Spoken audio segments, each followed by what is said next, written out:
Right, here we go. Sorry for being a little bit later than advertised. I just need to check everything's working. I made the mistake of getting a new phone, so nothing worked.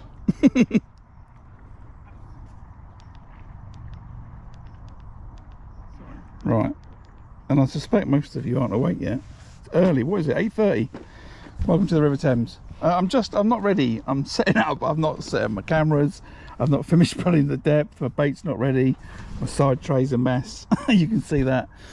So you're gonna have to bear with me. I'm just in the middle of the process of plumbing up the peg and saying hello to all of the rowers that are out this morning, who seemingly are quite insistent on rowing very close to the bank. But we're all river users, so let's just see. So I've just got to plumb up this peg. So it's just off the bottom. Same depth.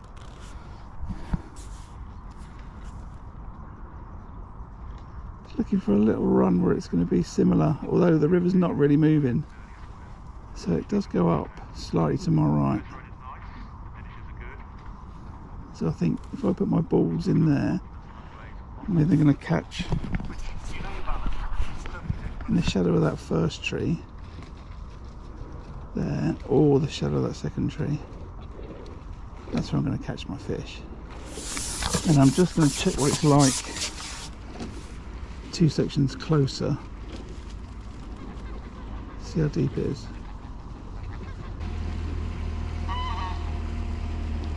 And then 2 floats if I come back 2. So I might have 2 lines then. Let's see. I have one at 13 metres and then one slightly shorter, 2 sections back.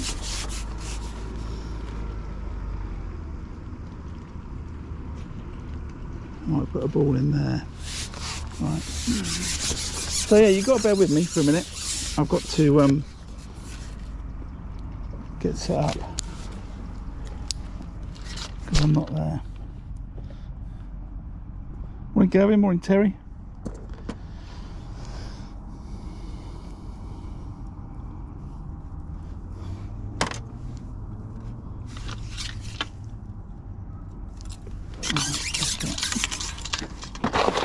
Down here. I have no idea if I'm going to catch today. There's no flow in the river. There's no colour in the river. I'm fishing on the River Thames. It's quite funny, the River Wye has been all flooded this week for the Wye Festival. Just mark the depth there.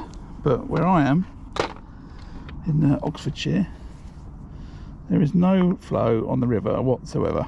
The River Thames is low and clear, and we've effectively, well, here and up from me, we've had no rain all the time.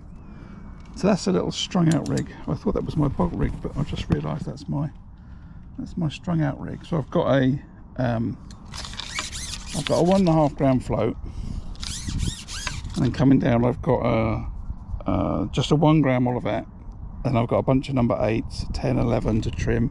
Then I've got 2 number 8s, 1 number 8, 1 number 8, 1 number 8, 1 number 8 to just give a slow fall on that rig. I'm going to set up another rig that matches it, that's got a bulk Olivet. You'll need to bear with me for a second. Hopefully connection's going to be okay. It's not perfect, but I thought we've got 2 choices today: stream or don't stream. So I thought I'd go for it. So I'll just get some more top kits, more number 4s, and more rigs. Show you the setting up process. I guess I don't do this very often. Normally the stream comes on and I'm like, hello everybody, I'm here. You skip all this. So if you don't want to watch this, disappear, come back in half an hour, and I'll be fishing properly. Right, let's get that. Let's open that can of hemp.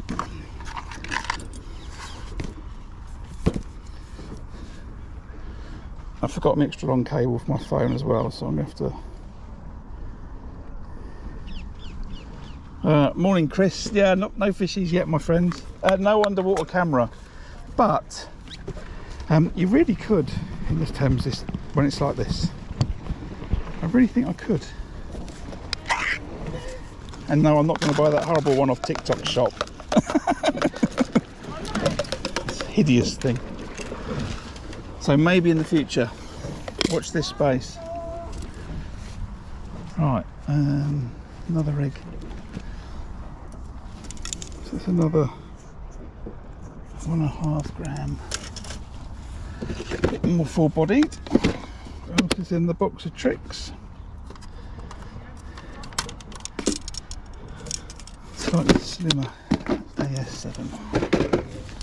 Now all these rigs are all made up for top 5. So that's top kit, which is 1, 2 and 3, and then the number 4, and then the number 5. However, it's only deep enough to be top 4 today, so I'm cutting the rigs down as I go. I don't need them as long as they are.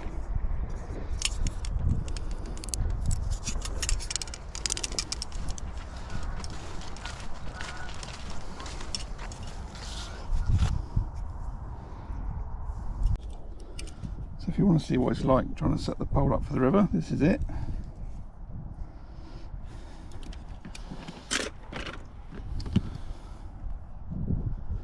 Let's get myself a hook length. Just going to fish one of these 09 to a size 18 Karanu today. Sort of my go-to hook length for the river. Why have I got one left on there? Remove that.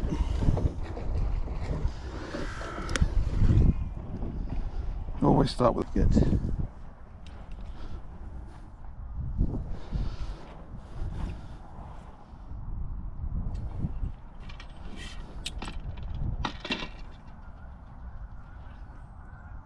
Just so you know, it's an awful way to do this. I should set it up to a top 5 and then trim it down and not do what I'm doing, but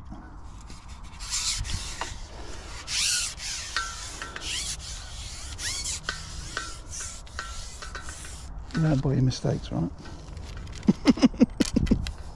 Especially when you're live on the telly.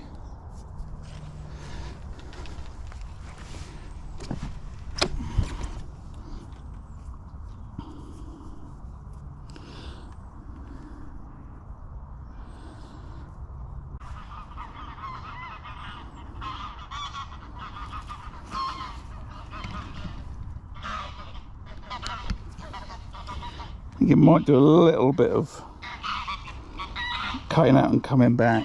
Really, I always want over 10 meg upload. Even though requirements are like 5, it's never works out like that. But I've got like 7. So that's that. I'm just going to match that to the rig that I've already plumbed up.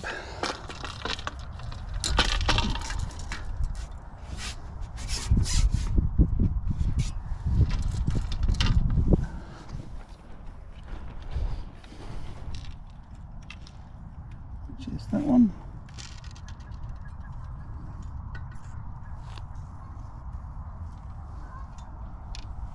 And then they will be the same depth. Okay, good job.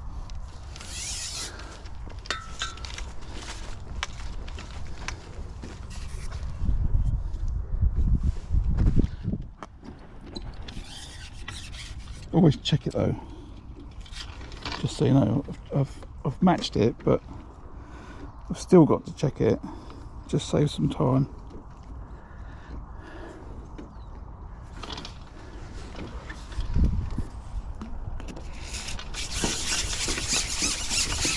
This is, I'm going to mark the pole where the depth is.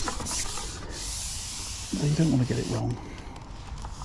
So slightly downstream pole, and we'll see how we go. Got some club friends fishing up to my left. They're fishing a little match between the 3 of them, and I might stay on the pole. I might fish the waggler, I'm not sure. I don't know what time these rowers are finishing, but they are all rowing right through my peg currently. But I will ask this one in a second because he's been quite nice. What time did you finish this morning? Hey? What time did you finish this morning? Yeah, so what? What time they finish? No fish at all? No, what time do they finish? Oh, we finished Sawyer. These guys will finish just after 9. And there's another lot. Break. Right, lovely. And then they come back out about 10:15. Yeah, okay. Cheers, pal.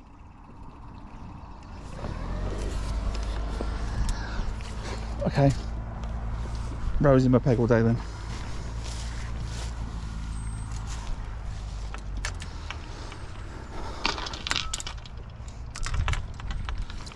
So we'll work that out. I think that's good enough to start with.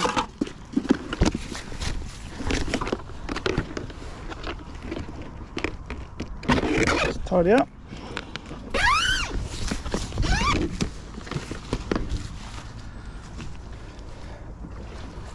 Get the side camera on. And finish the ground bait.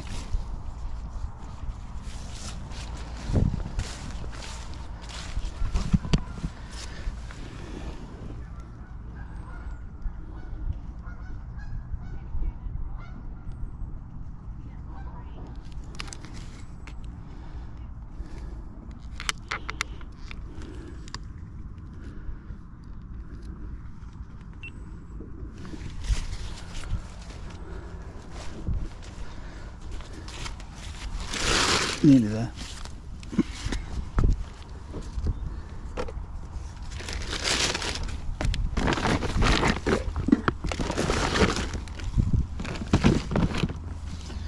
Just need to put a little bit more water with the ground bait.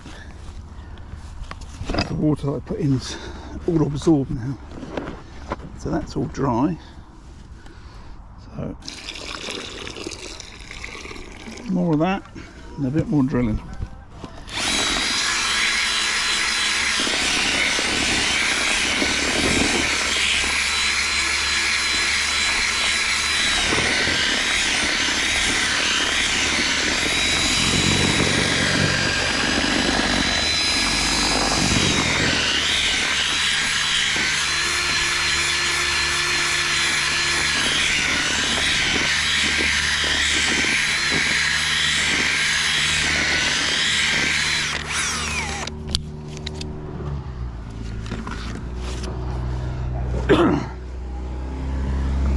So I'll leave that a minute. We'll sort that ground bait out. I think the pole rollers are okay.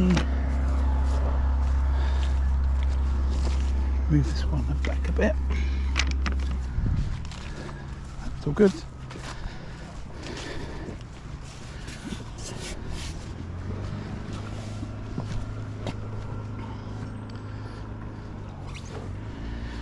Morning, Mark. Yeah, fingers crossed, fingers crossed. But, you know, a bit of roach fishing when there's no flow, no colour might be tricky. But I've got a bit of room. Got some power fishing further to my left, upstream.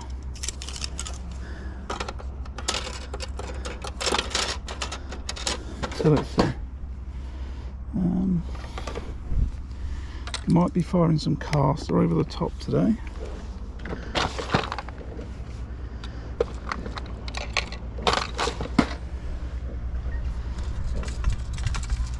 Okay, 2 rigs.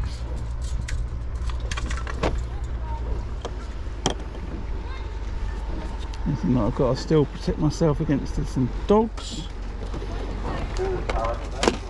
I'm sure we'll run over. Towel.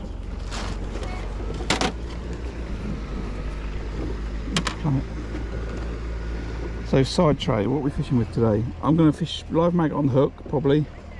If not, I'm going to fish some fluoro pinkies. I've got some casters. I've got some worm in there. Don't really want to use it, but I've got it. I've got some hemp. In a minute I'll be putting some hemp and caster in the ground bait. I need to put my waterproof trousers on, sort my landing out.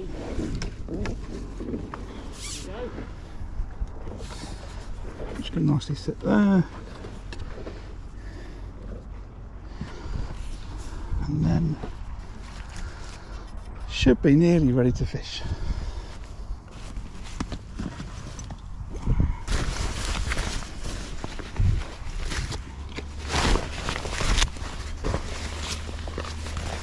It's like get ready with me, isn't it? I'll probably start appearing on people's Instagram.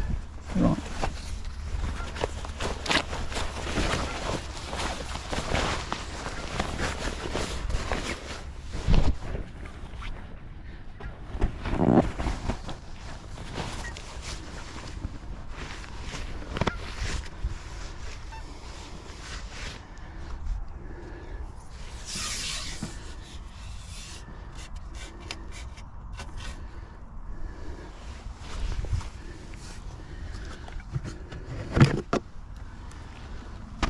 Alright, now I'm done, sort of.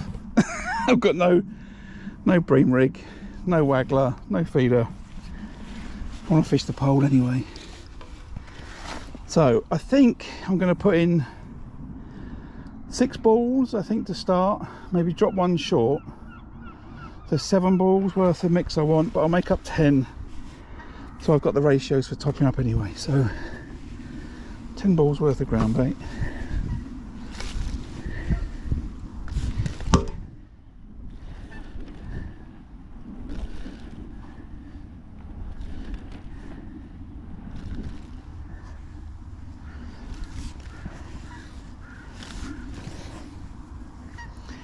Funny, 20, 30 years ago, 40 years ago, I'd have been putting everything straight in the ground bait, mixing it all up.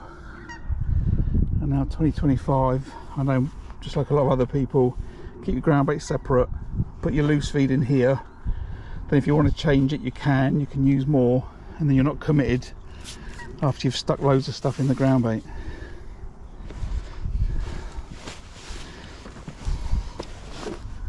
There's a big difference you see between like a match angler and a pleasure fishing angler, or just a normal coarse angler. I don't know how I've described myself in the past.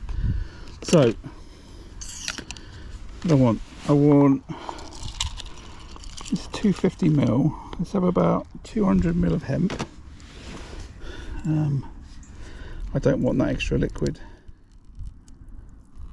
Someone will say I'm nuts, but it's going to make my ground bait too soggy. So we'll have that. And I think I'll have 250ml of caster. I should have brought some dead pinky, but I didn't bring any. 250ml of caster. See how that looks. Might put a little bit more caster in. Just gonna mix that up. No, that's gonna be loads. So that's gonna be fine. Mix today for the ground bait is 2 bags of Census River Dark. Because it's so light, I don't know. The ground's like a clayish colour, so I don't think my mix looks wrong, but I've decided to try this darker mix in this clearer water. So 2 bags of Census River Dark, and I've got 1 bag of Gross Gardon, which is Census's Roach mix. Yeah, I think that looks good, doesn't it? I think that looks good. I've also got the whip set up in case I can't catch on the pole line and I try and catch some fish. Just to try and, I don't know, show me catching, because it's a live stream. So let's get those mixed up. 7 balls, and then we'll be off. Same process, slightly damp to our hands, squeeze together to get the shape, and then I'll firm them up in a little bit. Just cup in between the 2 hands, couple of squeezes. That's good. 1, 2, 3, 4, 5, 6, 7.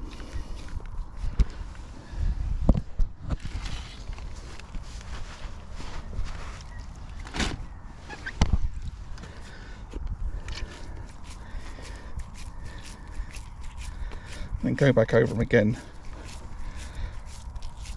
and then we're good. Put them in. Well, the pot.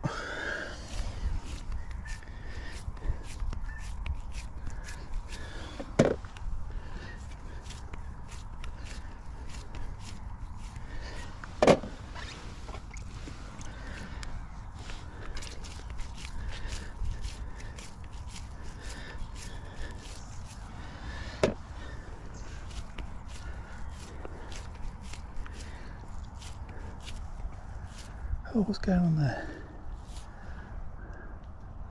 Oh, lots of ground bait going. I think my friends up the river are trying to catch some bream today. I see lots of balls of ground bait going in.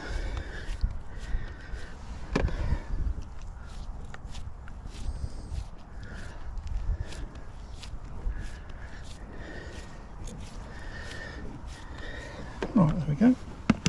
Some left over.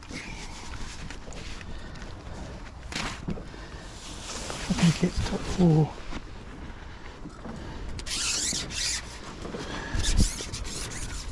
The only thing I forgot is I've forgotten an extra long cable for the phone, so at some point I'll have to charge my phone, but it should be right for the stream. Ground bait. If you said that before, you just joined, or I just joined, or let's get all those words different. If you just joined, I mentioned before, it's 2 bags of Senseless River Dark and 1 bag of Gross Cardon Roach. Just going to move this camera around. So,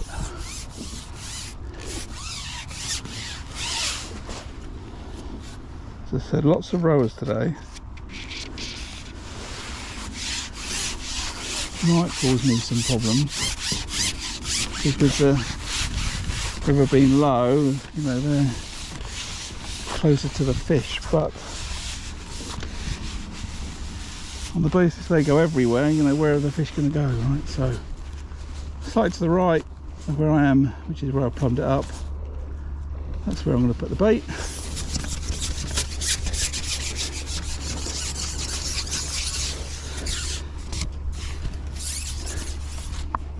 I'll put 1 ball slightly to the right, and as I said, 1 ball 2 sections short.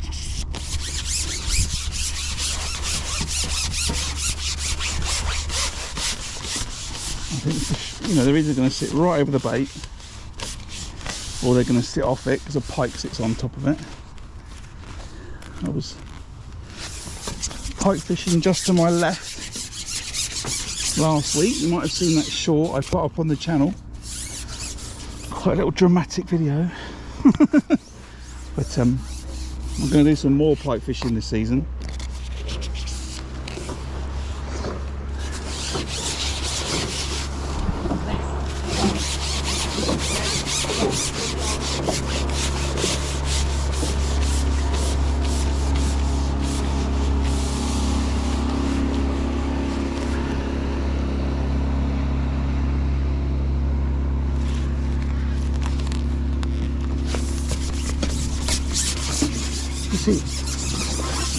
I didn't think those boats were allowed to go as fast as to create white water. I'm not knowledgeable enough, but I think that's what causes the bank erosion, or helps with the bank erosion. The crayfish help with the bank erosion, but I also think that does too. Right, how many balls have I got left? 3 left. Oh, hello. Thank you. You're right, no worries. They're right over my peg.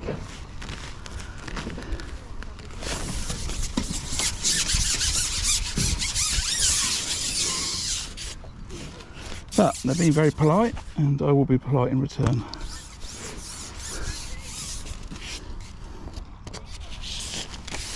So 1 more, and then 1 to the right, and then 1 short, and only slightly to the right.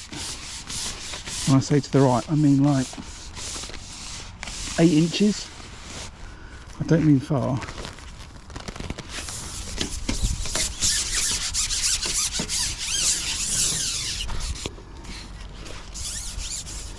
Just want it, because I think they're all going to go down and land on exactly the same spot. Because there's, you know, probably the tiniest bit of flow, if any.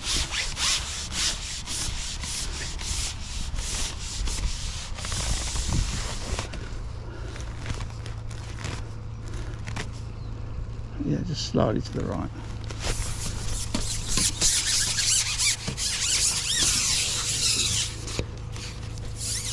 I'll just put one short. I end up fishing there for a bit.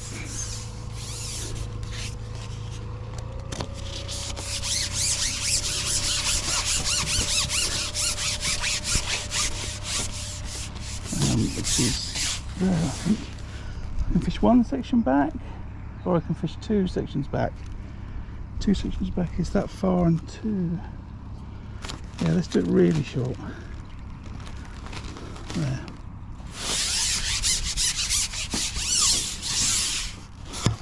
So that's all done. That's all done. Don't break my pole. I've got a spare number 6 with me today.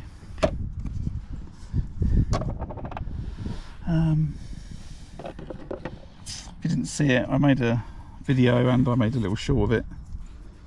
I had 32,000 views on TikTok of that short of me breaking my pole. It was as if people enjoyed it.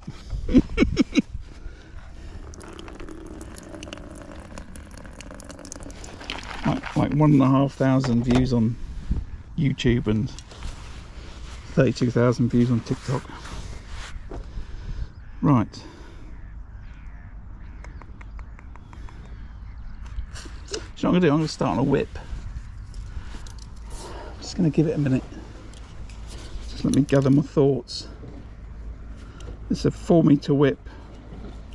It's a 0.4 DH20 float. Got a bulk of number 8s. And a long shanked hook.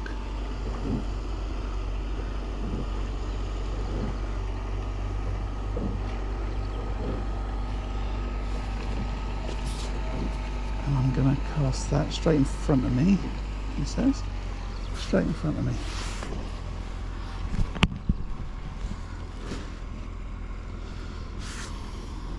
And I'm going to chuck a few maggots.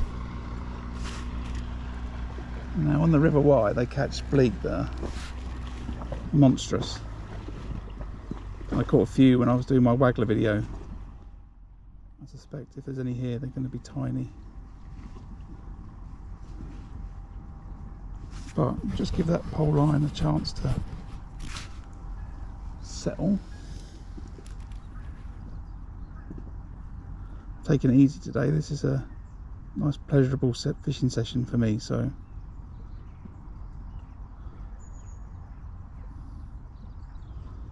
if I was fishing a match we'd have had longer to set up for a start. We were chatting in the car park for too long, and I'll probably be chucking a feeder out at this point, but not today.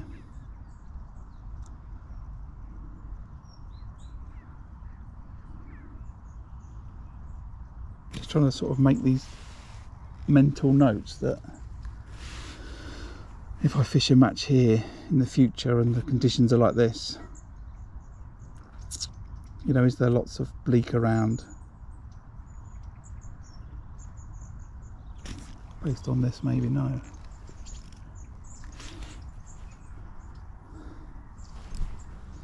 But that's fine.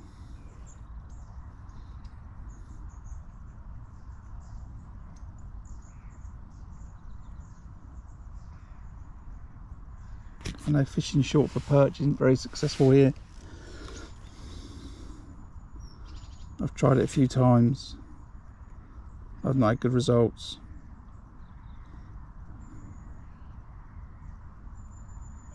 You are better off just starting straight on the pole or chucking a feeder for, you know, 10 minutes, 20 minutes.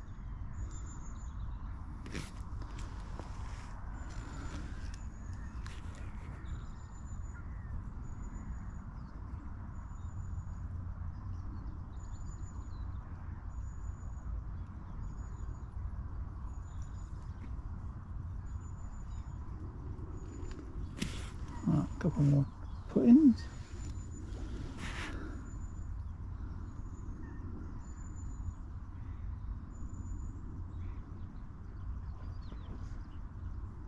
Oh, that was a little indication. Oh, there's a fish on that. There we go, look.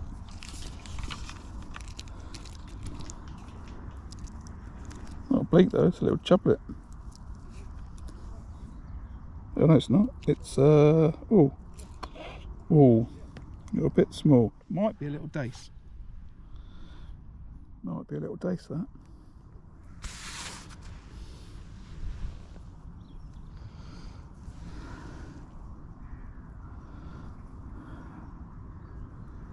Oh yeah, it's been a few minutes. What is it now? 9:10. So maybe that bait went in at 9:05. 6 minutes? No, probably not. Somewhere between the two. Is there some fish over it? Oh yeah, that's moving. That's moving. I often talk about how difficult it is to learn to fish. And actually, I watch a lot of videos that teach people how to fish, and I think, no, it's a lot simpler than that. A lot simpler than what people make out. And at some point, I must get round to making a how to catch fish video.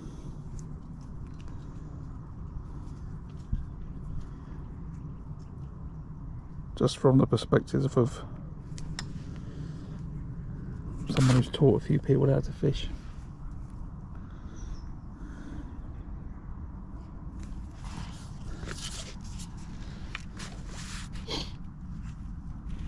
Let's chuck a few maggots over there then.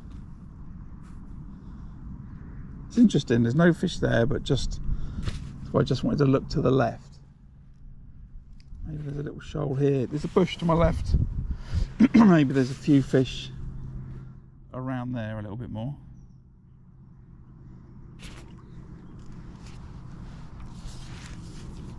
Sideways strike if I can. These are dace. These are baby little dace. It's not bleak. Bleak's lip is upturned, and that's not. It's not a chublet. So yeah, we'll catch a few of these, and then go on the pole.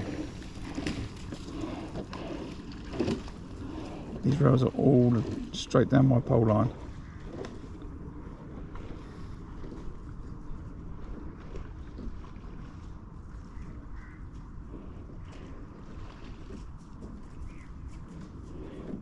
That's what I want. I want to come down the middle of the river like that one is.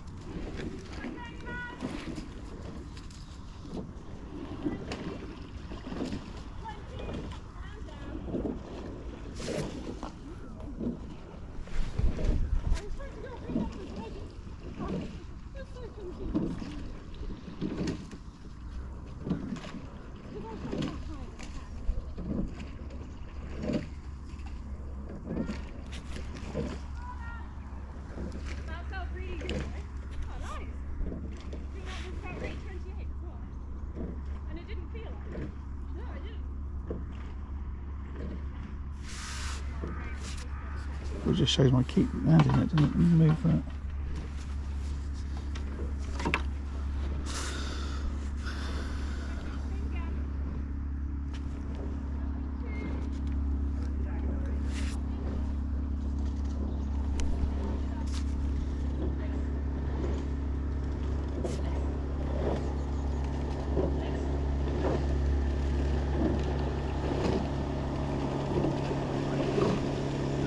So there is some little fish here.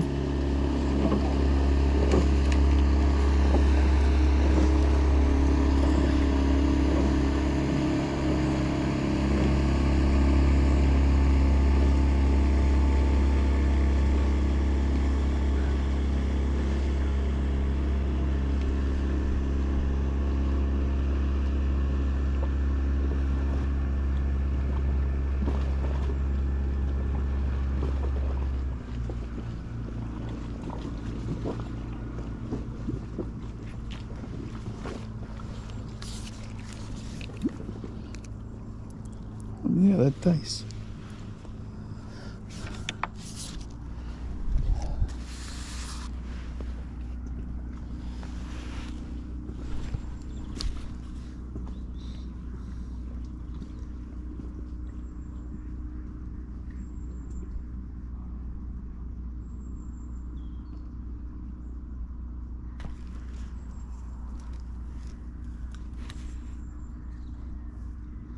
So I'm not fishing directly against my friends to the left, but I've put a keep net in.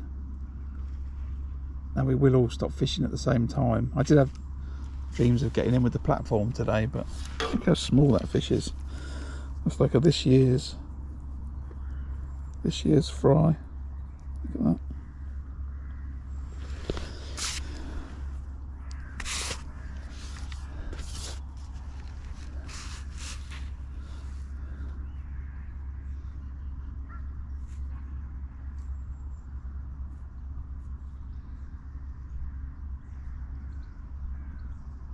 Imagine if you were starting a match, someone chucks out a feeder for bream and you could just chuck this in, take you 2 minutes, catch yourself one fish, then you're not blanking and they're blanking, and then instantly there's pressure on the other angler to catch a fish.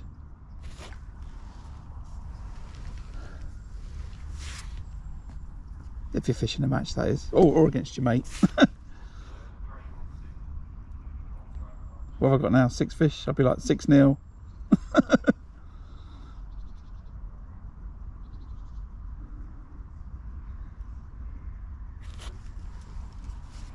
There's loads of these, look. It's a very healthy river. A very healthy part of the river. We get, you know, huge spawnings of fish each year.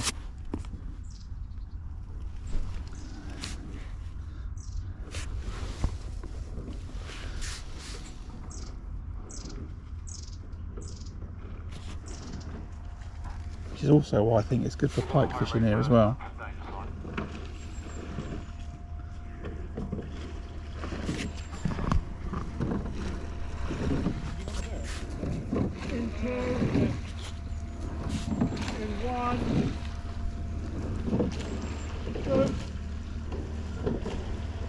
As the rate comes up, you've got to get those early squares on so you're prepared for the catch. They should all start disappearing now. Yeah, cool. And then when they back out, 10:15 till when? Usually around about 10:15, 10:20. Yeah, okay, cool. I can't say much about the other clubs, it's only our one. Yeah. But there'll be a lot less boats. Yeah. It's unusual this morning. Are you the nearer club? The army one's the further one? In between the army and we're having a rowing club. Gotcha. Yeah.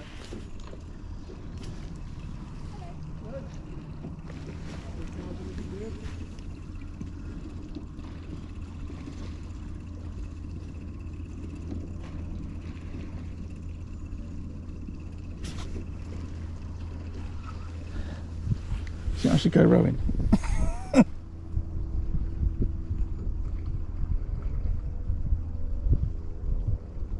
Yeah, I'm just waiting to go on that pole line, right? If I've only got to wait another couple of minutes and then I'm going to have no rowers, then I'll wait a couple of minutes.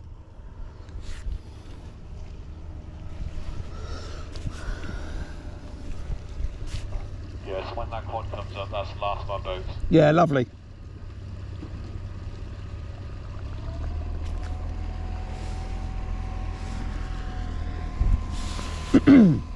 Right, there's Abingdon Rowing Club. What a nice gentleman. So, and everyone else was really polite as well. I think there's 3. I think he's right. I think there's 3. He would know, right? There might be 3 rowing clubs to my left. Abingdon Rowing Club, and I think there's an Army Rowing Club, and I think there's an Abingdon Boys School. I think it might be. So there's a little free advert for Abingdon Rowing Club. Looks like a nice place.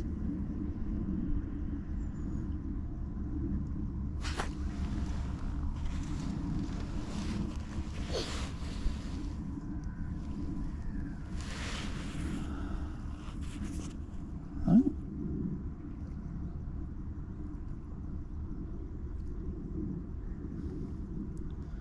So I could probably do this a little bit better. Chuck some ground bait in. Make a little cloud, vary the depth, all that stuff.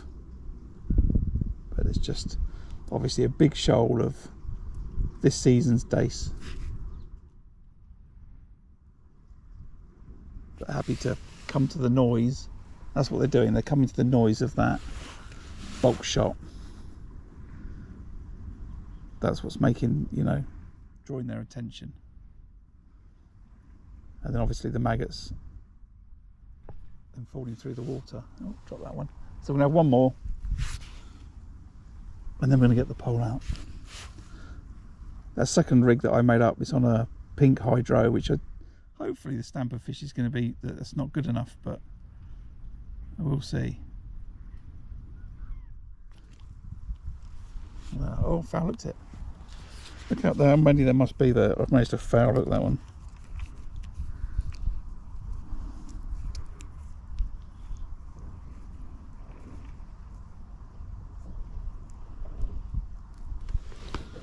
Right.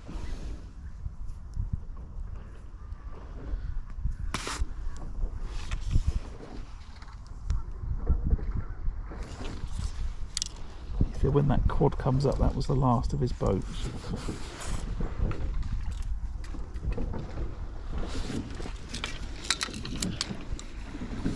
So we'll start on this rig first. This is straight down to the bottom. You want to fish double maggot. Just stick both the maggots in the head. Just like that, they're less liable to roll over onto the hook. If you hook them like that. Let's see, what do you reckon, eh? If I catch, what's the first fish? Roach, perch, bleak, gudgeon, bream, pike. Oh, I tell you what I didn't check. I've got too much shot on this rig. I made these rigs up at home and I used one the other day and it's too much weight. That's a right noddy mistake to make, Graham, isn't it?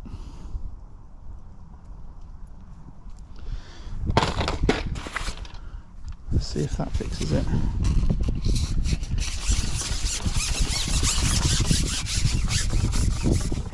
Oh, I overshot the rig. Let's try again. No.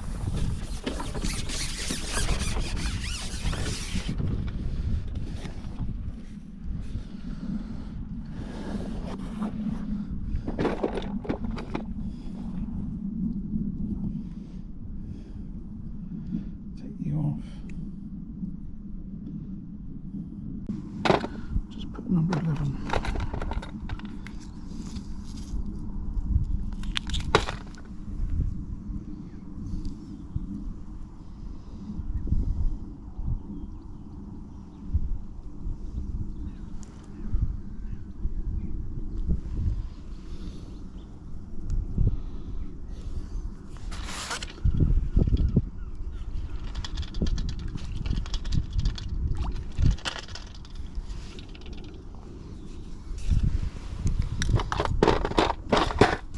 In my rush, I didn't check.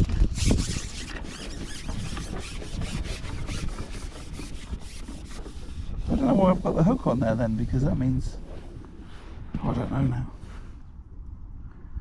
I really don't know. Still too much.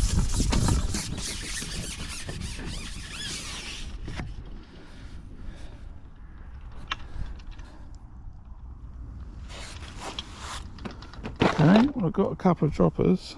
What's the all of that?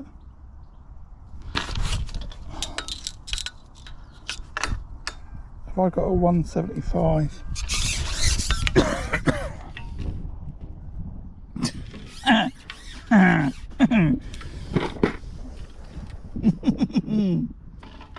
Come back in 10 minutes, everybody.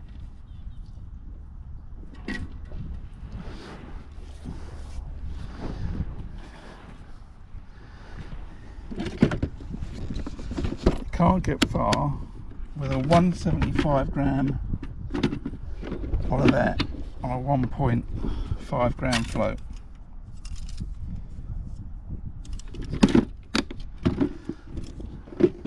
Just so you know, alright? It doesn't work. Float's gonna sink.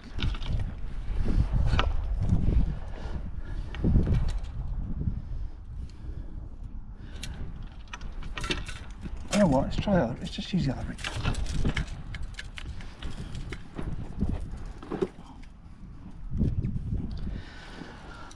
So I'll chuck some maggots down that left-hand side actually. See if I can get some bigger bleak. Okay, so let's try again. We're going to use a strung out rig today.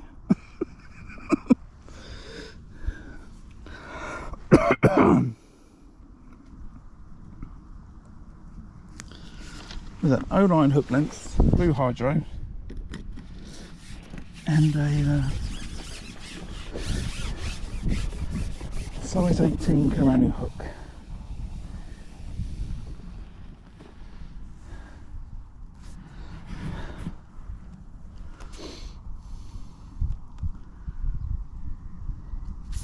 And we're starting at 9:30.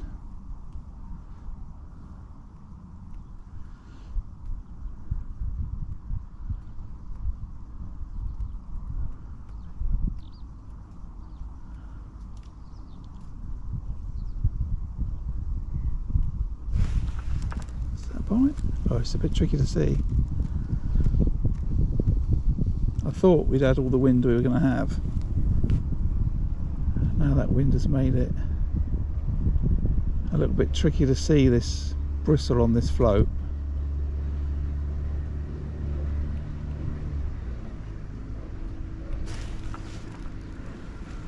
It's overshot as well.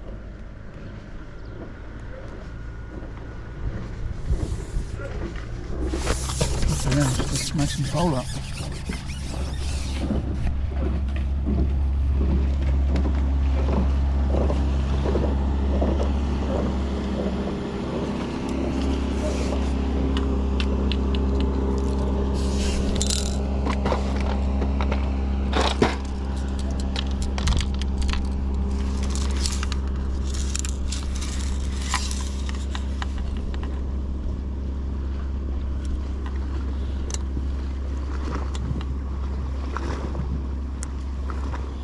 I'm a bit confused. I checked that shot in.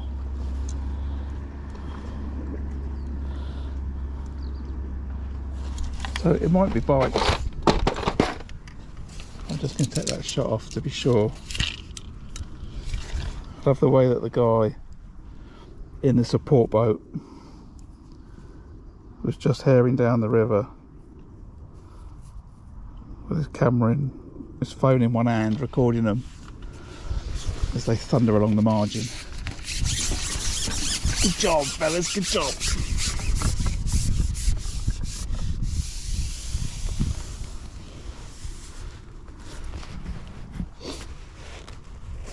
Right, let's try again.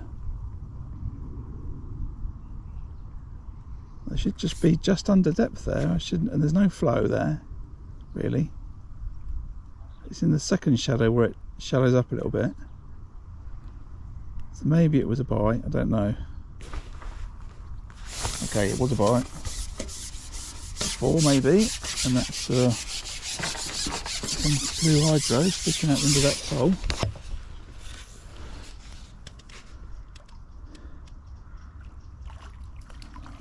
Oh, I'm going to swing that. Stand up, stand up.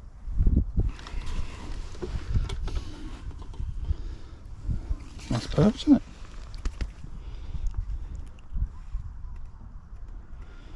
How much was it? I don't remember, Julian, how much I paid for that number 6. I wasn't really looking intentionally, and I bought some other things at the same time, but I don't think it was anything less than 400 quid. I don't remember. And I don't want to think about it too much either. So, okay, let's float all the rowers on top of the bait. These ones are a little bit further away, are they? Yeah. Are they? Yes.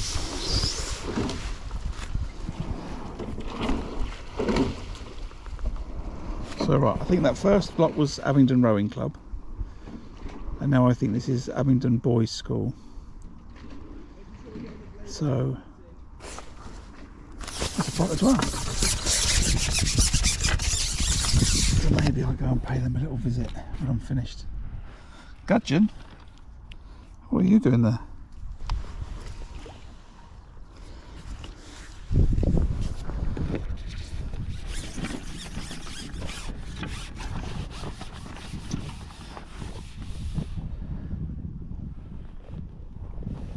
So lay that rig in a little bit more. The whole idea of that rig is that it's going to obviously bulk down to the number, the 1 gram Olivet, and then slow fall the bottom of that rig to give fish more opportunity to see the bait. That's the purpose of it.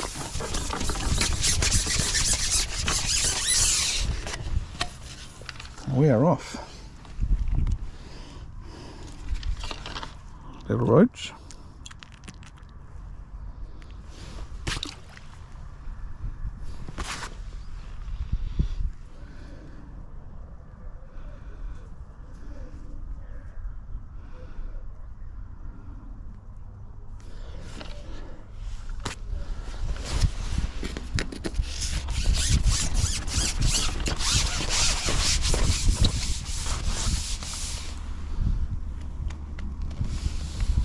So lay my rig in a little bit further down, hold the float slightly to the left of the ground bait, and let that rig slow fall through the water, giving every opportunity for a fish to see that bait as it settles.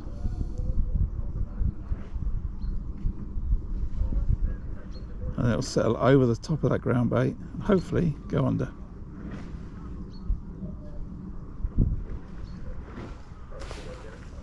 Just like that.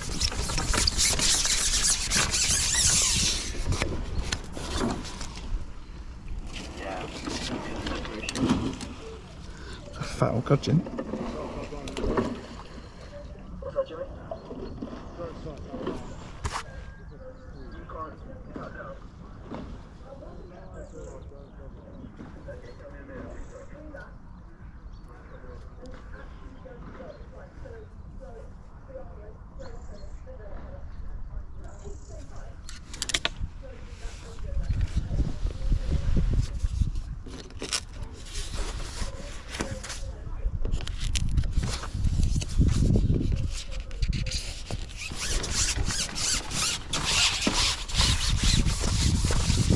So, same again, lay the rig out across the peg as it were, then hold it back slightly to the left of where that ground bait's gone in, and then let that rig slowly fall through the water.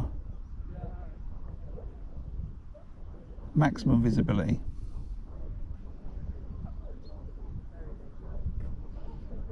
And then come to rest on top of that bait.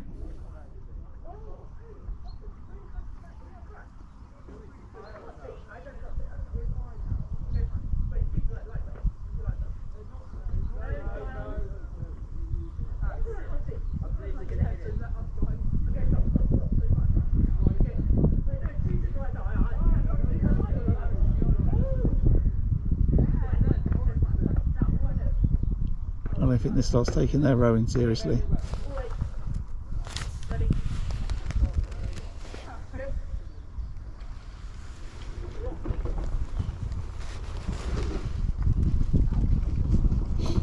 Okay, slow up the slide.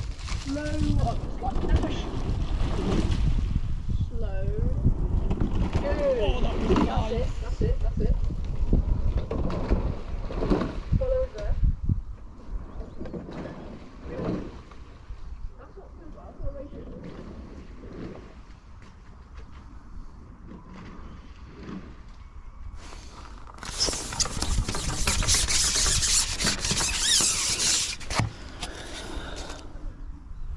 Little roach.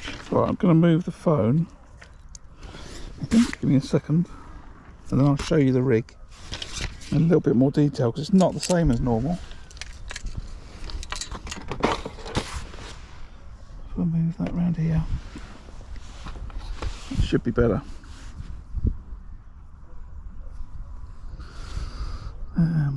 Right, who did I know? It's private. Yeah, lovely today. Lovely. Bit chilly, might have to put my hoodie on in a minute.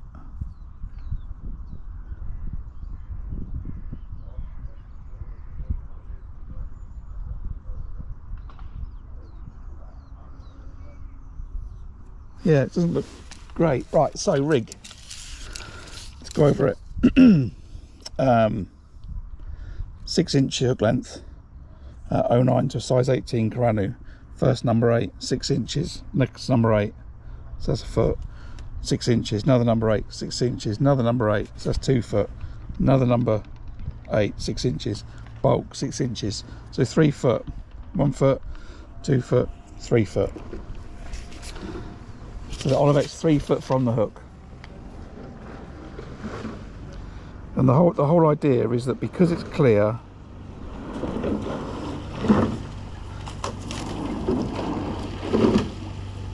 I want something that's going to go all the way down. Now they've been coming out in double lanes now, just to make it tricky. I think I should go to Abingdon Boys School and say, do you know what, should we do fishing? Right.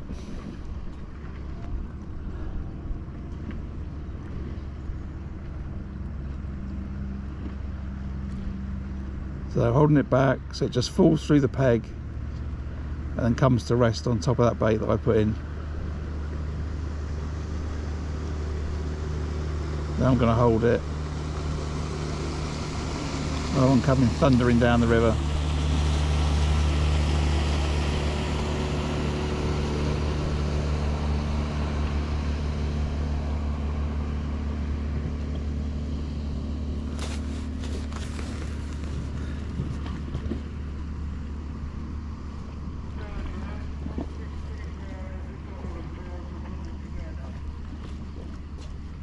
Maybe those little light craft don't generate quite enough wake. Maybe it doesn't matter.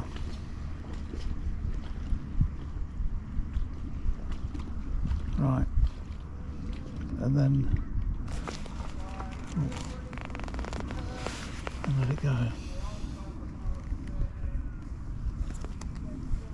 Oh, cormorant. That's what I passed by. Saw a heron catch a fish yesterday on the stretch. I was like, oh, good on it.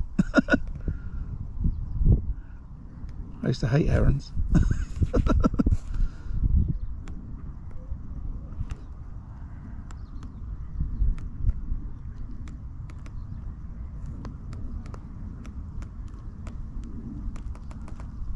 I thought on the drop rig would be better than the bomb it down rig. Ultimately it ends up in the same place, it just takes longer to get there.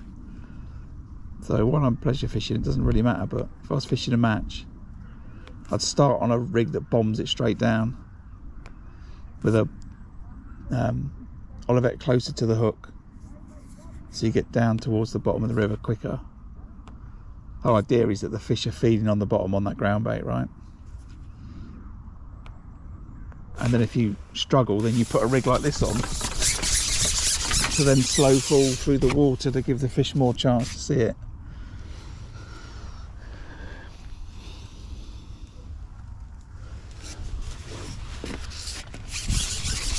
Thanks, James. I caught a couple of fish. I've managed to completely overshot a rig and put the wrong size Olivet on it, which is good skills. Live on telly.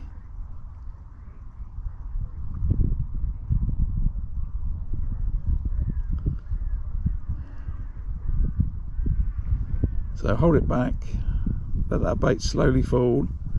Instantly I'm not getting the bite on the drop,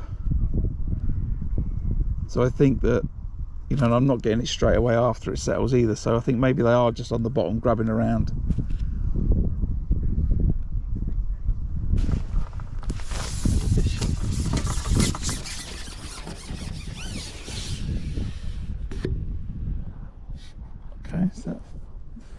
Okay, is that a big roach or is that a pike? It's a nice roach. Not a big one. It's a nice fish, that.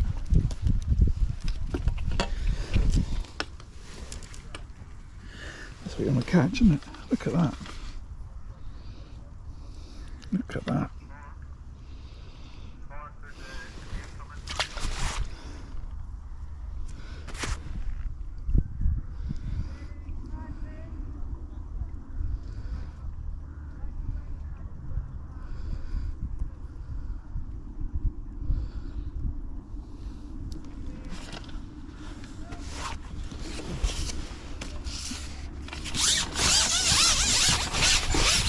Network connection stuff's alright. This camera looks a bit wonky. Let's see if I can sort that out.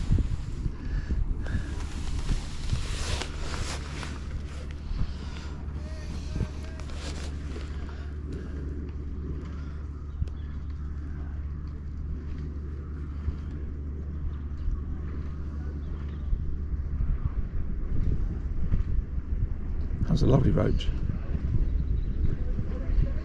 So that was on top of the bait.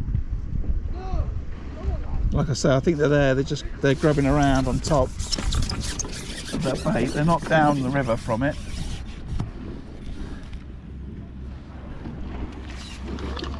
Little ones mixed in with big ones. Let's try a caster.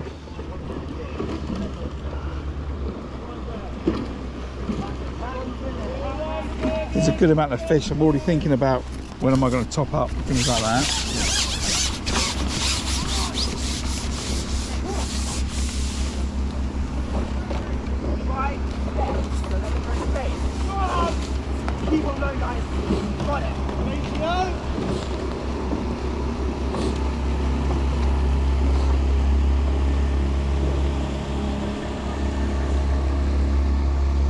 MAG 018 is the name of that craft.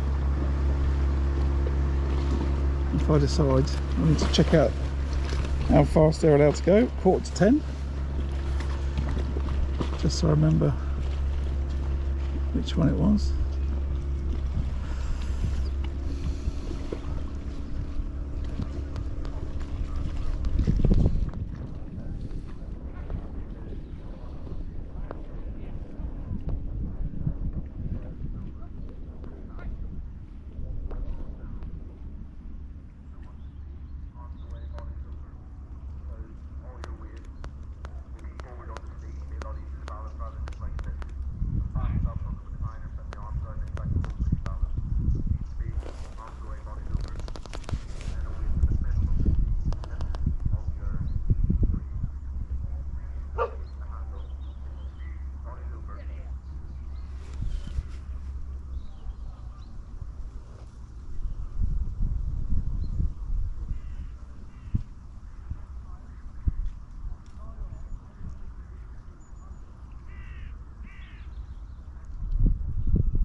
I'm never going to get a bite then on the caster. Struggling to see the float tip because of the way that the wind has come. Nice roach though. Nice fish.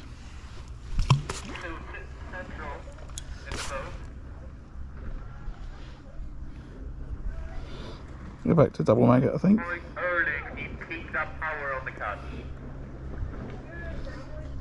Like I was saying with the fleet, you're trying to keep those shoulders nice and low.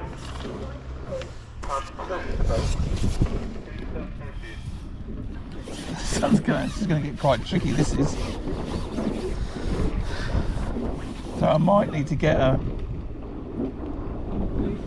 float with a bigger bristle, just so I'm able to see it.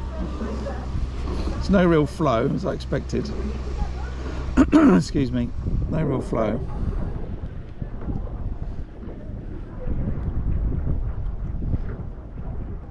If I get a lot of wind, it's okay because it makes it look really white.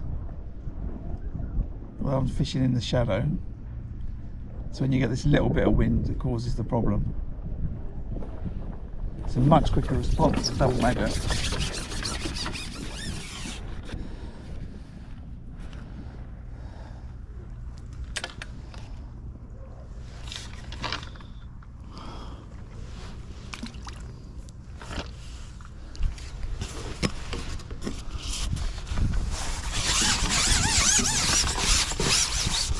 enjoying the stream, don't forget to give it a like. Drop me a comment, helps YouTube decide it's worth watching. I'd love for more people to be able to watch live coarse fishing, I'm going to call it for a second. I'm splitting off carp fishing and predator fishing when I say that. I'm not fishing a match, so I'm a coarse angler today, or a pleasure fisherman, let's call it that.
So it works anyway, this rig works. I don't know if it works because they're on the bottom or whatever, but it's working as I intend it to work. You know, I can see that angle in the float. I know it's all slowly getting towards the bottom instead of bombing straight down. I think this is a rig I need to always have out when the river's clear like this. I fish a little bit too bomb it down, bomb it down, bomb it down all the time, you know, regardless of what's going on in the river. Olivet 2 droppers, bomb it down.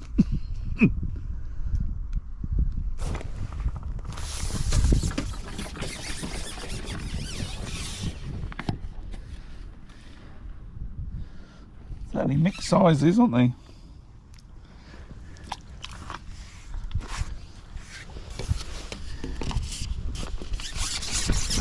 If I persevere just with casts, I might get an overall better stamp, but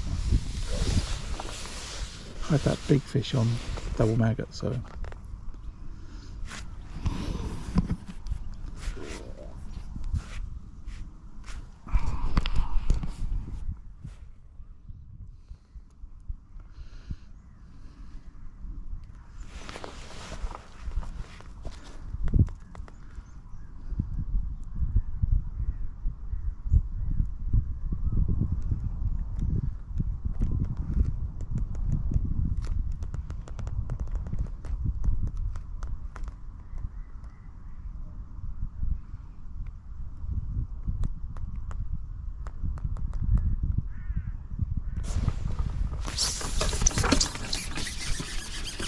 okay, so there's lots of mouths, and because of that I'm going to top up. What time did we start? 5, it's nearly an hour. I've got to top up, surely.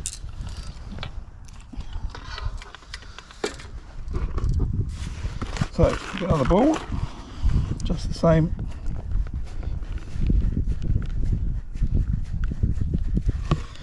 Lightly press it. And then get it in. If there's that many fish, they're going to munch their way through those casters really quickly. So, topping up at just before forest 2.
the most of my river fishing is kind of self-taught, you know.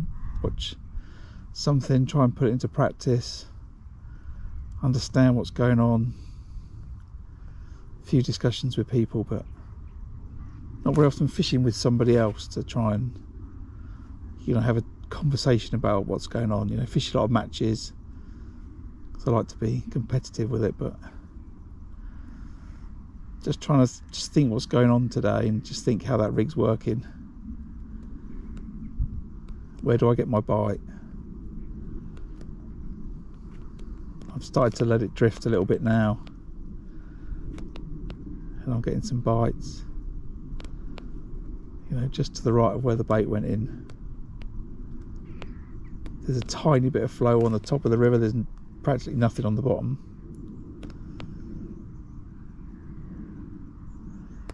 Is that bait drawing fish up the river?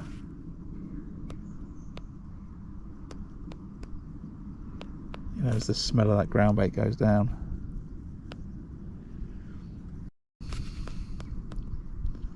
So now this one's got quite far with no bite. I'm just going to hold it back in the shadow of this tree because I can see it nicely.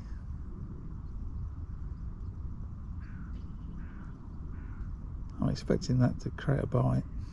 No, let it go. It's going to shallow up a little bit here, so the rig might just get stuck and go under.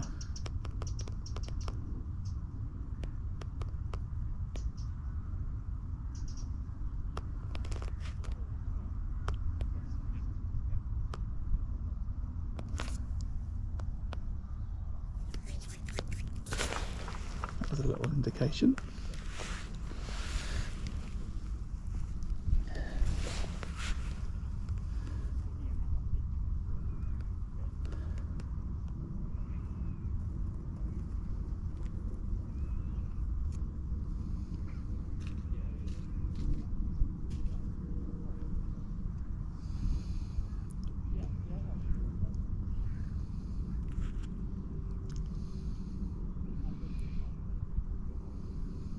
Just holding it over that bait, got a bite. So the other thing, you need to bring it out every time if I want this rig to work as I intended, with the, you know, with it falling through the water. Can't just drop it straight back down then.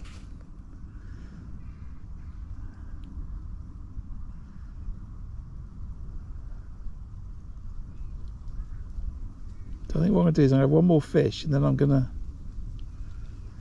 just get another rig out, I think.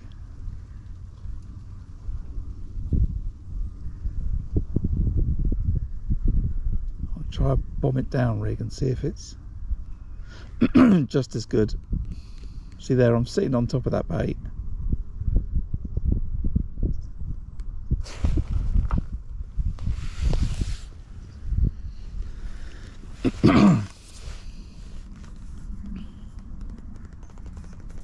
Quite awkward. The wind is kind of off my right shoulder. If anything, I want it blowing from my left to right. The river runs from left to right, so it would be good if the wind would match the way the river goes, but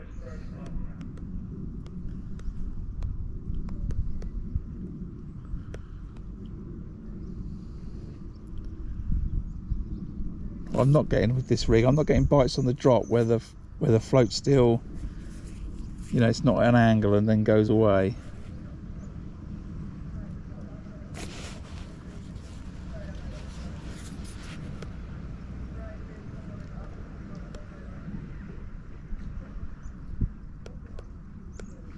Maybe if I want to do that, I shouldn't have the Olivet on it. I should have more number 8s, but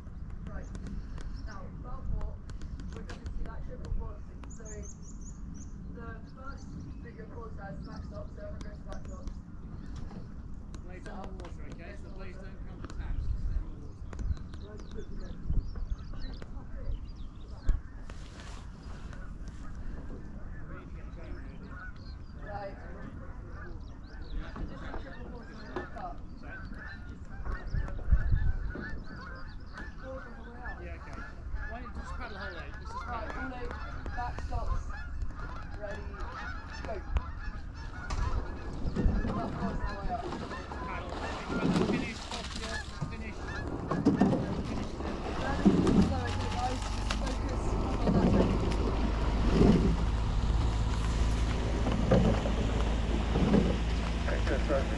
Work that posture at the finish. All the finish is covered.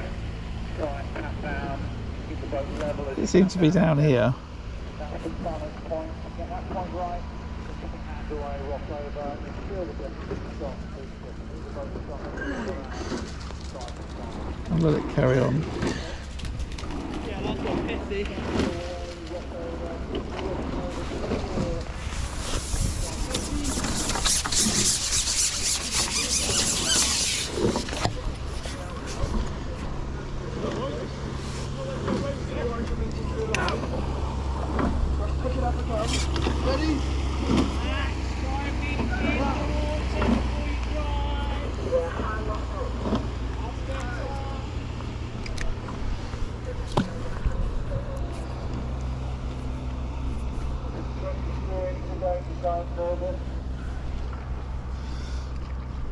Right. So, another rig.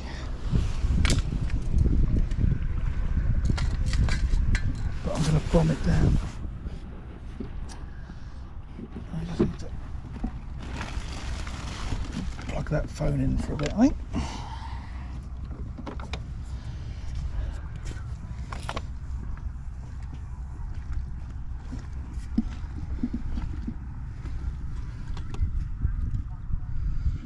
Cool, right. Rigs. What's that? 1.5 gram, 125 Olivet. That's an AS7. And what's this one? AS8.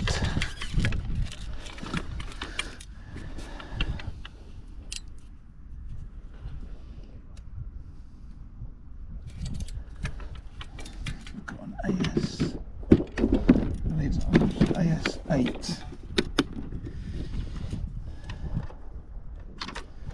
No 1.5 gram, which I clearly don't have. So, what's that is?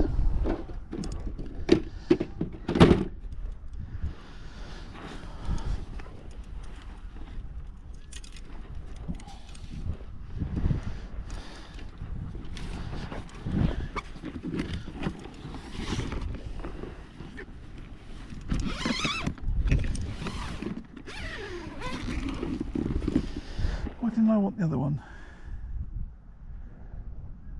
No, because that's the rig that's overshot.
That hook length, because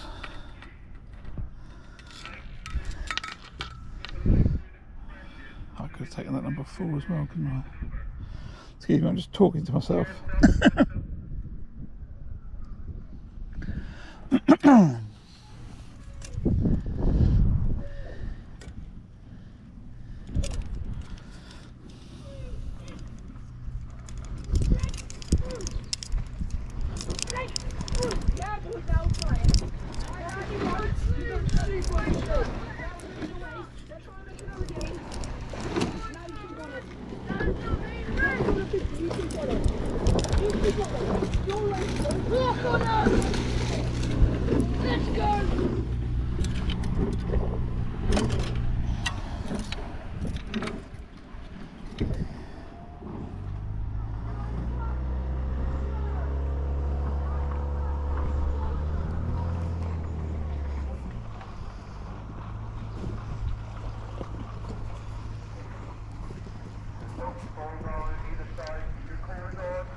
So I'm just changing this over.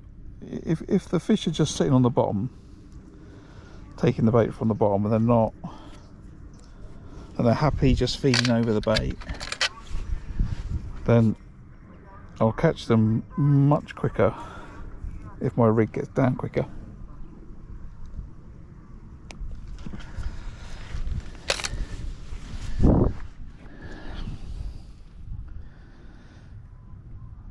So I want to see if it's, you know, would I catch on a normal rig here, or is it just because I've put that different type of rig on today that I'm getting bites.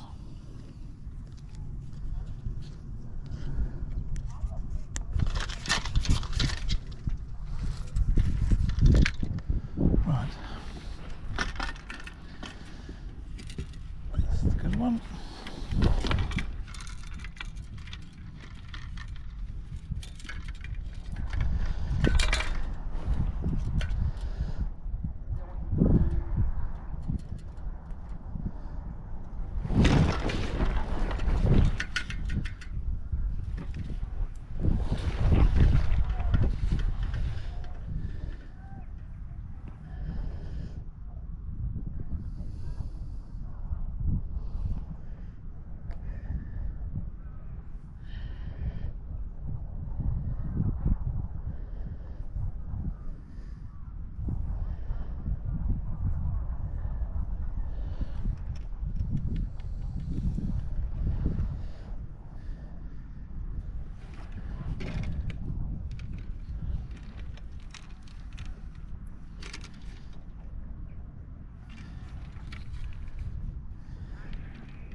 Oh dear, Patrick, move over.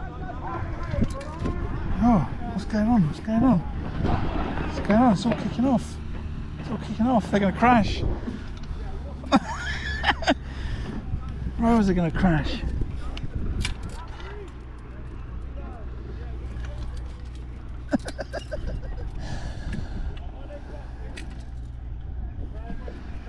Whew. Patrick moved over at the last minute. It's all right.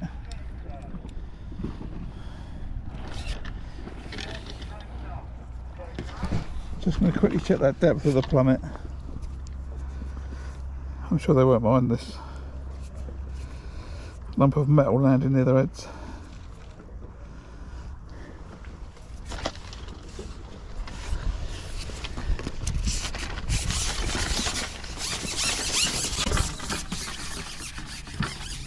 Which could spell disaster for me in my little trip fishing. Today, normally when we're fishing a match, and it's not quite this time of year, you know, we fish 11 till 4, and generally at that time most of this stuff's all finished, but maybe it's timed so the Abingdon Rowing Club comes back out and Abingdon Boys School goes in, I don't know.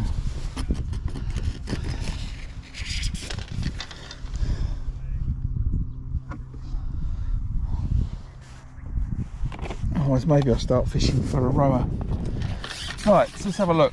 Bait went in at 5.2, that top up rule, so the purpose here is a bit of weed on there. Brilliant. Just to now see with this rig if it's much more aggressive to get down to the bottom. 1.5 gram rig with a 125 Olivet, you know, only 12 inches from the hook.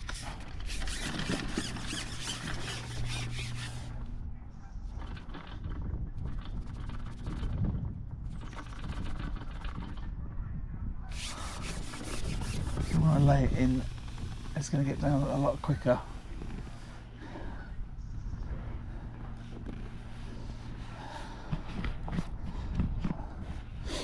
So there, boom, it's down, pretty much. And now the fish just sitting straight on top of that bait. And they'll happily take it, or is it the slow fall that they want? That's what I'm trying to work out.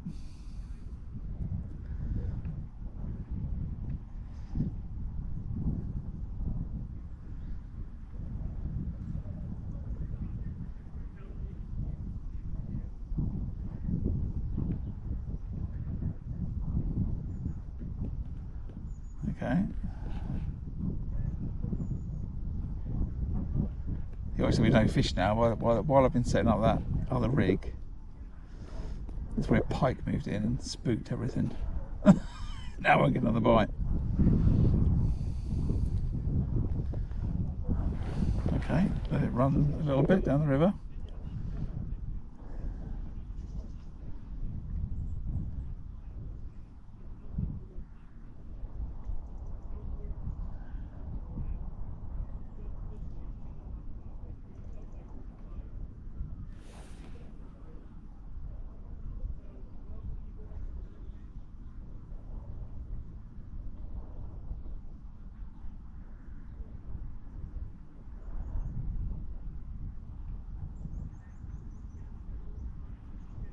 Okay, let it go a little bit to the right. No, oh, there you go. So let it go to a little bit of right. There's no, oh, it's come off. There's no interest, and then under the float goes.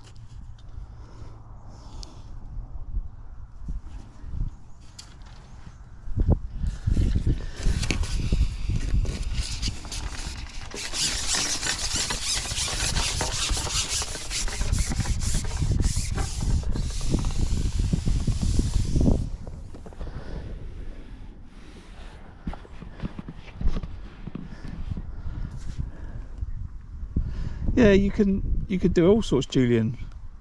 What I was doing at one point was I had thought about, we don't like that fish. What I had thought about was using the media mod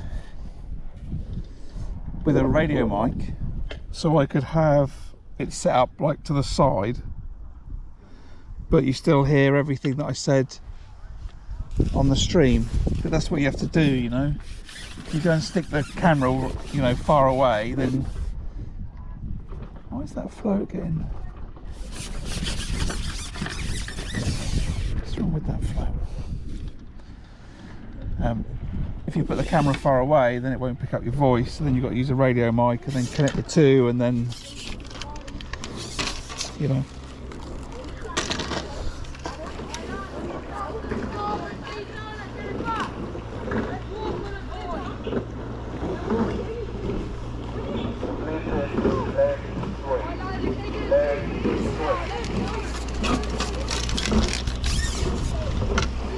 Elbows behind. Going the arms and the elbows behind. Almost trying to keep.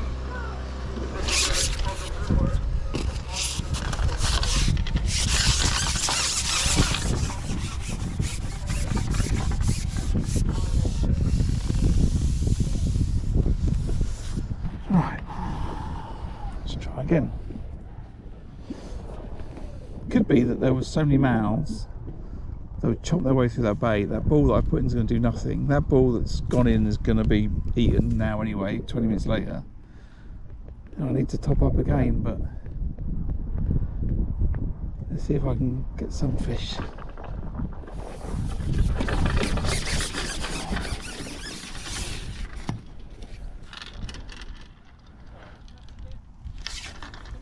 Not sure what's going on there.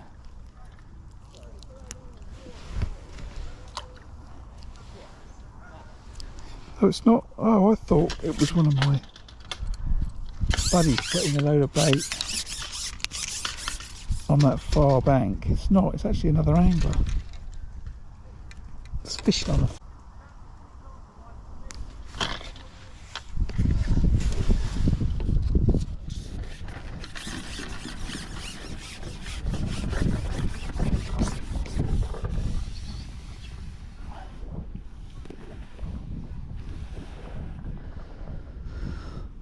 So now drop all of it straight on top of the bait, so it goes straight down.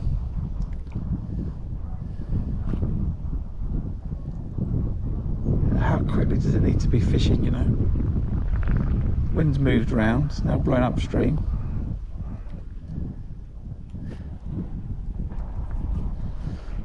I've got to lean into the wind.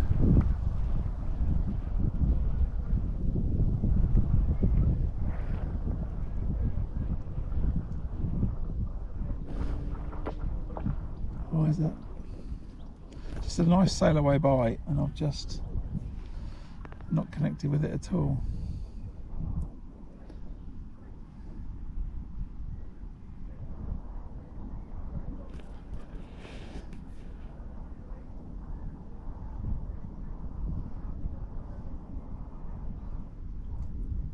I'm getting a couple of little, you know, I'm getting some indications they're not taking that float all the way under.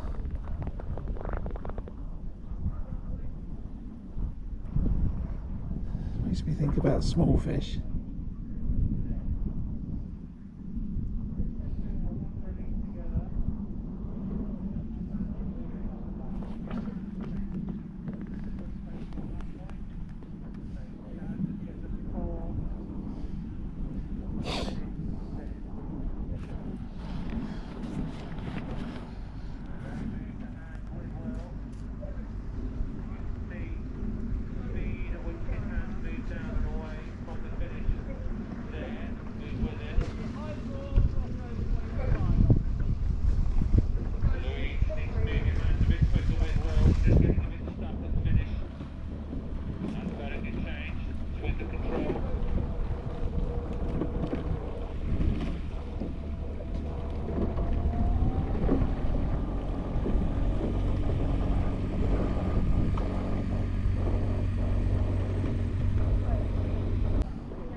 Just thinking about what's going on. Why's that?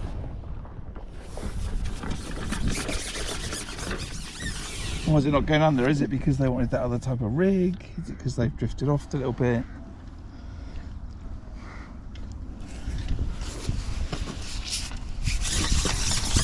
It seems to make a massive difference, you know. Just trying to establish what it is.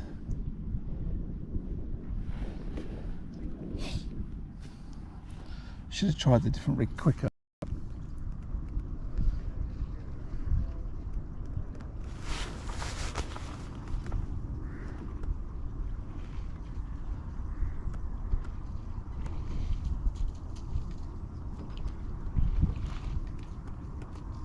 See there, you know, it's not a problem.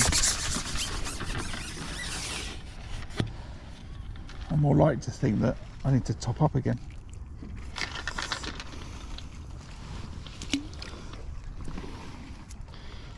"25 minutes ago now, and I'm the only person fishing here, so let's go for another ball after another fish, mate.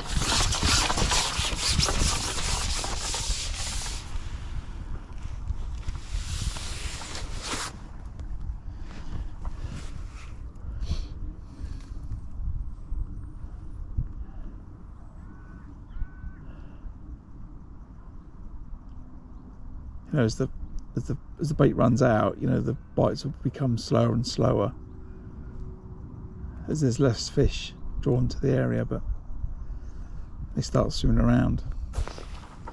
But I'm definitely getting bites. That stomp flow on that top kit's annoying me.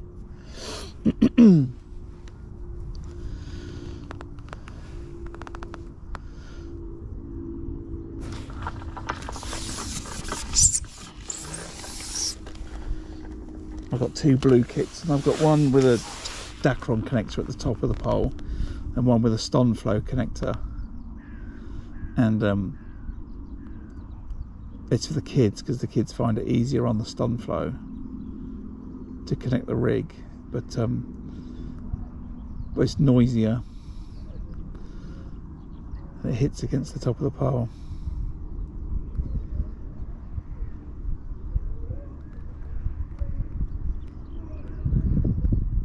For some reason I'm just starting to, like, you know, why am I missing that bite?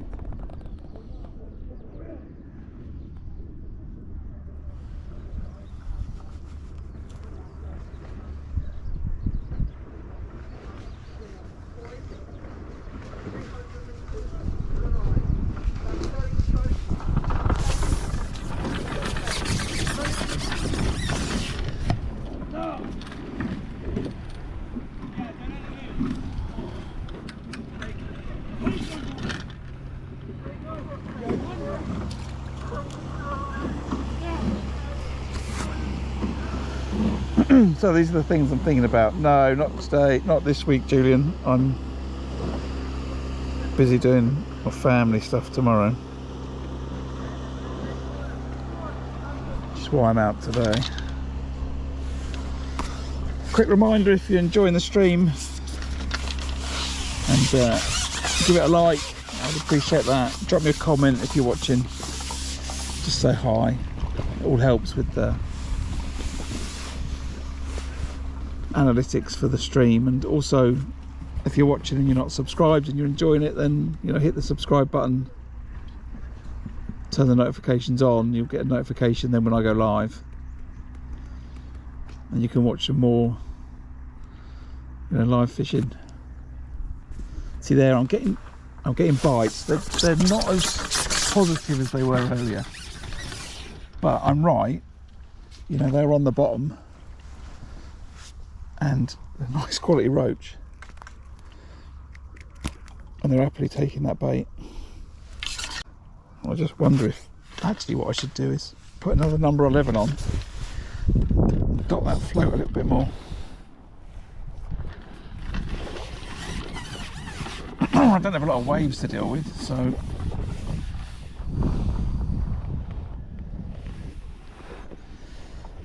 you know, that could be the right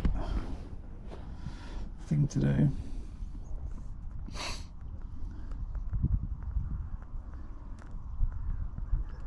Just gonna have one more fish, and then I'm going to try and just twist this camera around a little bit more so you can see a bit more river and a bit less tree.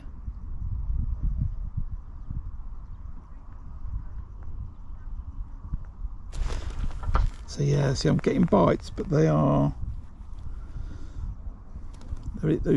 slower. It's hard to try and describe. It's like they're feeling resistance on the rig. Maybe that's because that Olivet's so close. Now that could be the reason. Is it to do with that? All of a sudden, I've started getting some good quality roach again. Maybe there was a pike, maybe it swam away. So I should probably be putting a board in now, but I'm going to catch one more because I forgot about it, and then I'm going to do it. Yeah, maybe it's that. Maybe they feel the Olivet quicker, and then so they let go, whereas on the other rig they don't. Maybe it's that.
It's taking ages for that fish now, isn't it?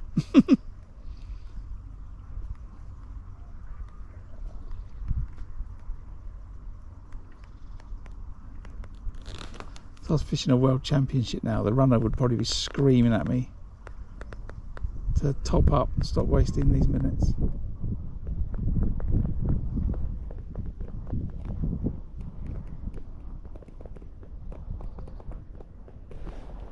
It's clear the fish have drifted away.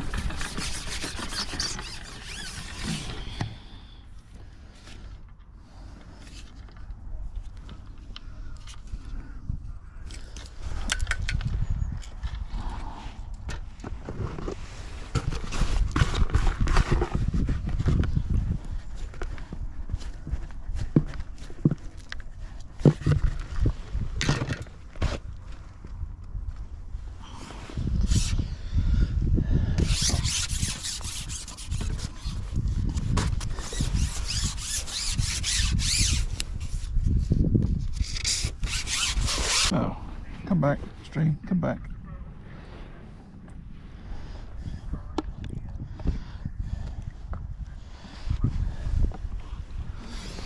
I don't mind if it lags a little bit so it doesn't disconnect. Right, right, move the camera a little bit more. I need to bend that. There we go. That's that done.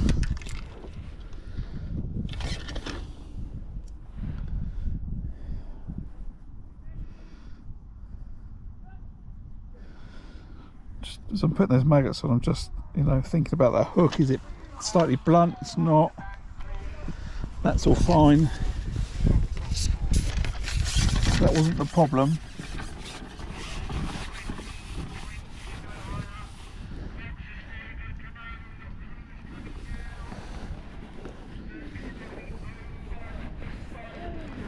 So hopefully it's a little bit more river now. Should be. Yeah, there we go. A little bit more river, a little bit less tree.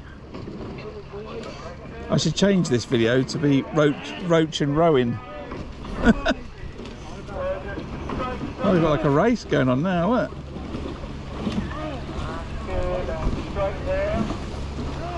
Right, straight away, no fish. Oh, whoa, whoa, whoa, whoa. Whoa, whoa, whoa, you're picking up on the inside of my bag. And not so much as a hello or anything. Anyway.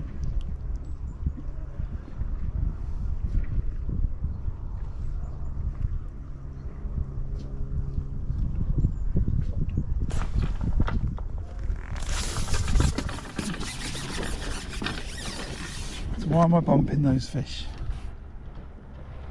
Or not hooking them? Why am I? The elastic's alright. I'm going to change the hook regardless. Get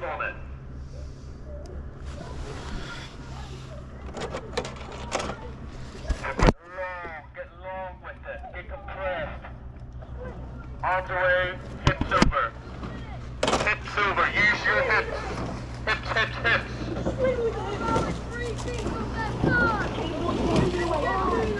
Legs and hips together.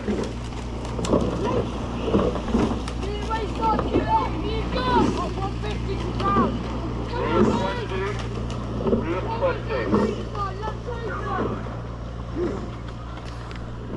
enjoying the rowing, everybody? Let me know.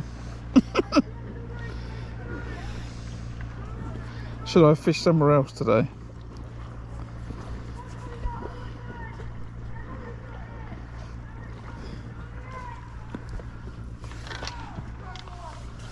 I wanted to stream, that was what it was. Let's go and fish here because I'll get a signal. And my club mates are fishing to my left. It's always better to fish on the river with a friend, you know, even if they are like 8 pegs away. There's a bite.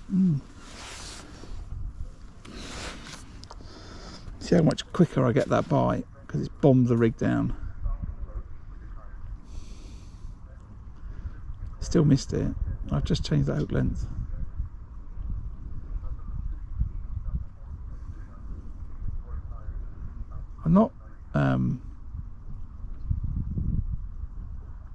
I'm not actually bumping the fish either.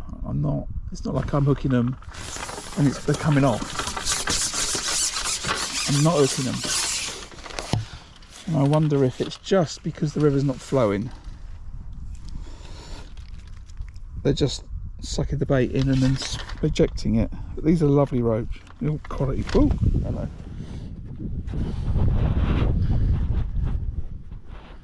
These are all lovely fish.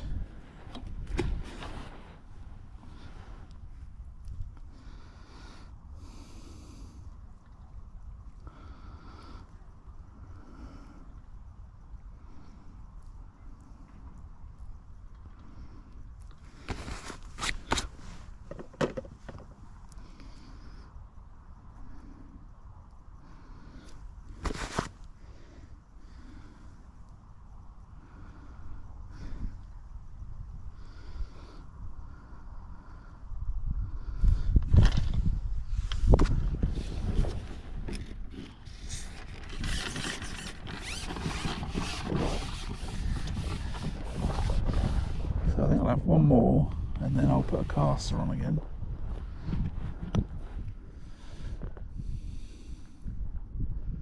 Just trying to get the right bait to the right place as fast as I can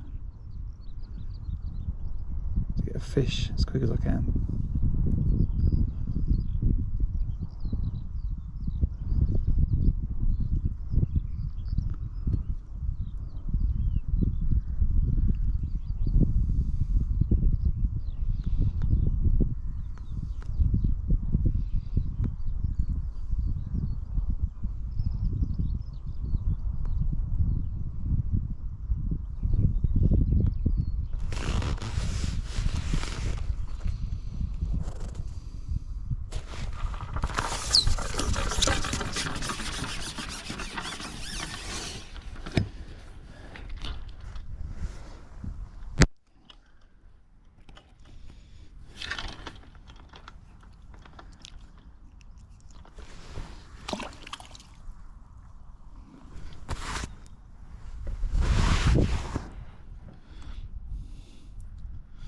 Right, caster.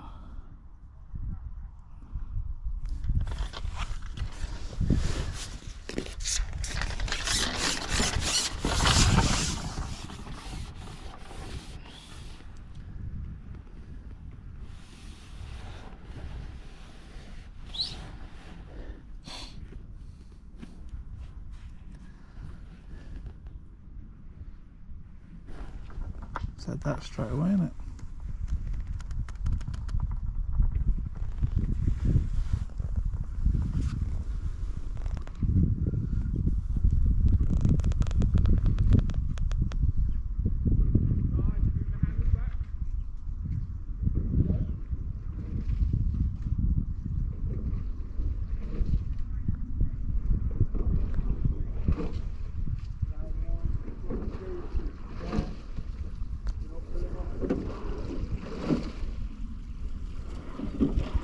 I didn't bring that back in to check that caster because I didn't feel any fish, so I'm assuming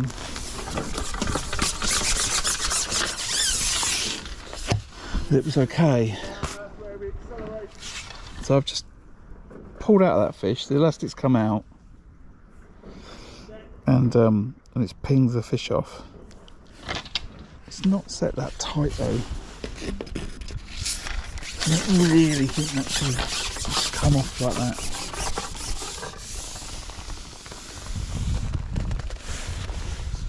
They're too big really for pink hydro, these fish. I'll be netting them, or having to stand up for every fish to swing it in.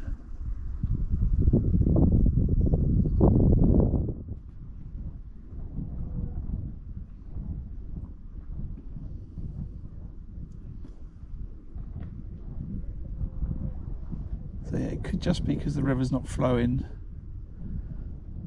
and that gives these fish the chance to reject that bait before I see the bite. I think that makes a difference.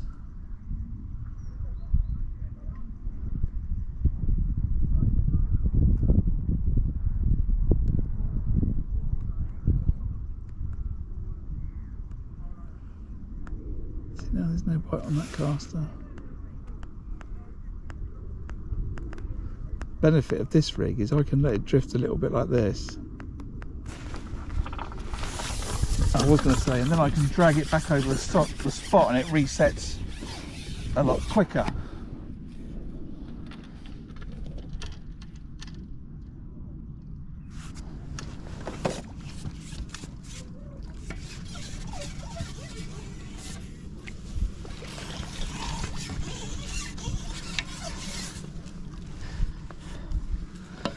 Definitely a better quality roach, isn't it? Look at that. Look at that. Wow. What a fish. But you can see that.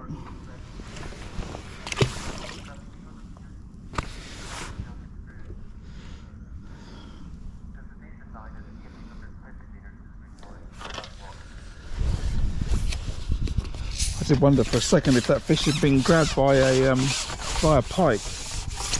Yeah, it's lovely, Anthony. Absolutely lovely. It can all be yours for £8 a day ticket. £8 for a day ticket. I feel like I'm advertising it now.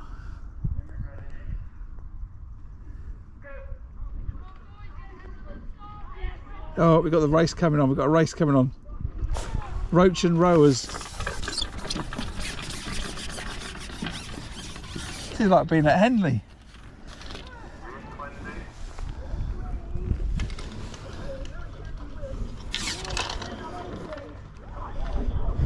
I have to take a picture like this. So this will be the what's the name, the thumbnail. Come on, fellas, hurry up. Look at that, roach and rowers.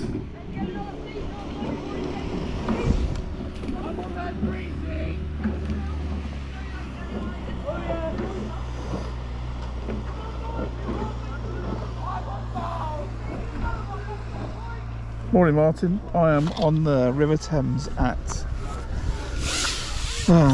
Otney's, the stretch.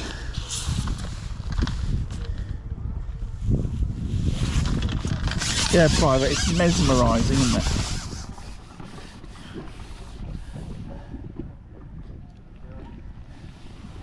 You can go off and do something. I'll still be here for a couple of hours, so you can go off and do something. Come back, I'll still be here.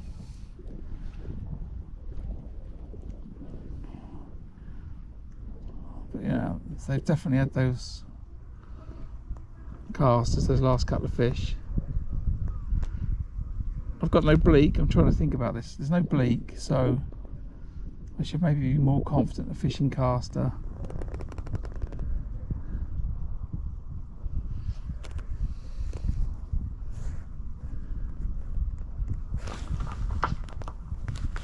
It's just like there where I miss a bite. I've got to bring it all the way out, check I've got the caster, and then back in.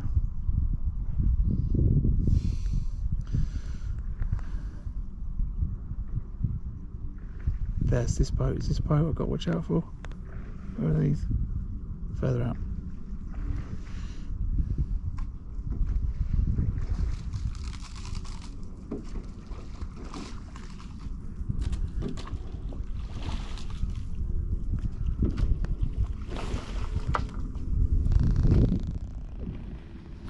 So when did I put that ball in? Just gone half past. Trying to think about how many mounds are down there and how long's that amount of cast are going to last. And based on the speed of the river, I might just get the catapult out in a minute and just start loose feeding casters. I don't want to bring them off the bottom, but I do wonder if some more casters might drift a little bit further down and get me even more fish in the peg. Not sure. But here I'm waiting quite a while for that next bite. Now I've had a bite, I've not checked that caster. I'm counting on the fact that it's still okay.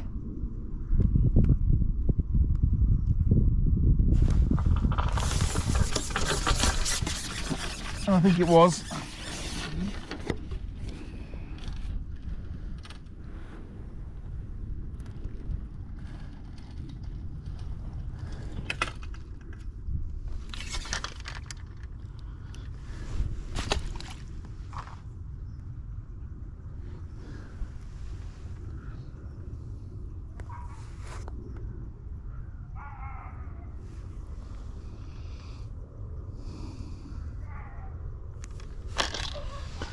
Yeah, there's so much to learn. You know, when people say like, how do you know, teach someone how to fish? It's like, well, I can probably do the basics in about 3 minutes. Actually, I can probably get you to catch a fish in probably 30 seconds. However, to catch consistently and better and the species that you're after and bigger weights and over a longer period of time and all those things, you know, there's certainly a lot more factors to it. Yeah, reset on those changes. Perch on the caster.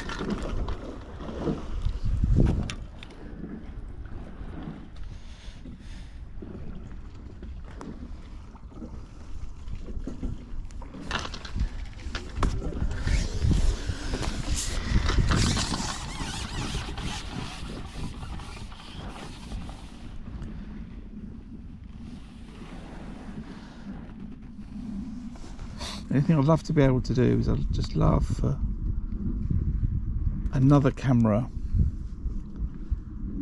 that's a better quality, that's pointing straight at that float, so you get to see the bites.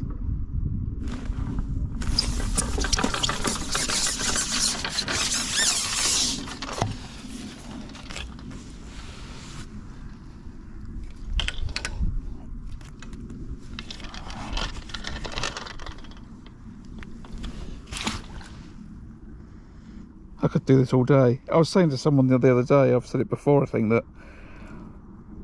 if you look at my video from Gold Valley on the Syndicate Lake the other week, well, I think I called it something like bomb, pole and edge, something like that.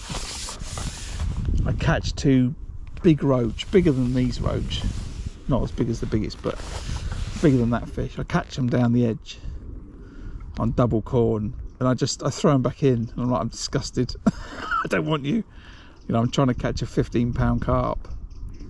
If you take me to a venue like that and I catch roach and I'm fishing for carp and F1s, I really don't, you know, roach just annoy me, right? You bring me here and say, right, we're going roach fishing for the day. I'm like, oh, what a beautiful fish. Like how my attitude changes. This is lovely though, right? Single caster, putting the hook all the way through, loads of hook points showing. Should be able to see that. Got allowed to do this a bit better. Right, loads of hook points showing through that hook, through that caster. Bite a chuck. Loads of fish. Yeah, but he doesn't live stream it, Anthony, though. I can do that. I can go and spend some money and get a better SLR camera and, you know, aim it at where I'm fishing and make a video out of it. It's about the ability to do it live streaming.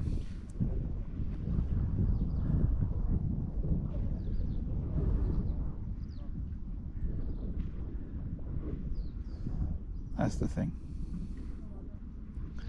What I need is I need a full-on Sky production company behind me. That's what I need.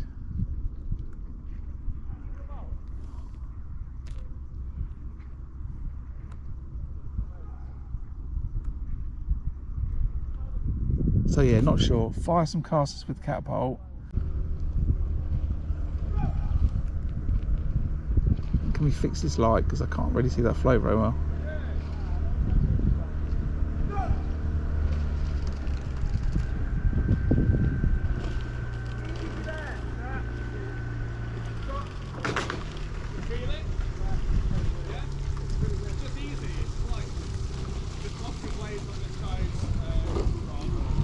Don't worry, I'll see you before you see me. Yeah,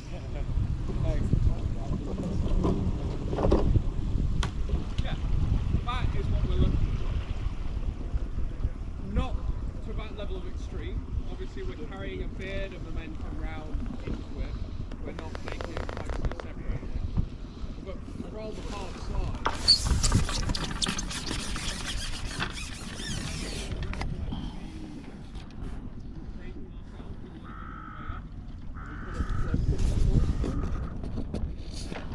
Did he just call it a rod? Yeah, as I said that, Anthony, I thought about Simon. I thought about Simon.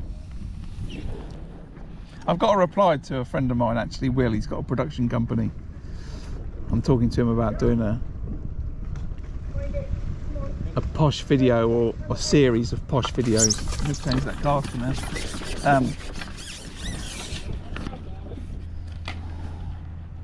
So I might do something a little bit special for the channel next year. So stay tuned for that.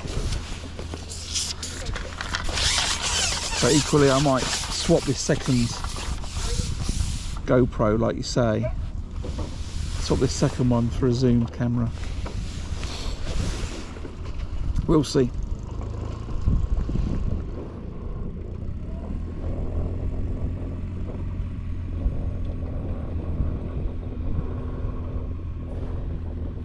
So I think what I'm going to do is get this fish all in,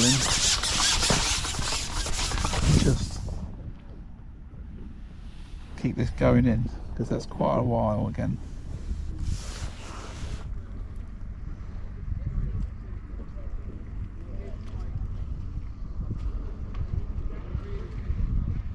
When that guy comes past, I wonder if I should call his boat a canoe. So I'll see your canoe before you see my rod.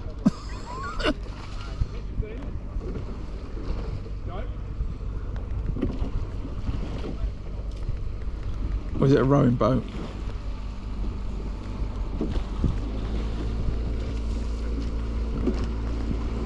If there's any rowers in the channel that know what that boat's called, can you tell me what it's called, please? Like the proper name. I need the proper name for the boat the rowers in, and the proper name for that little boat that they go shooting around on. I've got to get my rowing terminology correct if I'm going to get insulted by him calling this a rod. See there, it's just, you know, I just get that feeling, it just sort of drifts away. I can feel those fish just drifting away, telling me, you know, I need to top up, and they'll come straight back.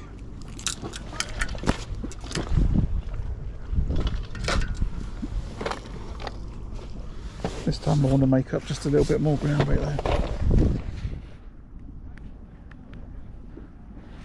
Because I've got half a ball left. Let's do another 10.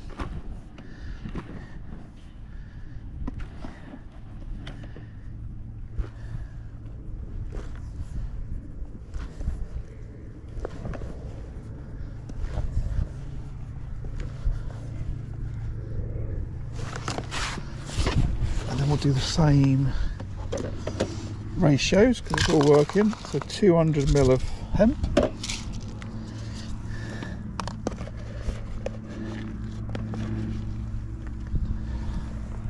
.250 of caster.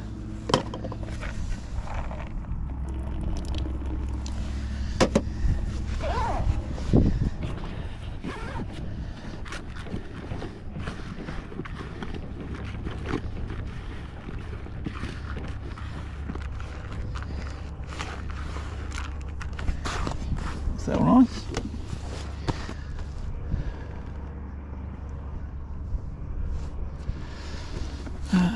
Right, I think.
Right, there we go. Morning.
I think better motivation than that. But does he live stream? Hey, does he live stream?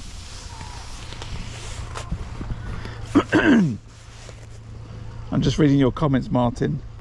I was going to say, but does he live stream, eh? Is it live?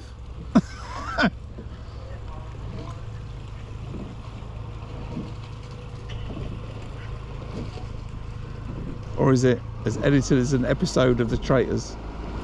You know?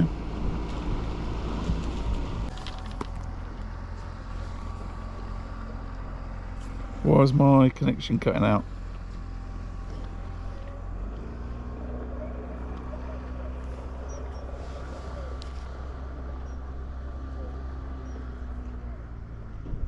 Oh, you're quite a way behind.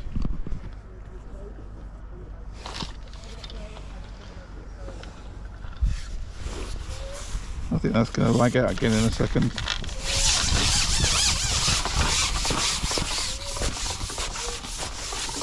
Hopefully it's going to catch up.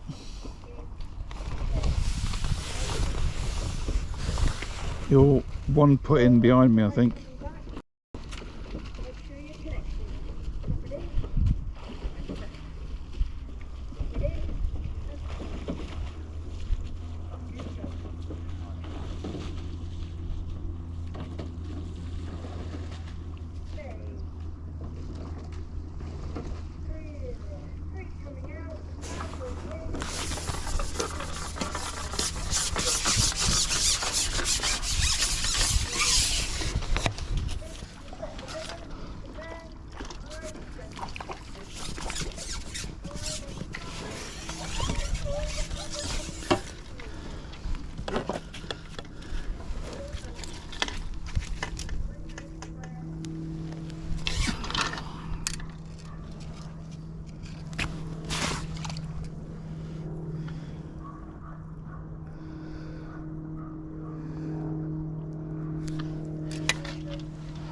So getting on the time, 11 o'clock,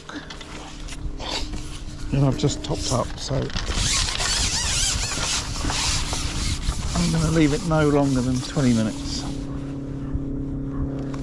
before I top up again, I think. Seems to be about the magic number, and after 20 minutes my bites start to drift off, so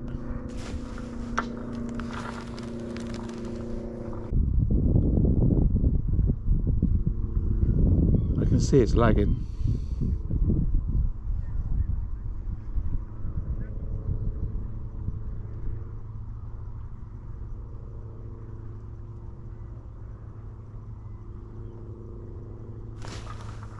Yeah, I think I'm getting some tiny bites. I'm slightly reluctant with the light conditions to dot that float down, but I might need to. I've said about it before today.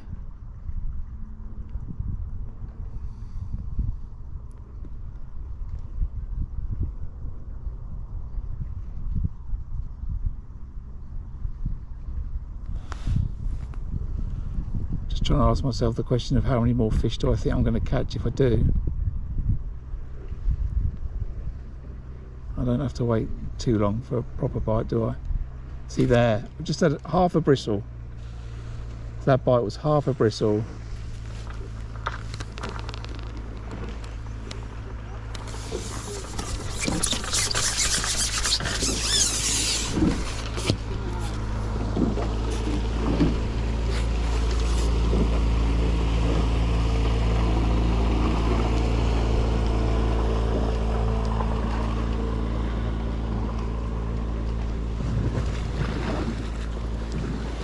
I don't know, trash movements.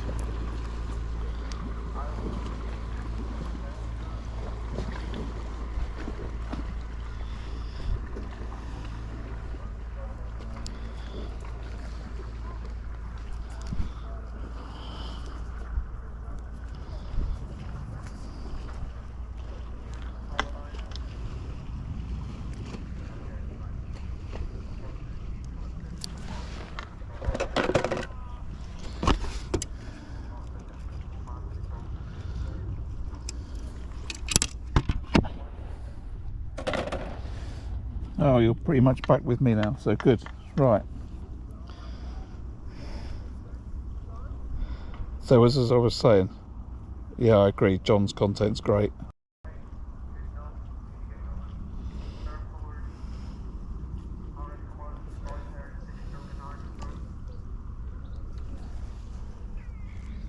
And more often now, he's editing with 3 cameras as well.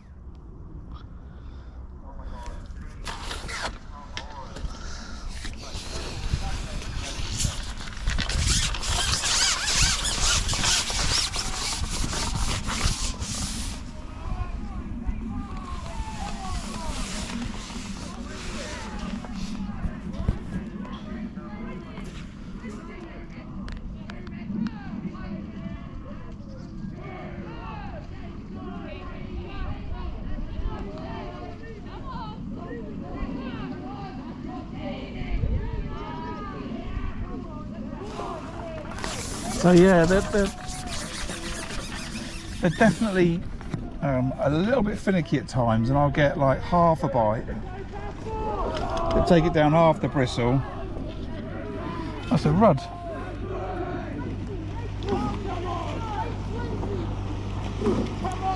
You're a rudd? Yeah, you're a rudd.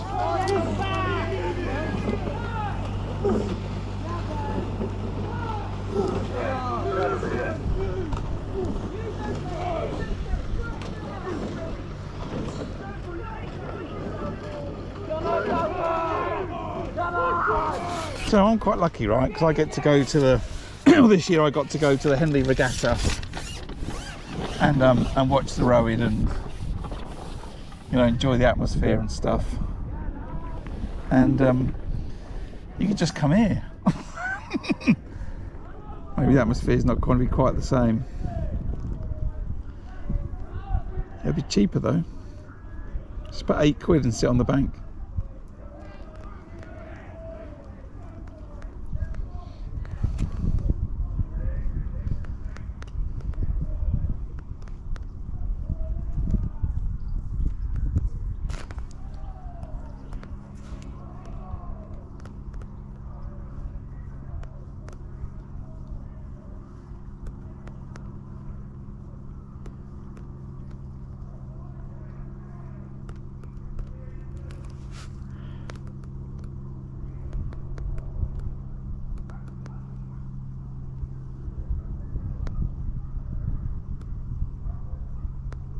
Okay, why is there no bite? Come on, fish please.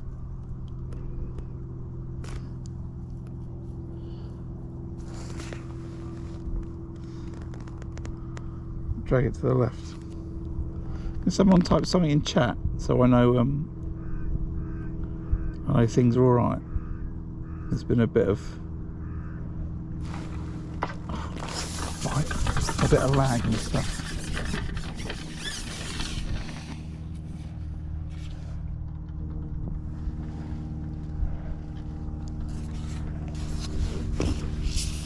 Okay, thanks.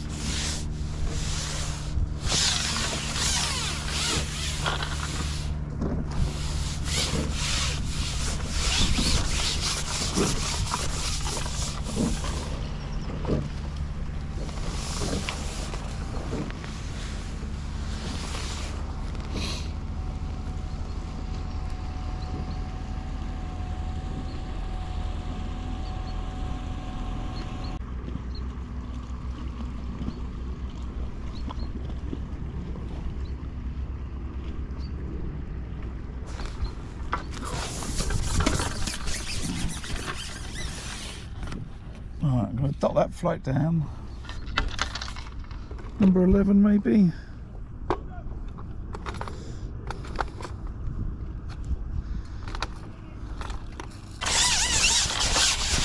Now I need to reset my brain into how deep it is. Or how much bristle shows, but what I'm trying to do is I've got like that much bristle, right? And the fish are sometimes taking it down that much and then they're ejecting the bait. So what I'm trying to do, and what happens when that happens, is I just watch. So what I'm trying to do is dot the float down further. So when it goes down that much, it's actually disappeared, which will tell my old brain strike. Because it's sometimes difficult to see when it goes down a little bit. Is it the rowers or is it the? I have to move that. Is it the rowers or is it the waves, or is it the light, or you know, etc. It's all go, isn't it? Nice quiet bit of fishing. It's quite a bit of boat traffic today. Right. So now that'll sit a little bit lower. And then hopefully when I get one of those small little bites, I'll strike instead of watching it.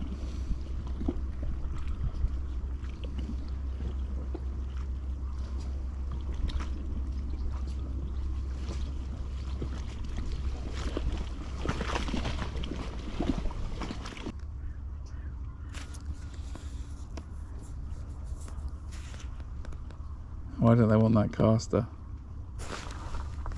I knew that would work. What's that?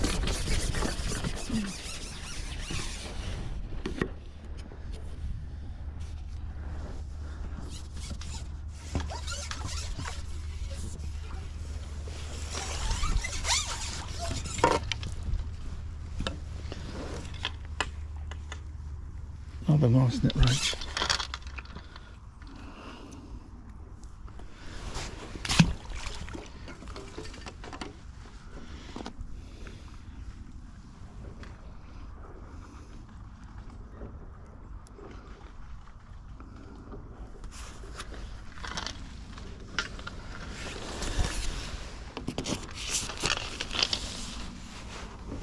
Yeah, without a doubt there's some pike round here. Without a doubt.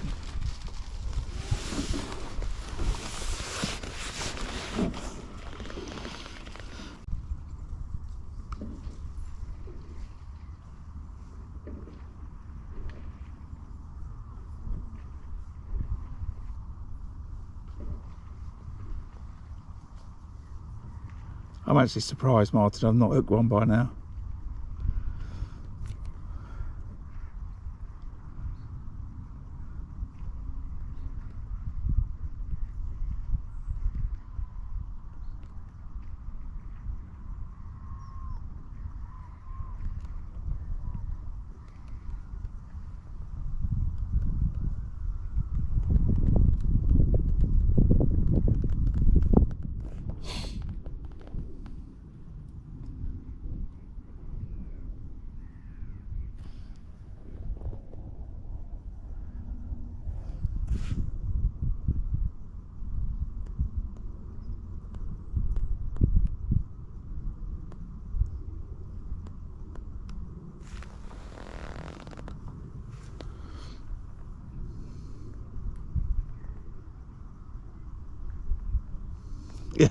To be honest, I could have brought a pike rod. You're very, very right. You're right. Not very right. You're correct. Although, to be honest, I brought the kitchen sink with me today anyway.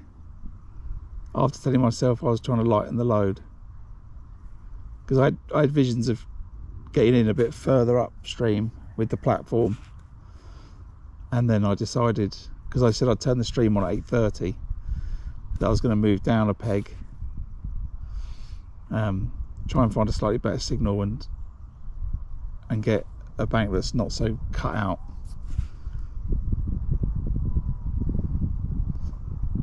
So yeah, I've got far too much stuff with me today. I can't do it in one journey, but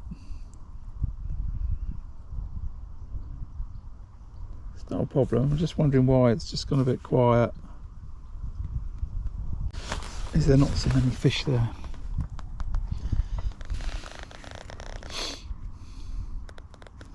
I did let it run a little bit though, actually, the last couple of times. I don't know why.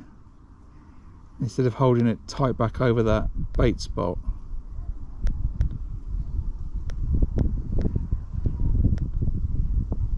Which maybe I need to do.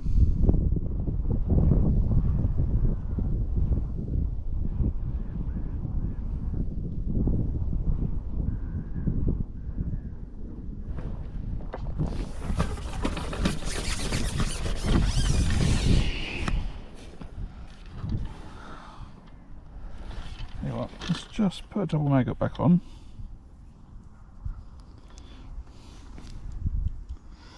I often find this, that you just get little runs of fish on. I don't really know why.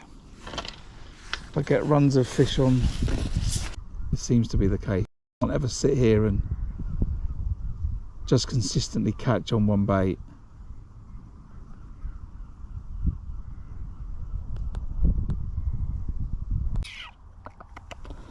Silver bream, I think.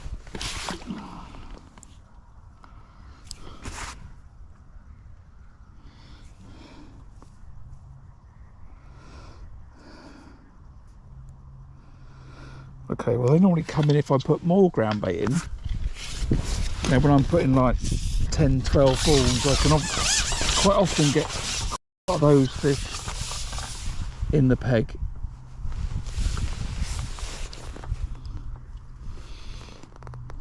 So we'll give it maybe another 5 odd minutes. Maybe I'll top up again anyway. As I said, you know, I've got a bit of room. I've not hooked a pike yet. That float's gone under, started to pull the line.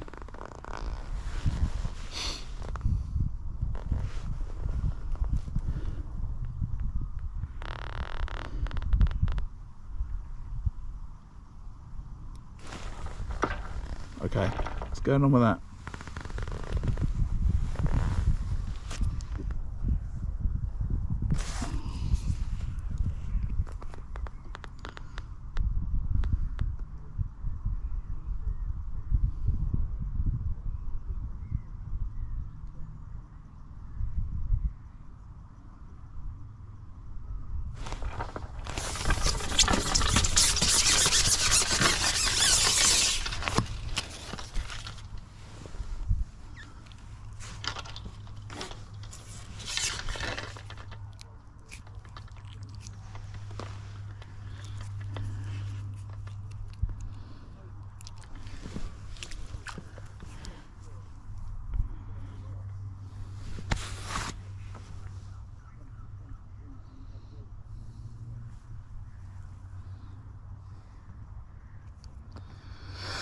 Just a quick reminder, if you're enjoying the stream, hit the like button, hit the share button, appreciate that.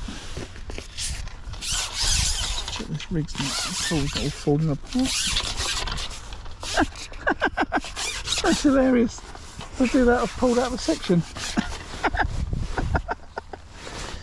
That is funny. I wonder if that's subliminal in my head. That is so funny. As soon as I did that, I pulled a 6 out of the number 7.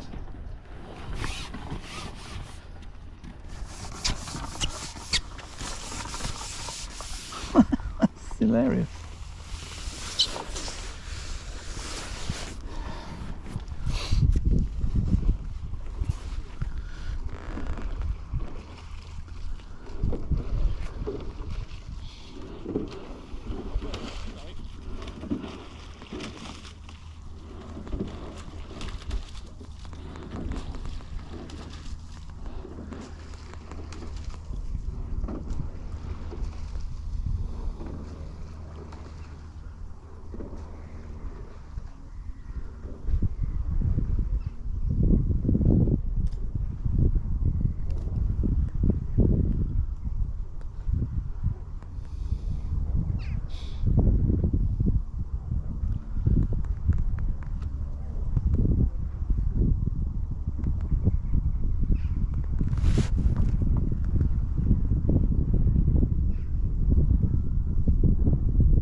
If you just joined the channel, welcome.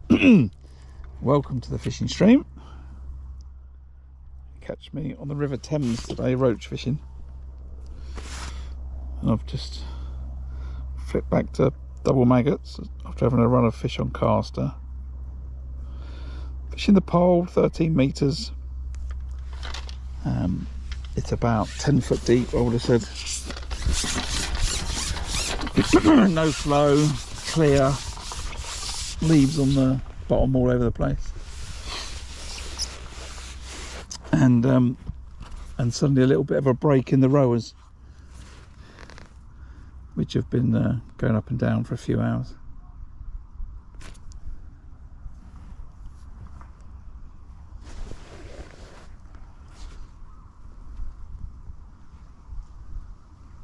Sun's trying to break through the clouds.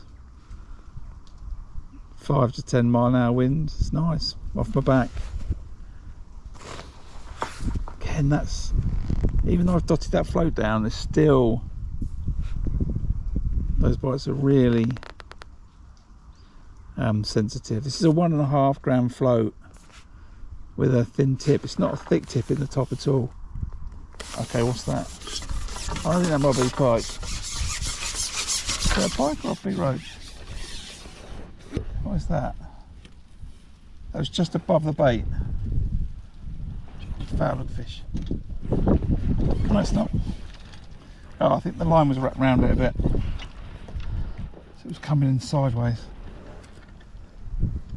Look, well, it's a hybrid. Hybrid? Yeah, I think you're a hybrid. But just above the bait, that was. Some big old hybrids in this part of the river. I've had them before. Morning, Neil.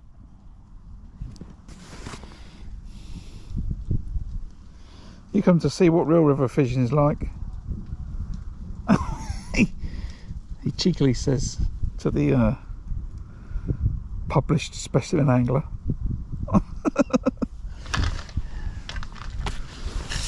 I'll see what proper fishing's like. Right, one more fish and I'm going to top up again.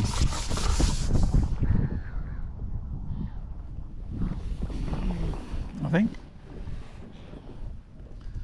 Let's not leave it much longer, 20-25 minutes. Then top up. When that wind blows like it is off my back, it creates that ripple. It's really hard to see that float.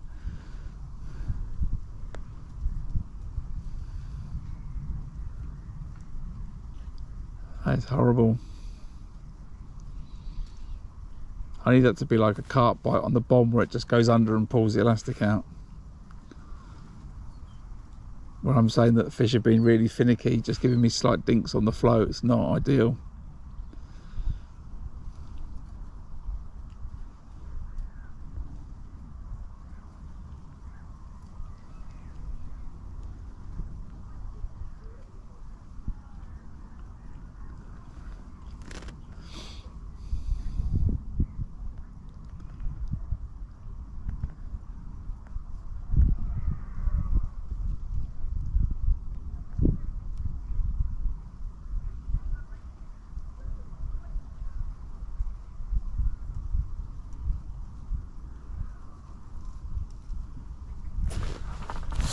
Call that there.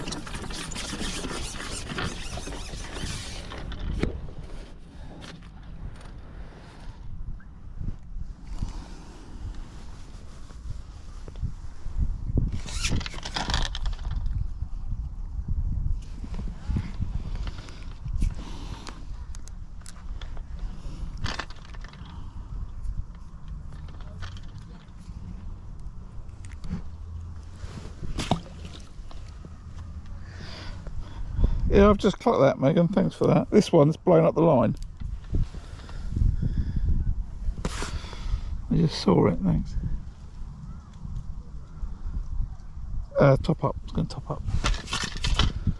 Top up, top up, top up.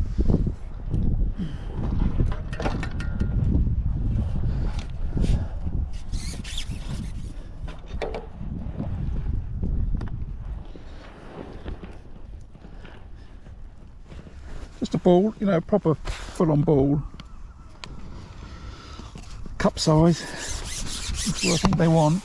There's a lot of fish there, a lot of mouths there. If you look, you know, think about those dace that are on that inside line that are caught on the whip. There's a lot of mouths to feed.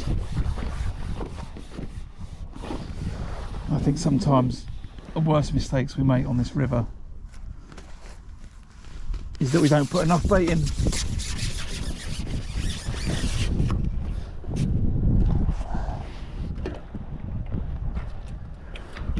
We sit and we let it go quieter and quieter and wonder what's going on.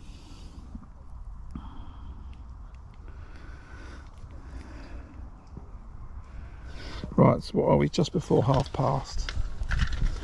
Topped up again.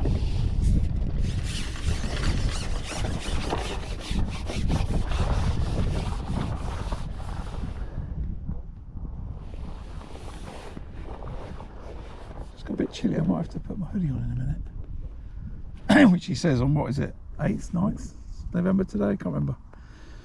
And I'm having to maybe put a top on. Put my hoodie on, I mean. You know. It's crazy the weather currently.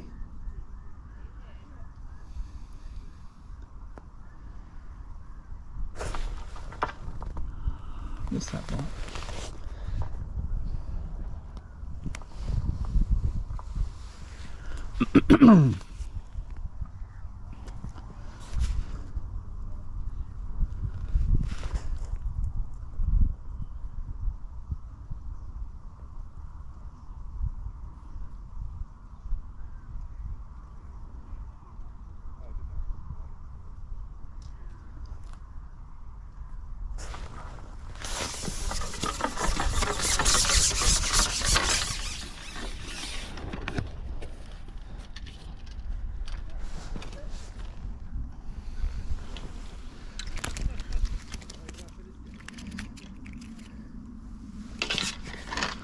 Lovely fish, aren't they?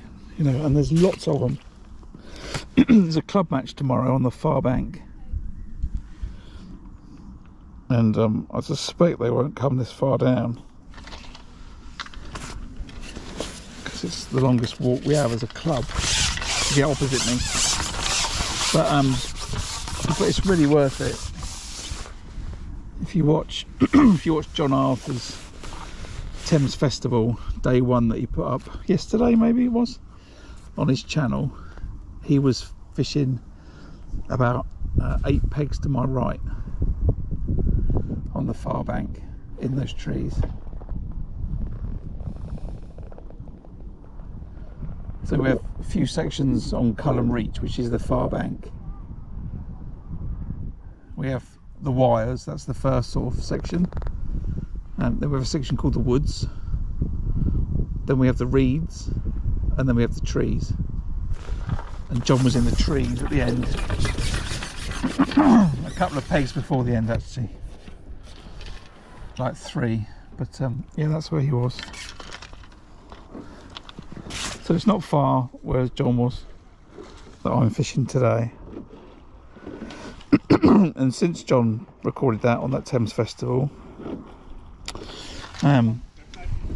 we've had no rain to speak of really, and and the colour's dropped out of the river. What little colour it had has dropped out.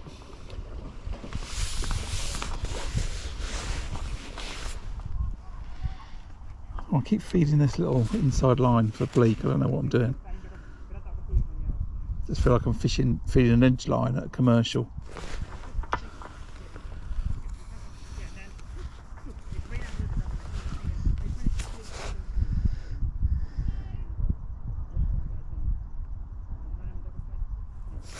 Yeah, I think this is, if you want to come roach fishing, you know, I haven't set anything else up today, right? I've come with the intention to try and catch roach, and I'm pleasure fishing, although there's a couple of mates up the river and I've got to keep netting, and I will weigh in when they weigh in.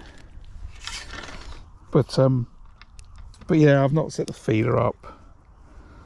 I just set the whip up to just give me something to do for 5 minutes, 10 minutes before I went on the pole line. But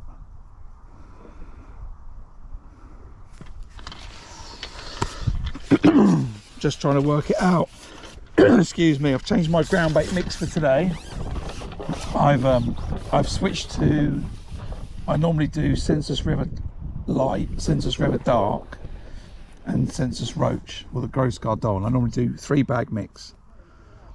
I've switched it today to be 2 dark and the Gross Gardon, so not the light one. And I don't really know if it makes a difference, but it's working.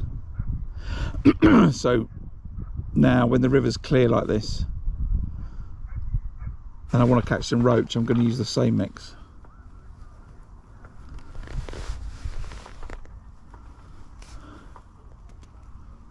I just think that maybe a darker bait is better when the colour drops out of the river like this.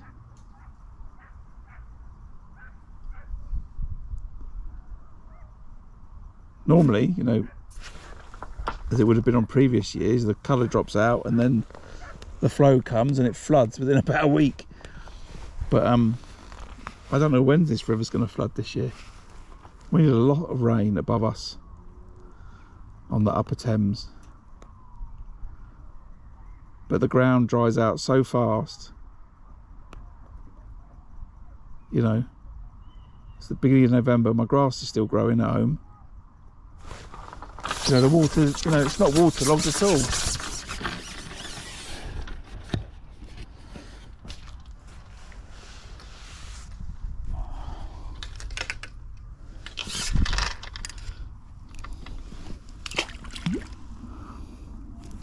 Right, let's cut the fish on maggots. Let's go back to single caster.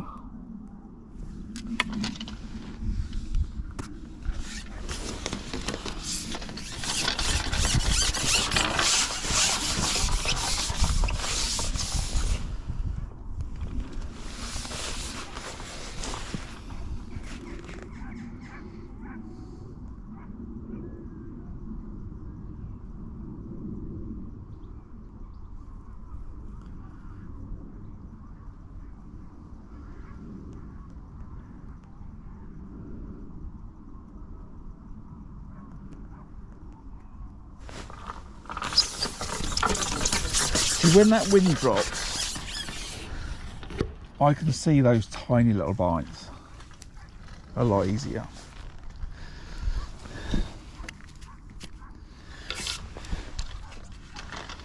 If I dot that float down more, I think I might be in trouble when the wind comes.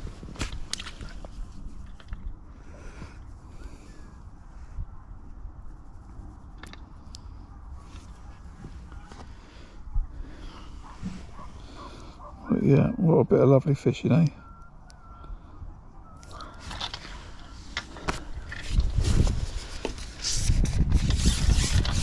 The other thing I've not done, I guess I've not fired caster over the top, which is something I said I might try, but I think it's so good currently, I don't know how it would make it better, if that makes sense. You know, what am I going to do by firing casters over the top that's going to improve it? I think the issue with the bites is due to the flow. So the fish are just swimming around like it's a lake, do you know what I mean? That's what I think. So they're able to just suck the bait in, I get a little indication, and then they blow it out. if they don't want it. I think that's what's going on. If I fired casters in, they're not going to go down river. They're just going to go maybe a metre to the right and hit the bottom. And then all I'm going to do, I think, is I'm going to draw fish down from where I put the ground bait and then spread them out, and then I'm going to complain I'm not catching as much. I think that's what will happen, so I'm not going to do it. If I was struggling for bites, I think I might think about it, but I'm not struggling for bites, am I?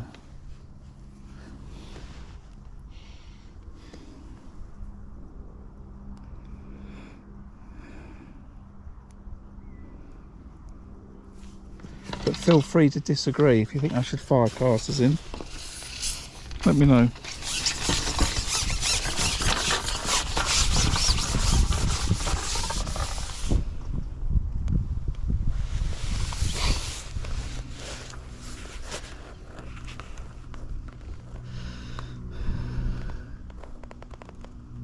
I kind of miss the rowers now.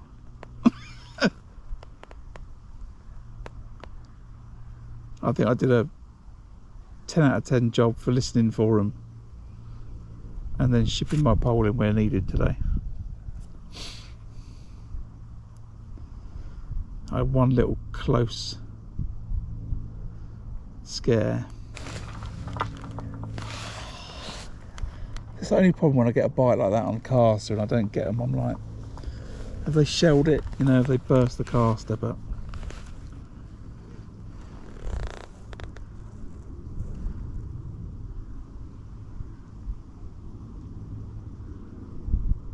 I think I only need to really worry about that when there's lots of little roach. And I think these are better stamp quality fish.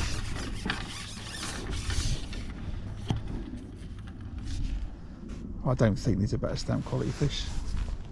Another perch. Okay. Ouch.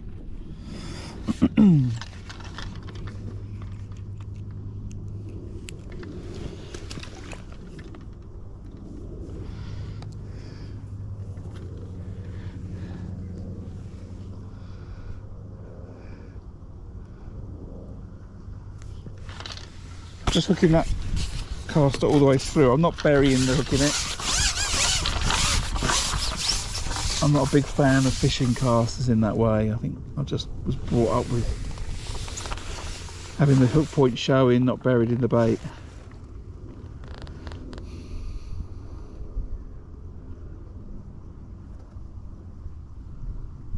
So the hook's all the way through.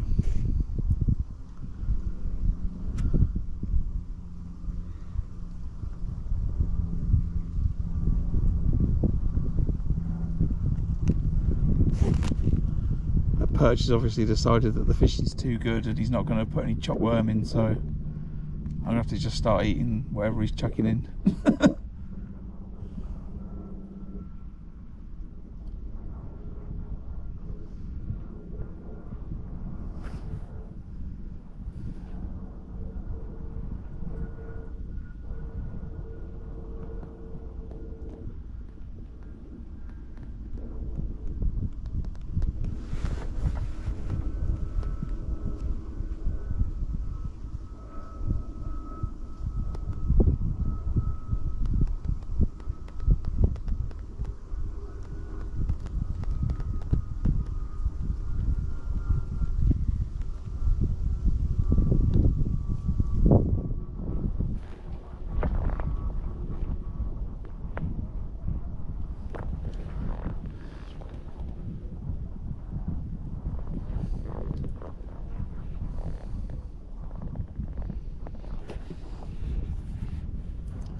I don't want to fish on, really. I've got some stuff to do, and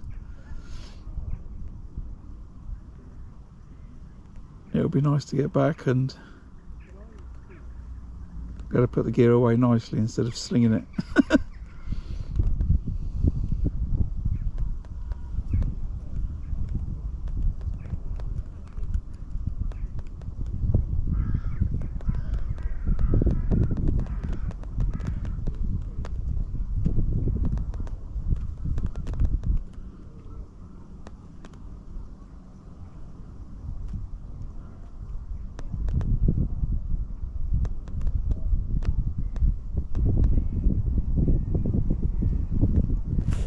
Found that peg.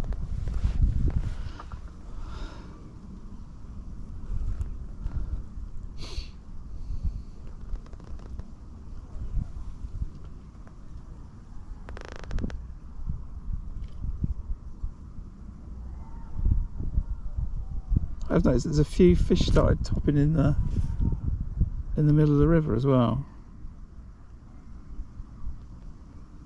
I wonder if there's some pike chasing them around.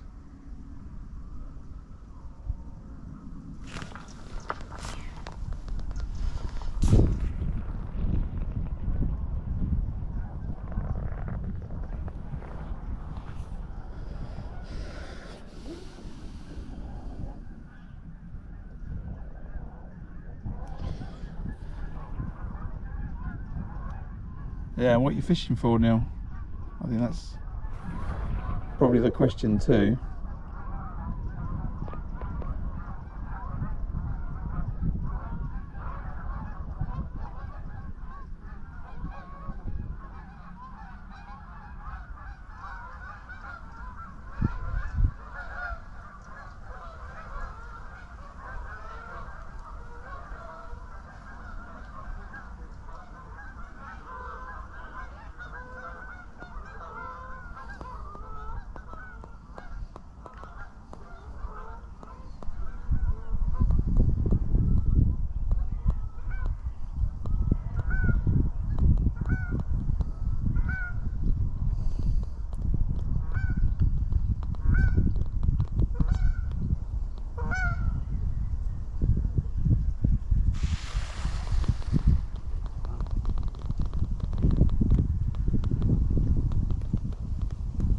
I don't think they want that caster as much, do they?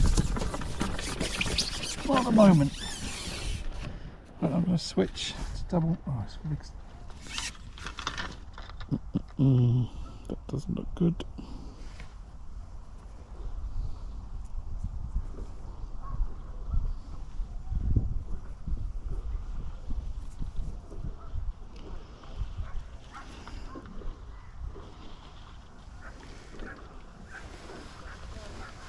Tie some new hook lengths, I think.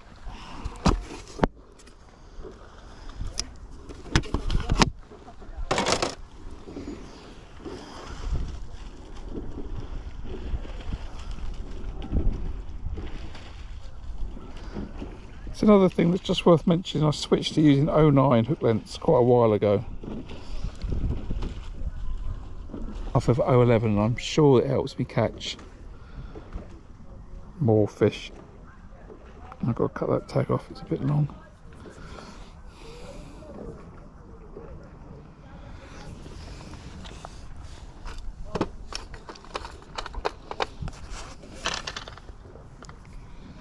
I think someone quoted my friend William where he said, heavy as you can for carp and light as you can for roach. And it made me just go, maybe I'm fishing a bit heavy.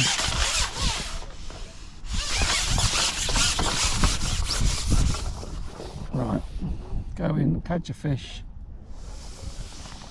top it up a little bit early, but I think it'll be right, and then put another layer on.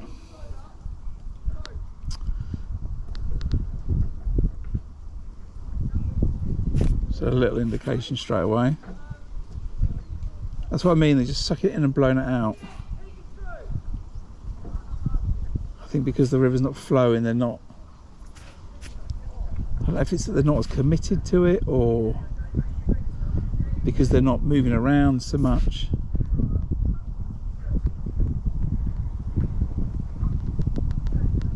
I need to have a little think about this for next season. I don't think we're going to have much of this. The river like this, I don't know, maybe it stays like this for a little bit longer, but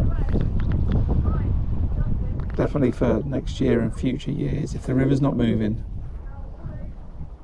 just think about how the dynamic changes from, well, being like a river to being more like a lake. And then if there's no wind, drop the float down further.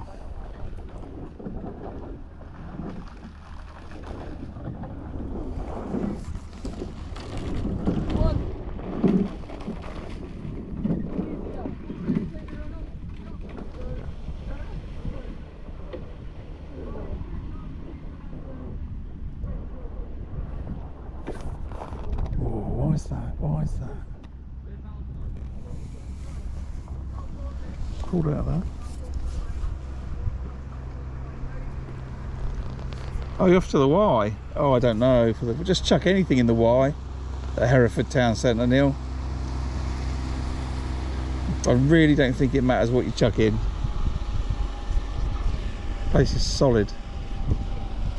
Just make sure you chuck it in regularly. Like if you watch that Andy Neal guy fish, he was absolutely, you know, balling it, massive balls.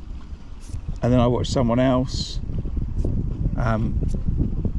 putting balls in regularly. You know, just chuck loads of ground bait in, mate.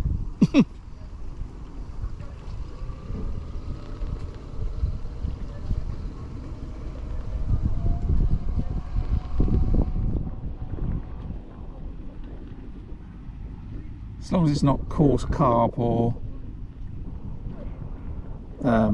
dynamite barbel.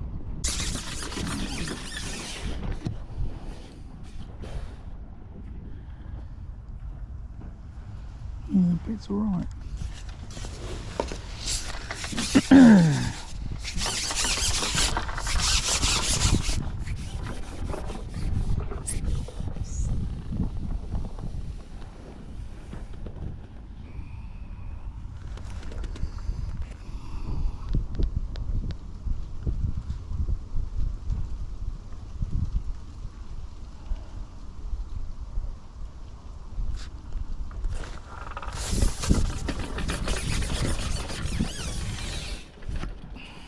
Oh, it came off. Right, I'm going to do it, top up anyway. So I've got to take the camera off for a second. Hopefully the stream won't disappear. If it does, I'll be back. Just going to put in another ball.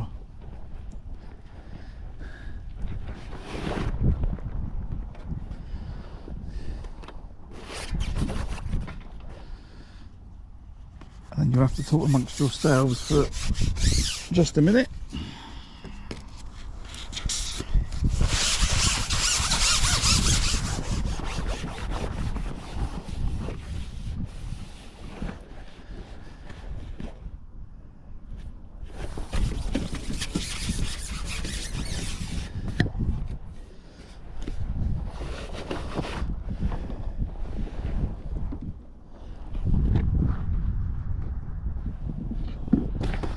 Right.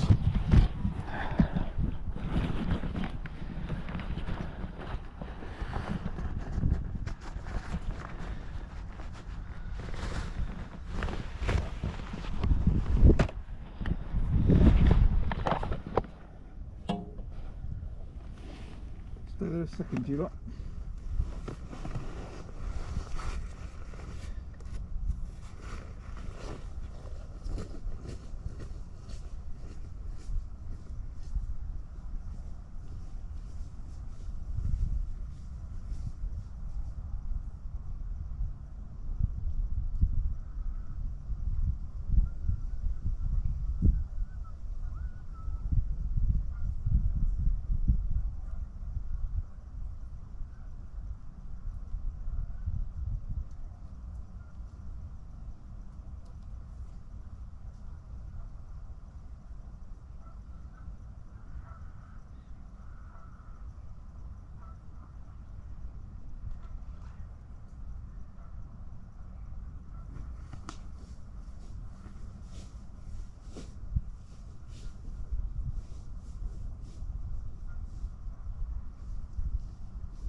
Right, slightly humorous. I did just manage to stand in a cow pat.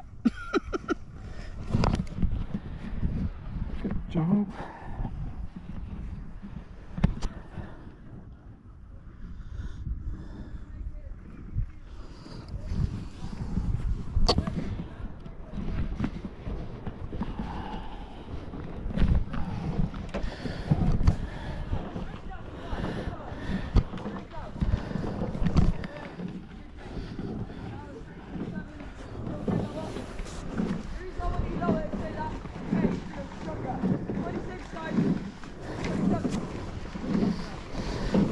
Right.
Right, where we go? Oh, hi Hayley. No, I'm in the UK. I am fishing the River Thames, just outside Oxford. So think Harry Potter. Not me, but the area.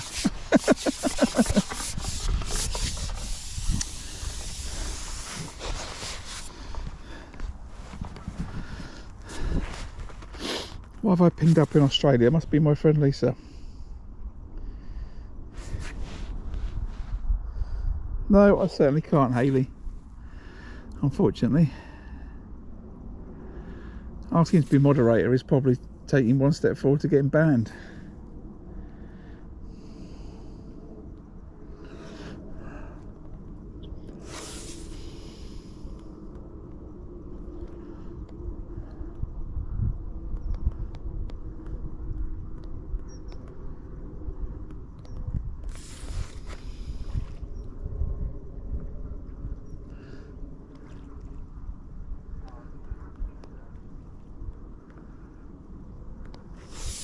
Right, I've just gone back out on a caster again.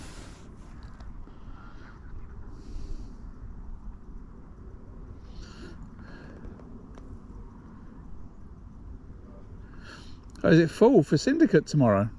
Wow.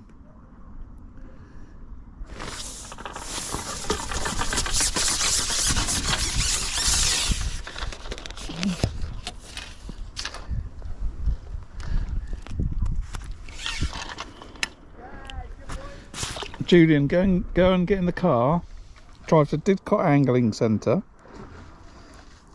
now, and go and buy a day ticket for Sutton Courtenay tomorrow, and come roach fishing. I can't come, but you've seen what you need to do.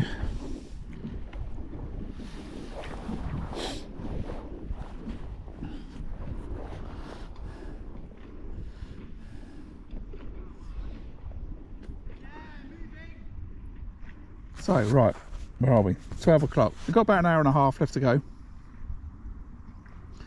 And I think I'm just going to carry on catching roach. Just like this on the pole, I think.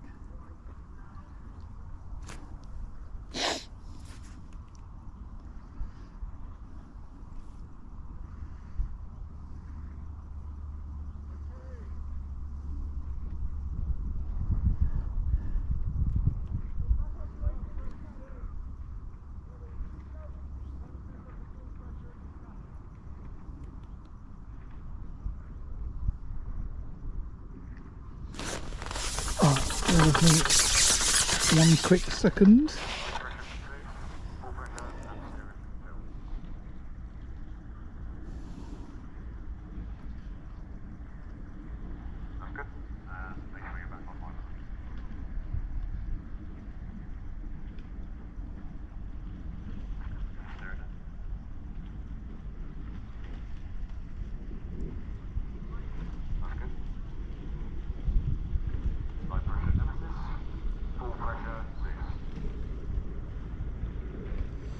Right, anyway, goodbye Hayley. I don't think you're a fan of fishing.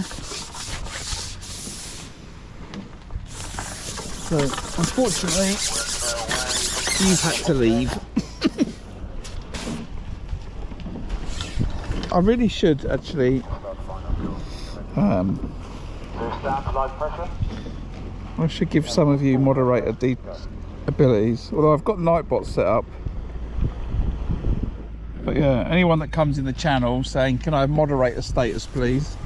No. Because it's generally either a scripted bot or a bad actor, and it's generally someone just trying to ban everyone that's in your chat. So, see you later Hayley. The joys of live streaming. Right, so what am I doing? I've got to just try and keep track of it. 12 o'clock, put another ball in. Come back out on caster.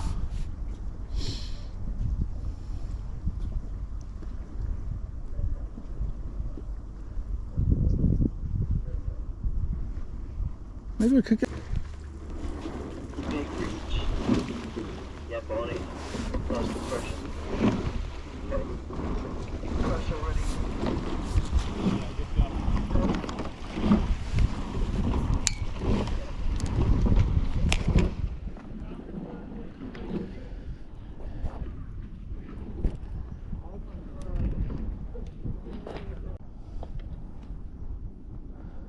Everyone wants to be an emperor, yeah, that's true Julian.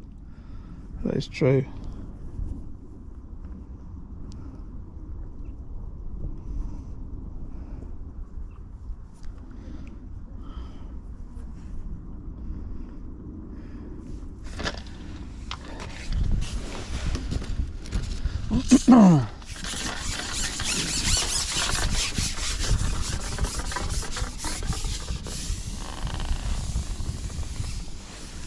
Just picked up another bit of weed. No.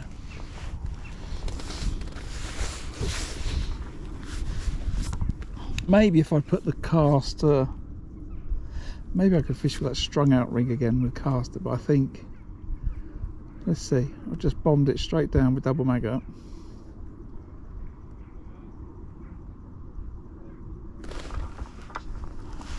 Something's had that on the drop.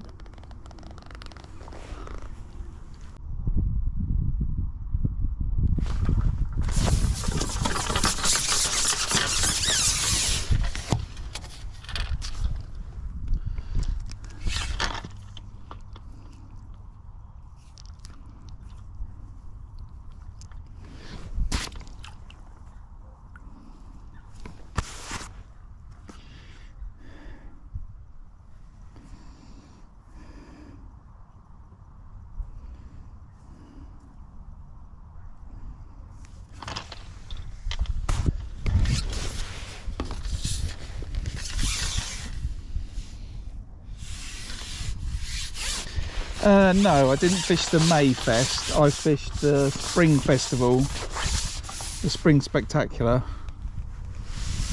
I fished the Pole Masters in the summer.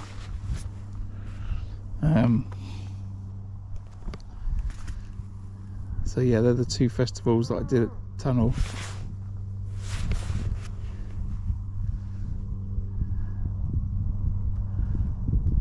There's something else on that bank. I think the Mayfest is maybe only a couple of weeks after the Spring Spectacular, and I was like, no, if I disappear for another 3 days, 4 days, because I want to fish the practice match again, then I'm not going to be very popular.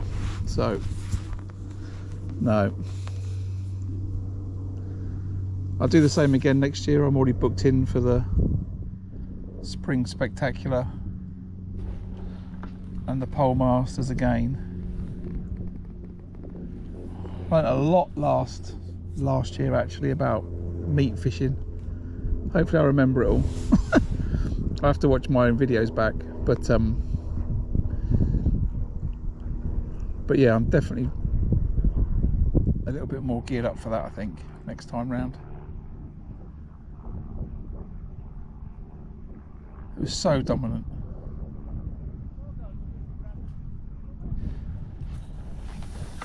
Oh, why does that come off? Why does that come off? Why does that come off?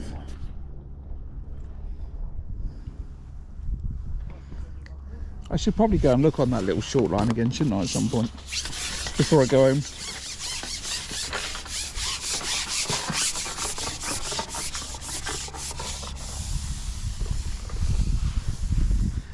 Yeah, those festivals are generally fully booked.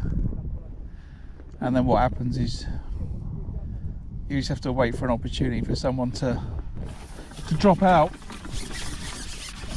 but they realise for some reason they can't make it, or there's a qualifier on their favourite venue for Golden Reel or Feeder Masters or Fish O and stuff like that.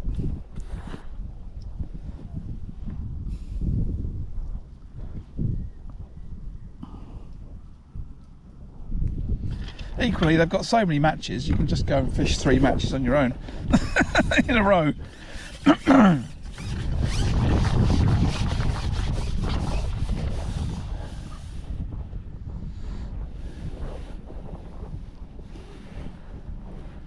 I think I did that one year. I had COVID and I couldn't. I had COVID, I was positive. And I can't remember, we had to have like 5 days clear or something like that, didn't we? And the 5th day was the first day of the festival or something like that. And I thought, it's just not right. If I turn up in that queue and I'm spluttering all over the place, people are going to be very unhappy with me. So I didn't go 1 year. And then instead I waited like a month till I felt better, and then went and fished like a Friday, a Saturday and a Sunday, and just fished like my own little festival across 3 days. I still did no good. But yeah, I fished like 3 opens.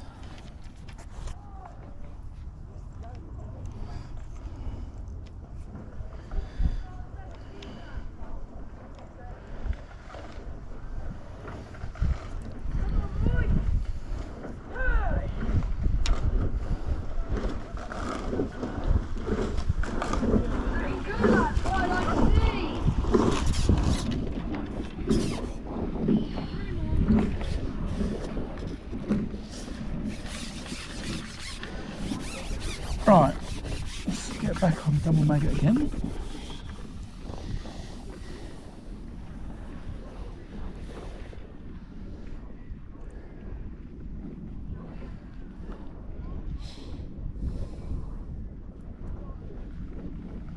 I need to knuckle down and catch a couple of fish, I think.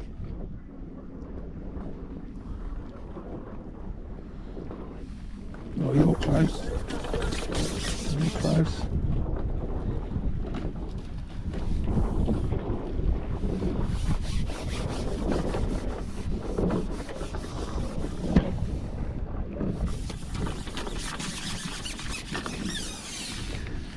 I think I've maybe a bleak up in the water. No, it's a roach.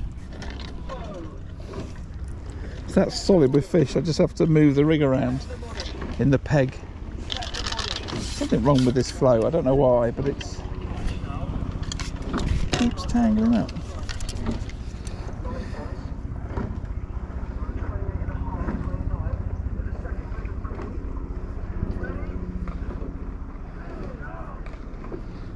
There's a kink in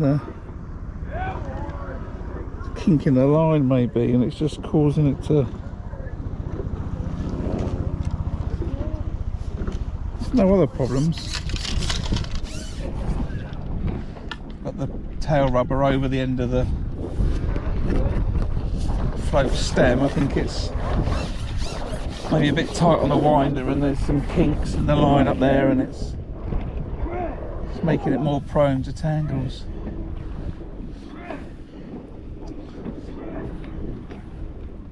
Right, concentrate, Graham, more fish.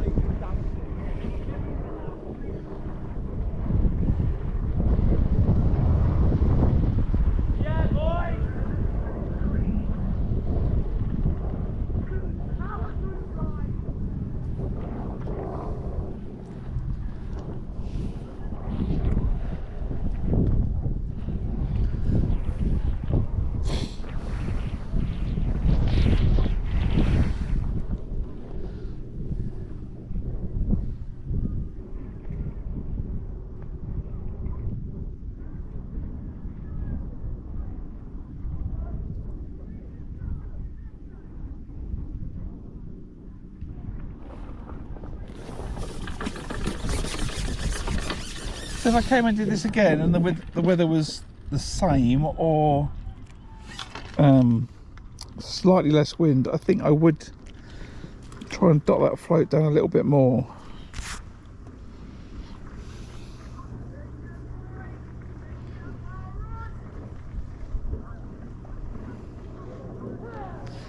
Well, they're saying that, why don't I just do that now? Just want to try these things while I'm out practicing, you know.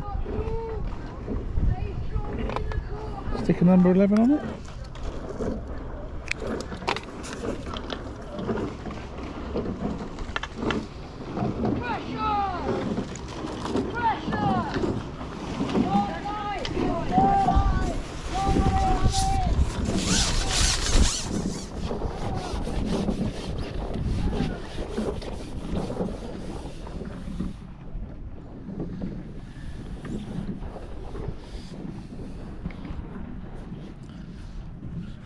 I'm still getting where those fish are just small indications on the float, and if I can dot that float down further,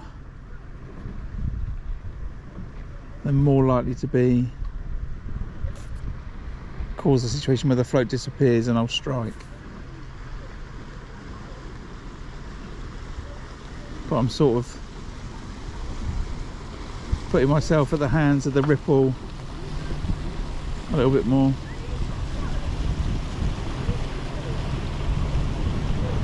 Little nod to the captain of the duck and dive.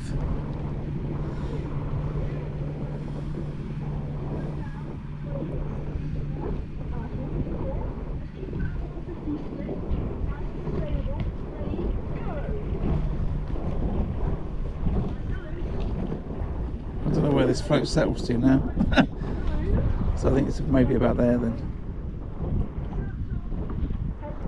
So I've taken away 2/3 bristle.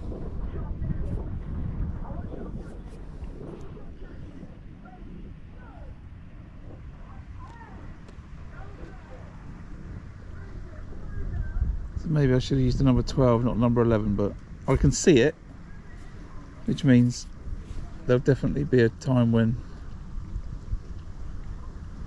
I can tell the difference. They're just slow, but stop talking, Graham. Stop talking. Says the streamer.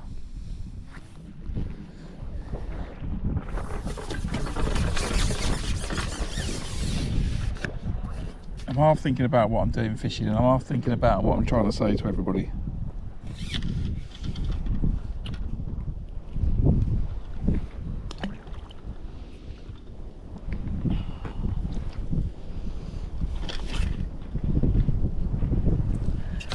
So, I'll just quickly show you on the float. So normally, when it's a bit blustery and windy like this, I'll dot the float down a little bit. So I've got a good chunk of bristle. The first number 11 I put took me down to that much bristle, and the second number 11 has taken me down to that much bristle. So hopefully you can see that. You can't see that, it's the wrong angle. Let's do it this way. So normally like that, First number 11's taken me down to there. Second number 11's dotted me down to there. So, sometimes go down a third of a bristle and then they let go. That's what I was trying to say. And they're not liners, right? It's not like I'm fishing down the edge. They're grabbing it and they're spitting it back out again. And they're not small fish, they're all big enough fish. They can all swallow the bait. I think it's because of the dynamics of the river mean that they don't need to feed as aggressively. I think something like that. Or I know nothing about river fishing, and sometimes they just give a little bit of a finicky bite, but I'm trying to combat them taking it down a third and spitting it out by dotting the float down so I see that bite and striking it instead of seeing it. I'm waiting for it to go further and it doesn't. And hopefully everyone understands that. Otherwise I might sound a little bit like a rambling fool. Excuse me.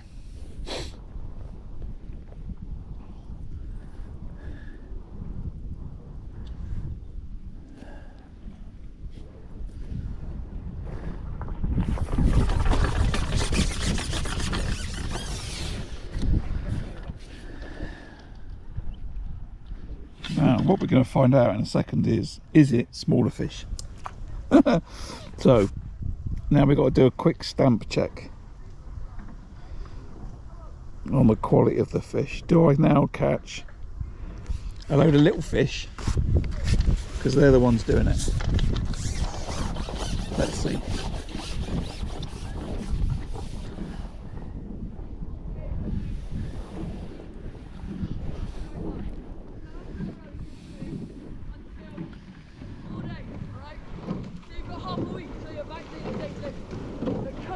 Light's just got awkward again, so it's difficult to see the bristle again because of that ripple. Wind off my back. It's a bit tricky.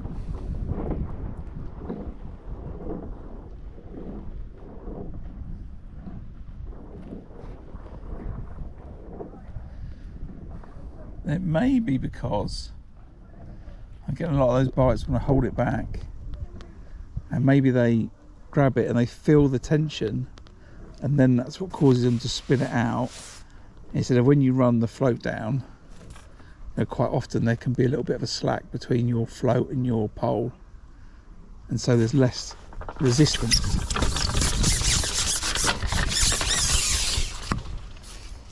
So whatever that was, it came off, which makes me think small fish.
Fish. I wonder if that's what it is. It's the fact that they're a little bitty roach.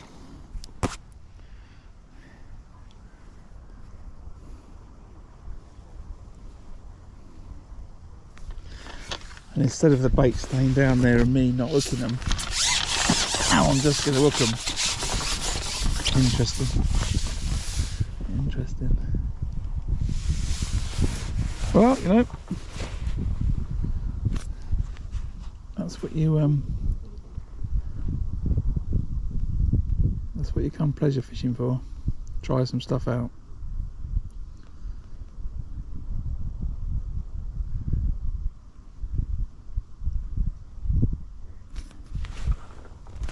Okay, that's bigger. It's sort of bite though, so you know.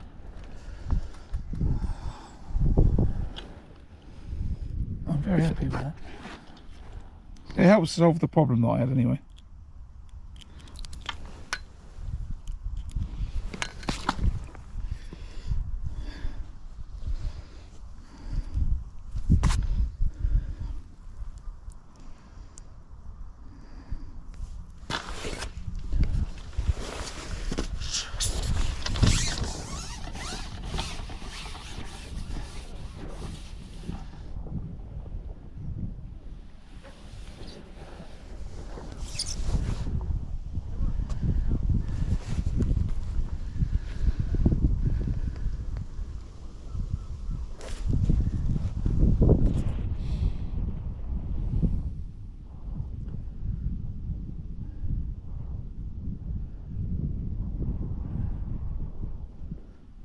Yeah, maybe if it was not an 11, it was a 12, and maybe that would take half the bristle out, and that would be good enough.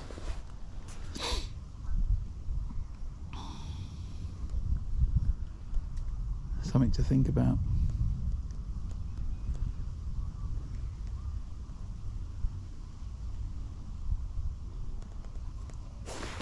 It's not been a consideration for the last couple of years because the river's been bombing through and I've been holding it back and then letting it go, and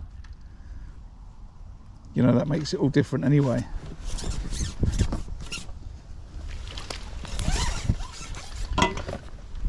But it's certainly helping me hit more bites. Lovely roach.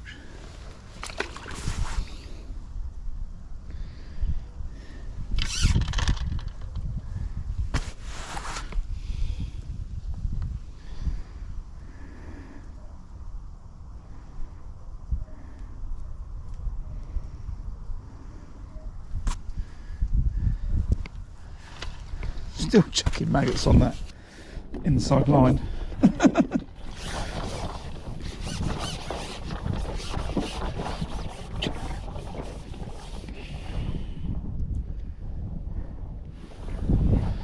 Must be coming up to top up time again.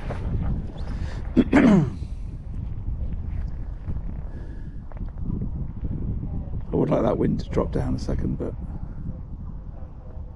I can't do nothing about that.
So, am I hitting smaller bites off smaller fish better?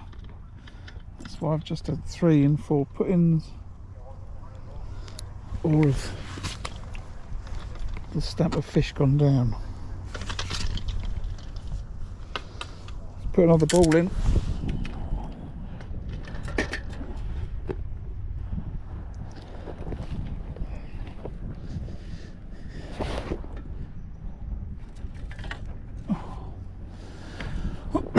welcome if you just joined the stream.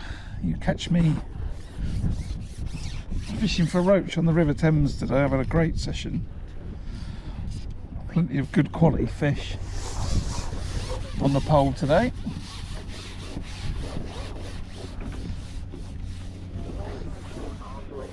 It's called Roach and Rowers today, the session.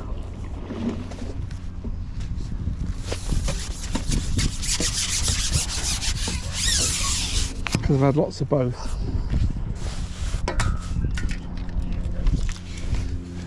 I found these fish want a top up every 20 minutes or so. Maybe even more often than what I'm doing. Maybe I should put more balls in when I top up, don't know, but it's working for me. Catching on single cast, a double maggot over the top. There's no flow in the river. I've dotted the float right down.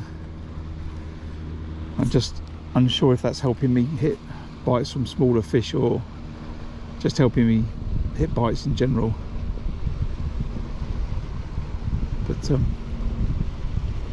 But yeah, great day so far. Got about another hour's fishing left before we give it up for the day.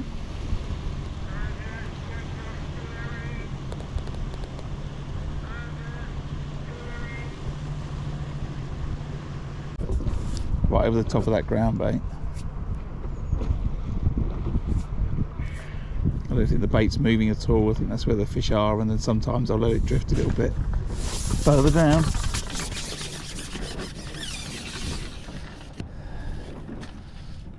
Oh, what are you? Little dace.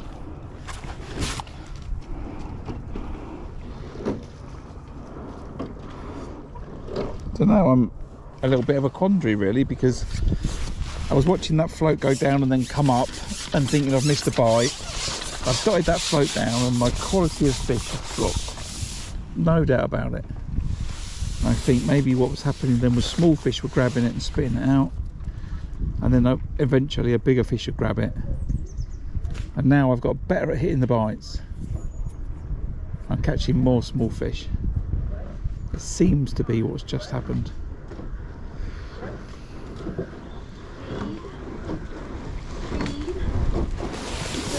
No, maybe it's not quite right. I'm looking at that thinking, I'm alright, I'm alright, am I alright? I'm alright, yeah, I'm alright. No, I'm not alright. No, I better ship that in before I get a smash top kit. Anyway, thanks for the YouTube short.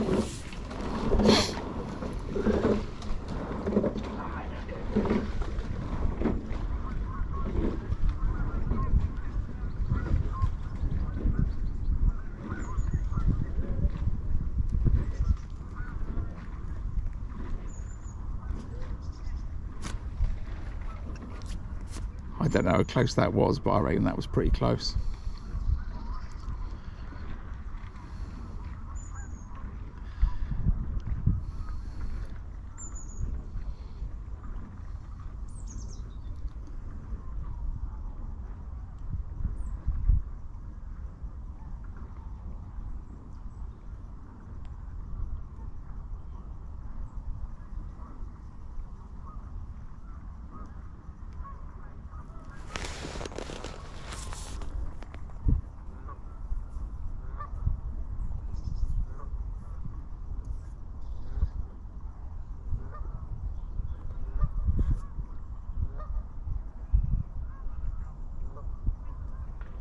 They don't want that caster as much, do they? Big or small?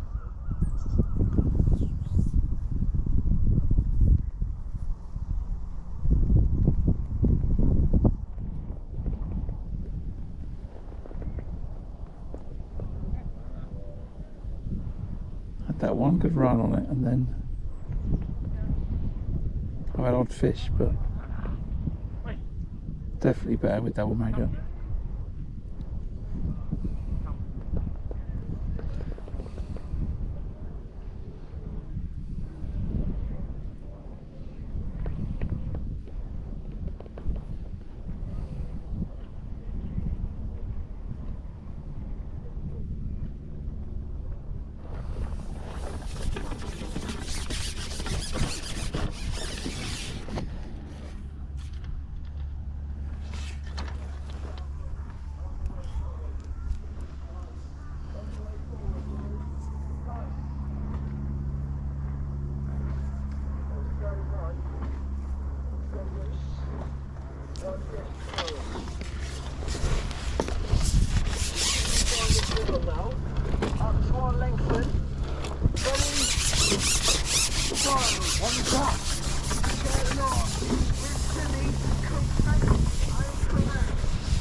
Right, stamp's gone right down, hasn't it? Let's have a couple more.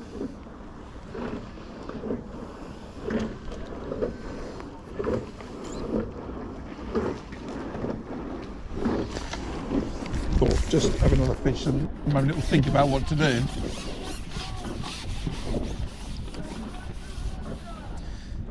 Seems to be exactly what I was thinking though, that I've just got more efficient at hitting the fish that were smaller and thus reduced my stamp of fish that I catch. I guess I'll tell by taking that shot back off,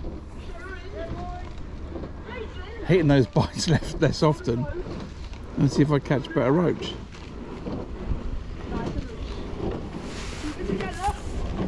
Interesting.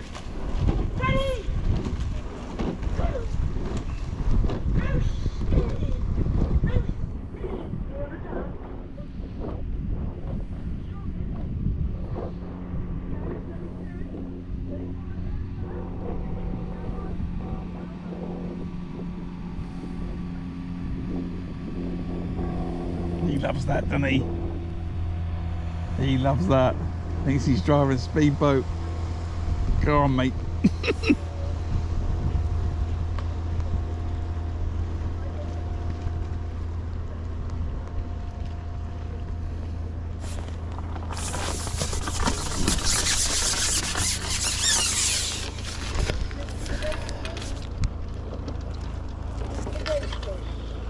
Where have all the big roach gone?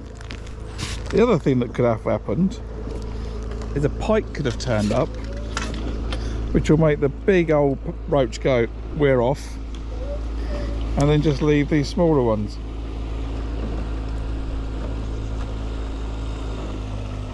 Right, let's take that 11 buck off.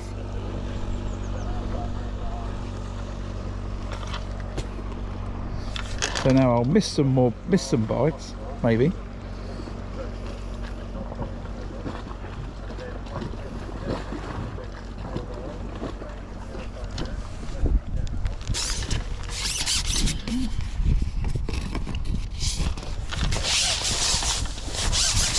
Strange scenario. I hope you're all enjoying it. We're catching some few fish live on the River Thames. So roach fishing. If you enjoy it, give it a like, please. Hit the subscribe button. If you're not subscribed, it's a free way to support and an easy way to find your way back. It's roach fishing today. F1's carp a different day. And a bit more pike fishing and barbel fishing over the winter. I think that's what we're going to get in this year. But for today, I'm trying to catch some roach.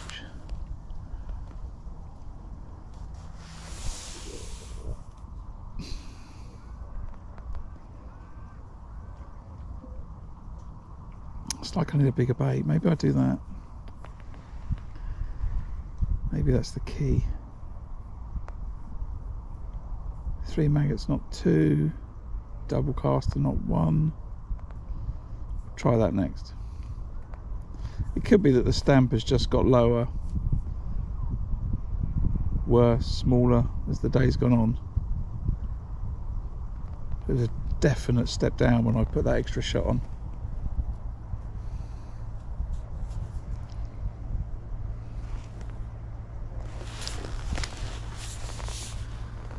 That's what it felt like anyway.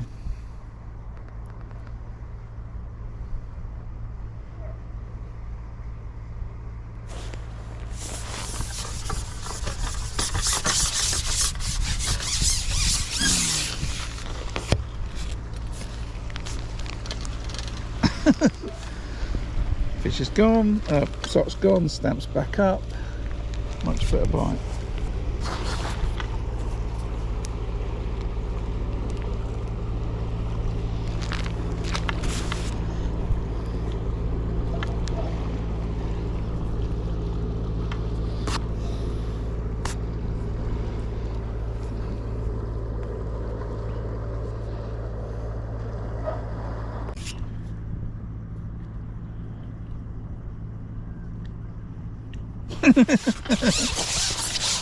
think there's a bit of an issue with that date.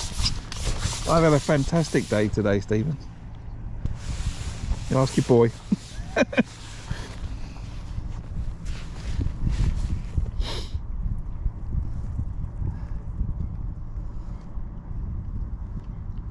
Apart from the bites I've missed, I've had a fish a chuck for the last...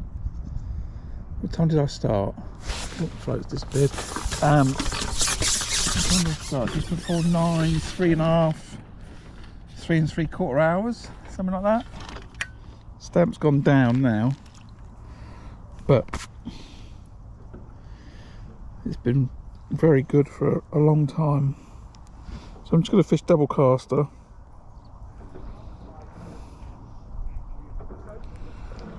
Don't worry about that little nick. See if that will help encourage a better stamp.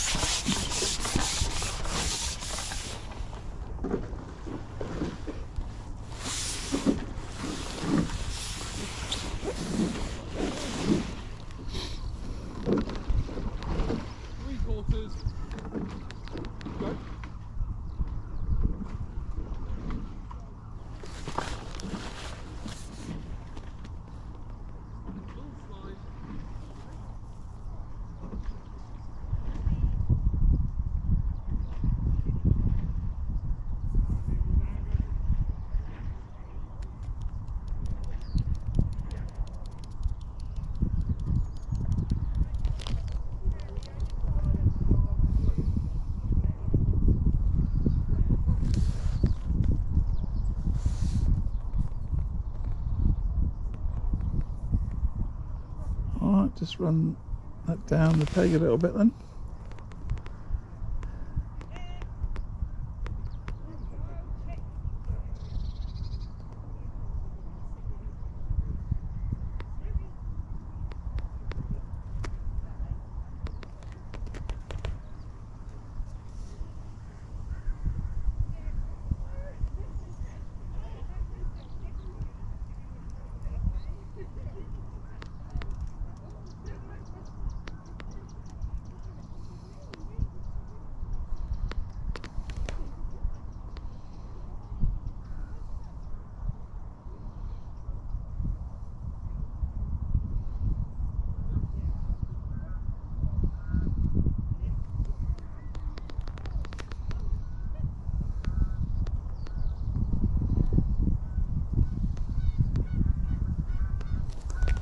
I don't really think any bait's got down there.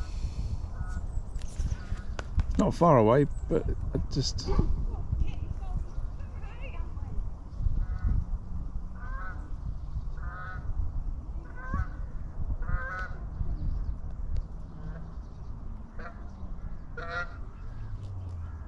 If I hook a fish there, it's just because there just happens to be one there, nothing to do with what I've done in terms of feeding. Drag it back up.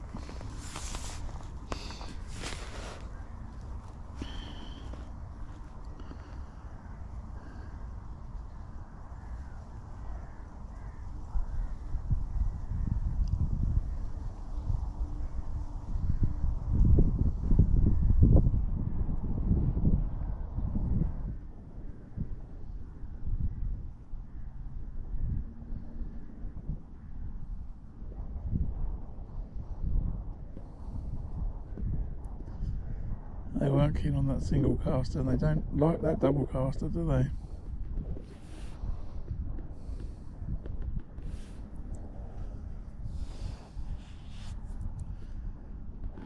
It's really weird. Well, it's not weird actually. I know it works like this. Some fish want that bait, some fish want that bait, and you've got to keep just trying different things if it gets a bit quiet. In this case, get off that bait and go back to double mag out.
just a case that the stamp's gone down then, I guess. It's not about the hitting the bites more efficiently, the stamp's just got progressively worse over this last half an hour.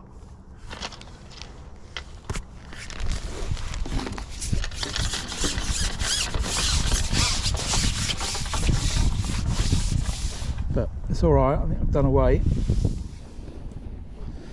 I said I will fish till 1:30 when the other guys said that they were going to fish till. Hopefully they're going to stick with that. And then weigh my fishing, because one of them's got a set of scales. See what I've got.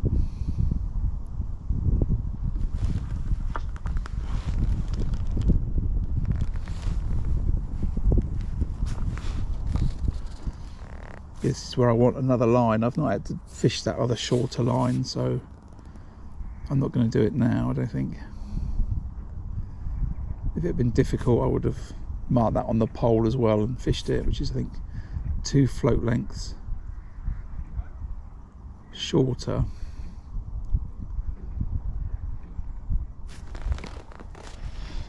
Instead I think I'm going to fire a couple of casters,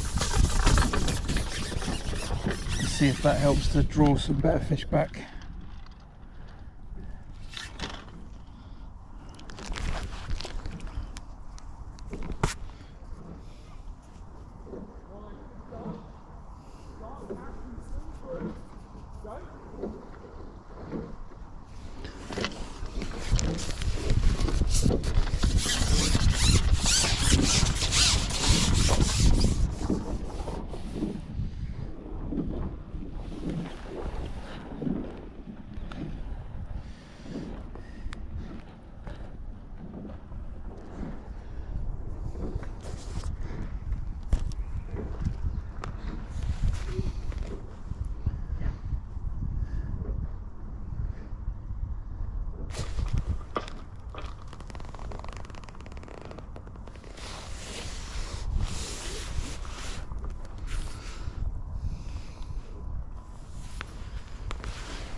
Right, I'm just going to rearrange this side trace slightly.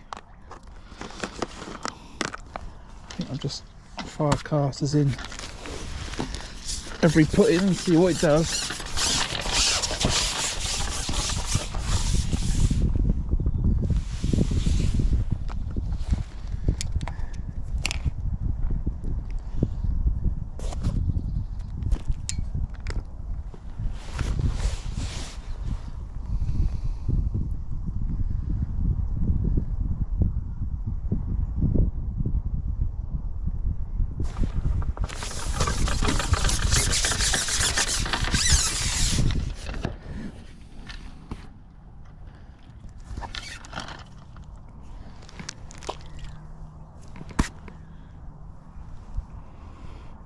catch rate's improved all of a sudden.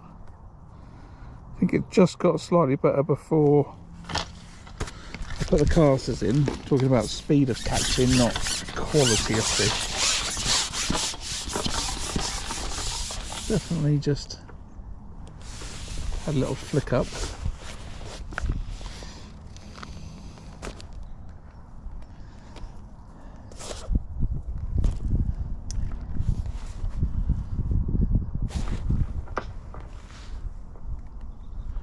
I suspect this sort of stuff might start to happen.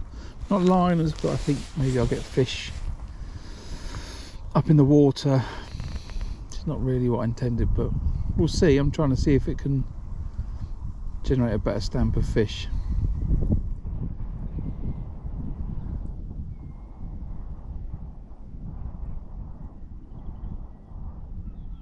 You know, time is to try it now, not during the match.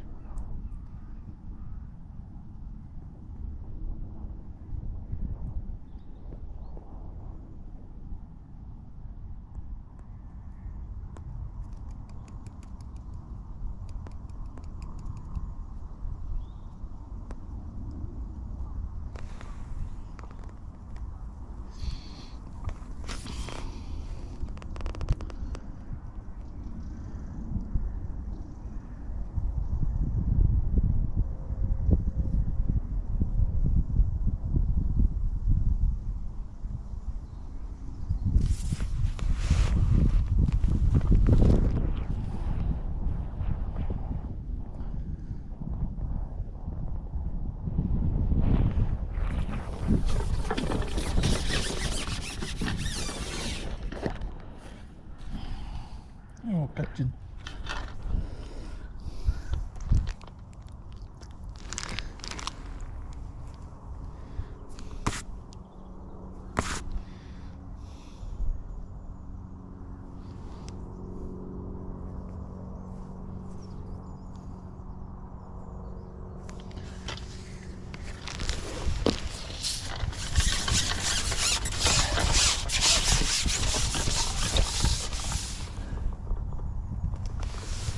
So my stamp of roach has progressed upwards into gudgeon and that floats. But, I need to break this rig down at the end of the day. It's certainly a kink in the line that's causing it to tangle up like this.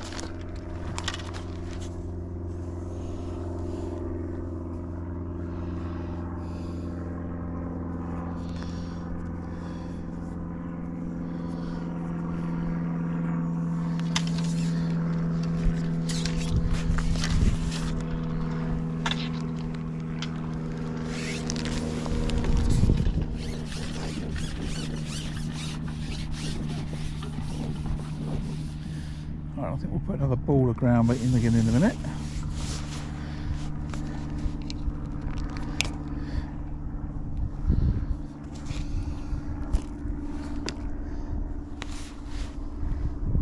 Need to be just a little bit careful with that feed. I don't do it to the left of where I'm putting the ground bait in. I don't want to cause myself the problem of splitting the fish upstream. That'd be terrible. So don't do that.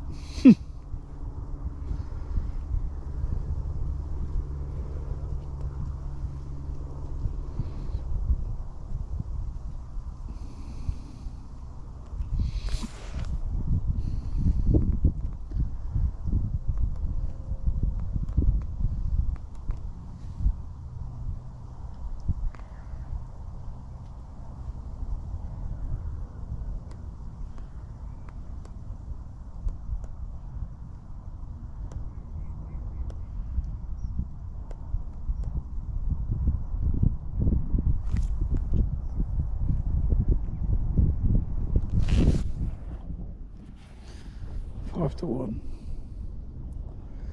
Right, one more fish and then we're going to put another ball of ground bait in, I think. That was my bite.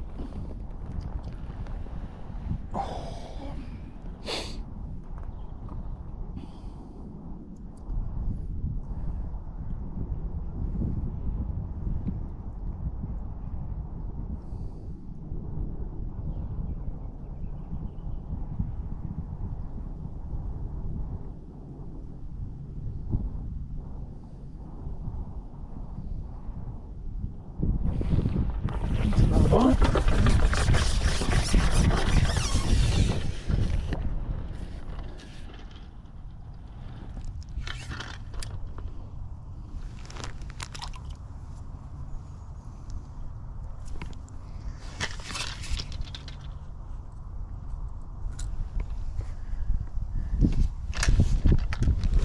Right, and then I'm going to quickly see if there's anything better on that bleak line.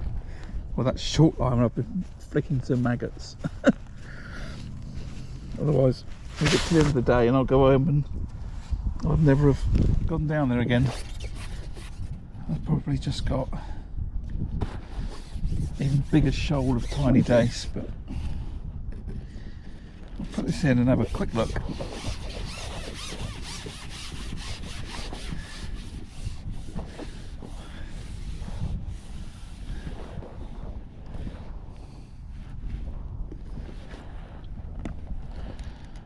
Just put some casters.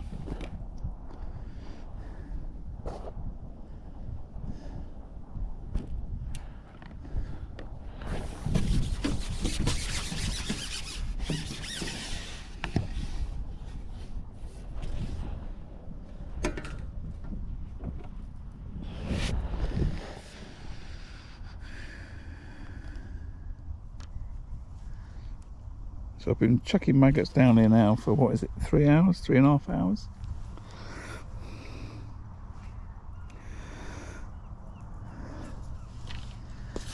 There's either going to be a load of them or nothing. Let's see.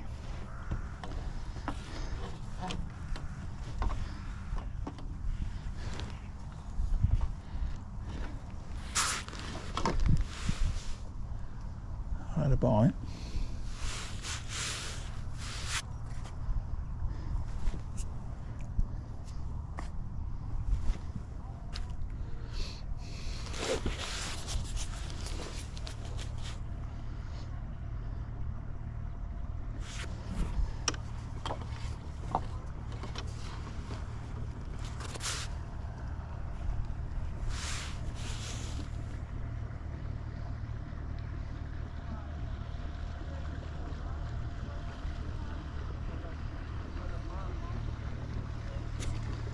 Tiny little fish,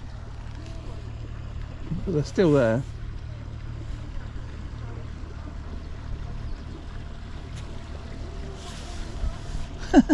Then we'll stop there, shall we? Look at you, a little baby dace.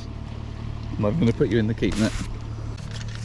Fish maggots, I think, catapult casters. And see if in the next 30 minutes I can get a bigger stamp of fish, or if it just stays at this small stamp. Because for some reason the big ones have decided to leave, or a pike spooked them, caused that to happen, or something else, you know.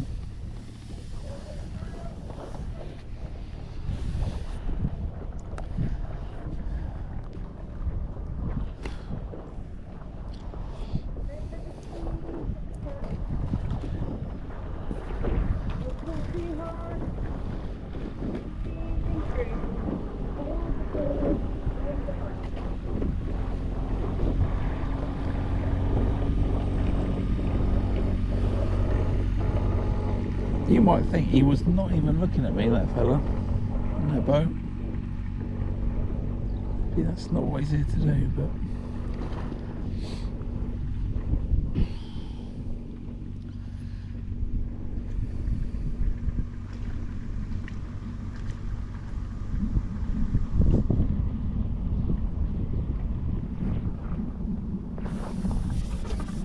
Well, it's not a tiny roach, whatever that is.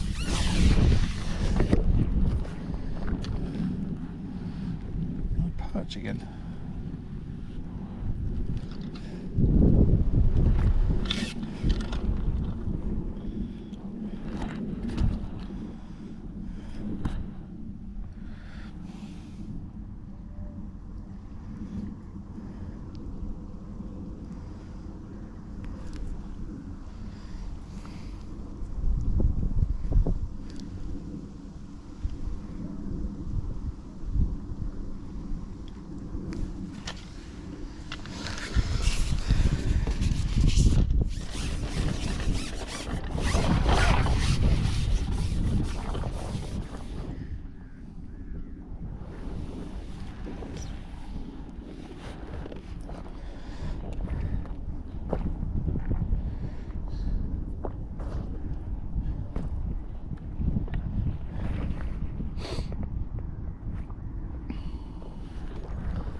little gudgeon, what have you done?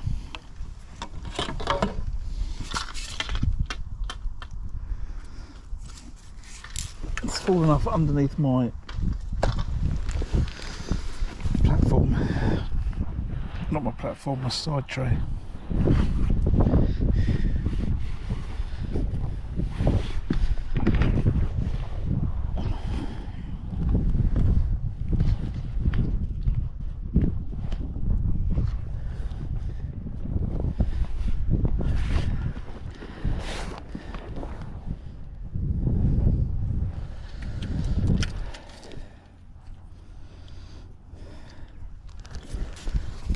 Like shot under.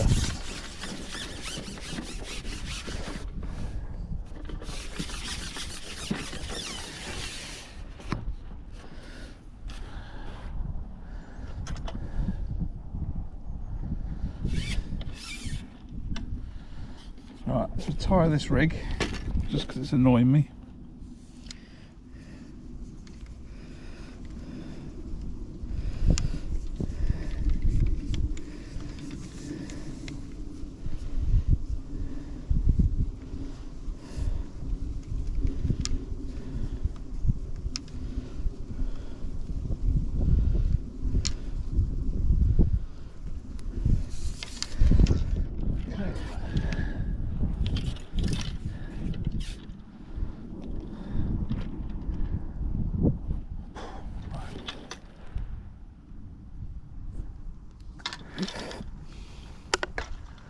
Let's fish that on the drop rig, that'd be a good idea, wouldn't it?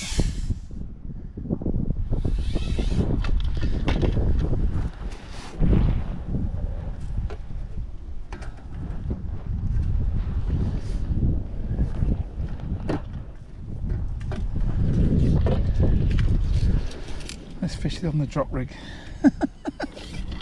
for the last bit of the session.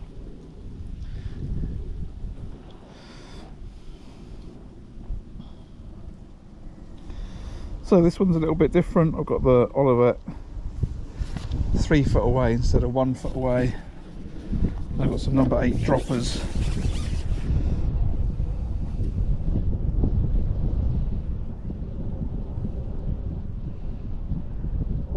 Oh, you're in the other field.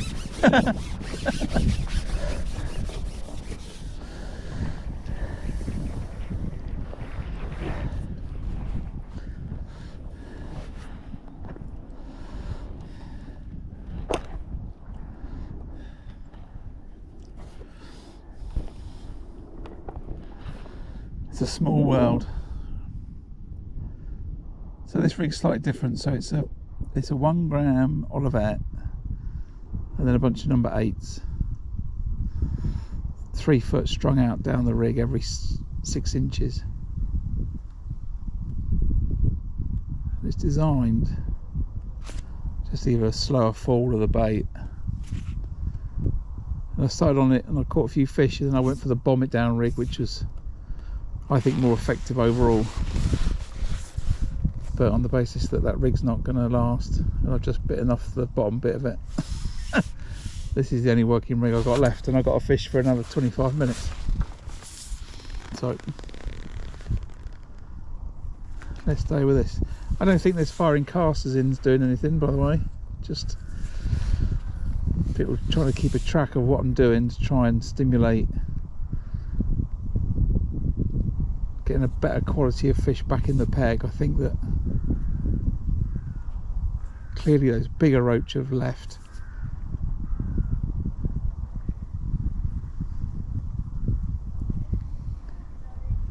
I'm thinking maybe when that happens, maybe I should try that short line instantly and not stay on this rig as the fish just get smaller and smaller and smaller on this line.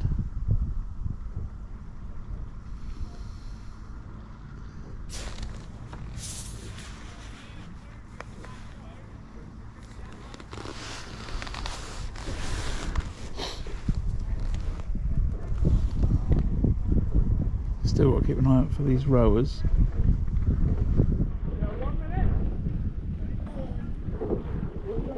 You're far enough away.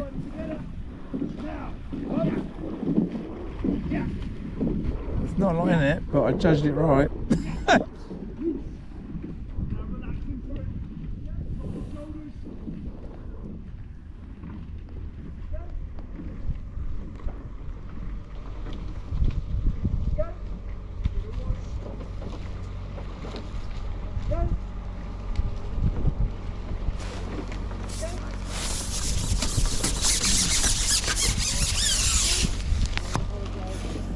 Check that bait, there's 2 bites and I've not connected with the fish.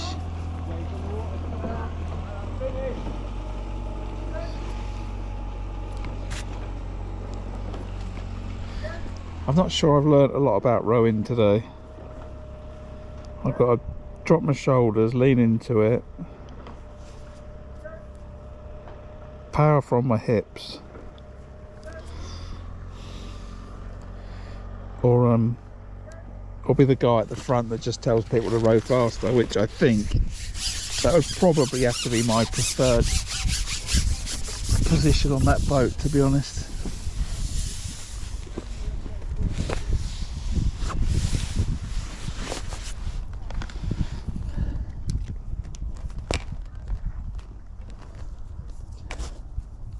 To see if I can get a better quality fish back in the peg. It's having no difference currently, making no difference.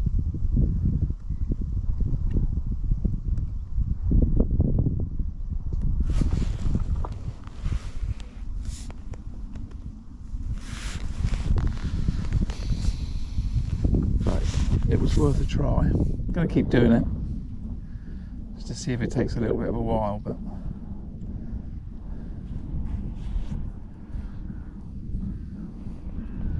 I really do believe that because there's a load of pike in here, that a pike can come along and those bigger roach just go.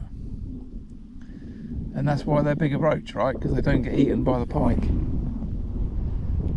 But you can get better quality fish, better quality fish, better quality fish, and then it just fizzles out. Or, you know, after a while those fish just get a bit more wary and spooky, and, you know, the small ones are still like, yeah, you know, no worries, we'll eat that bait. We're not worried about that pike. Oops. Do you know what I mean? There's something, I don't know what it is, that makes the quality of the fish go down. The question is when it does, is there a way to bring it back up again without going to fish somewhere else? That's what I'd really like to know as an angler. Can you re-energise it?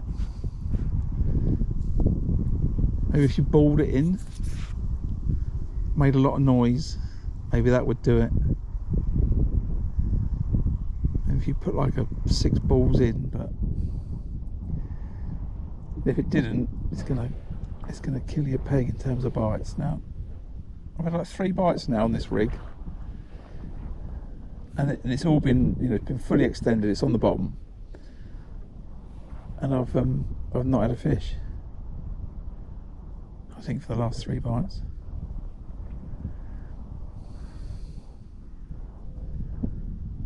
It's set to exactly the same depth, which is about 1 inch off the bottom.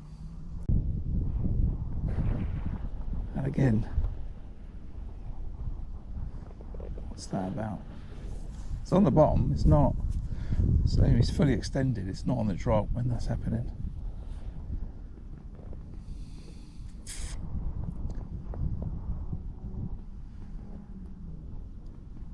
What is that? A little bite on the drop then, that's another. Come on. What's going on? What's going on?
swap the hook.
That wasn't a good red camera shot, was it?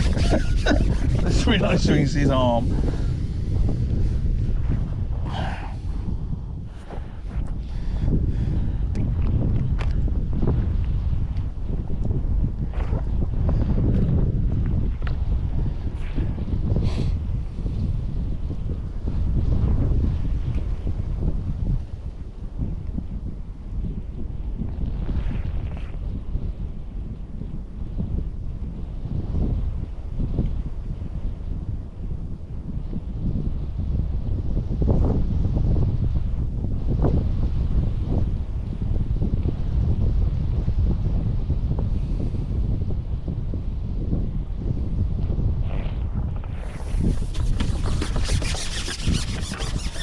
Was it the hook? Who knows? But caught that fish. A little pommy. Maybe it's some of those have moved in on that ground bait. There's quite a lot of ground bait down there at this point, I would have said.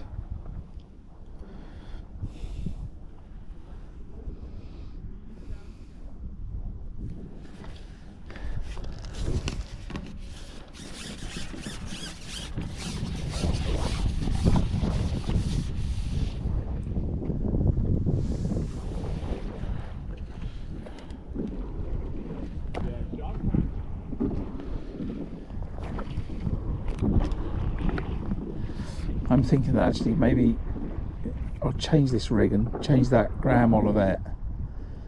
Either just make it number 8 or take that down to like a 0.6 or a 0.4, something like that, so it falls even slower.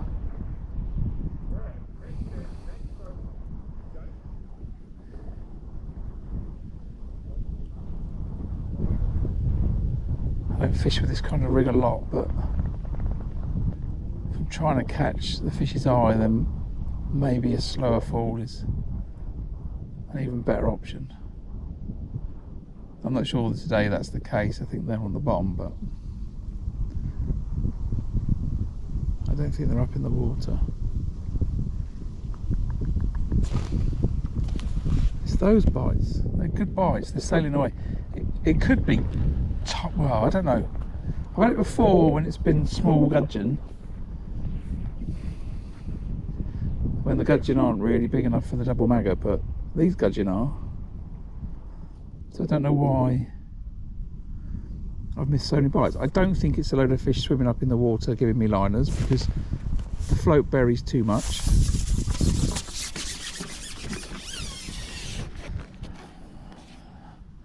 Could just be that there's lots of these little roach. I don't know. Let's try single caster again.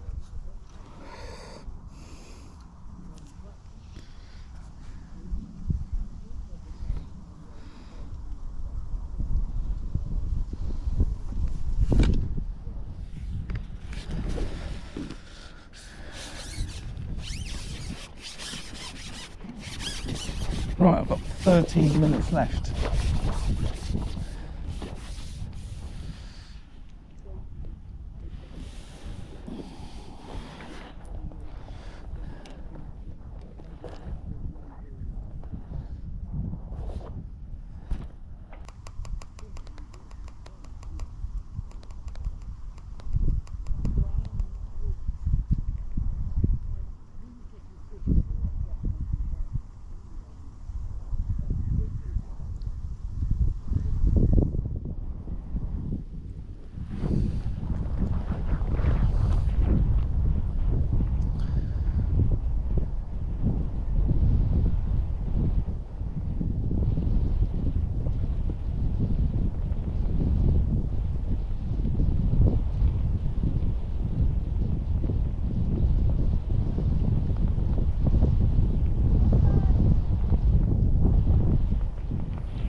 He's just dying out.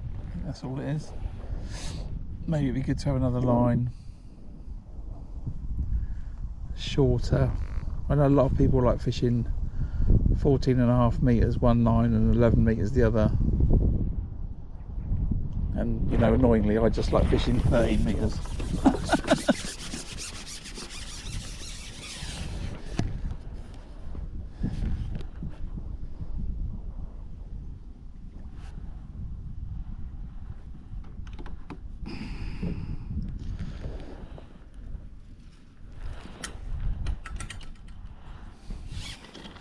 That's the quality of fish I was catching earlier. Loads of those.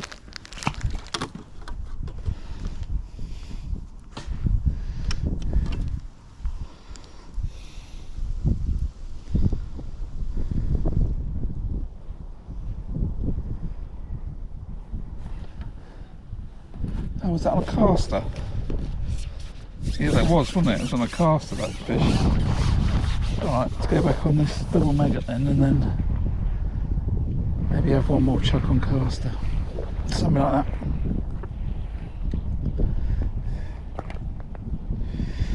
Maybe feed casters, fish a caster is a better way. When it gets a bit tough. And fish this strung out drop down rig. See there, that was a little indication then. And that's as that rig's still falling, I think. Olivet's there, but the rest of that rig is still dropping, so I think taking that Olivet off, kind of a little bit higher with the number 8s, I think that might be the key to making this a little bit better, this rig. So we'll make one of those up to try out.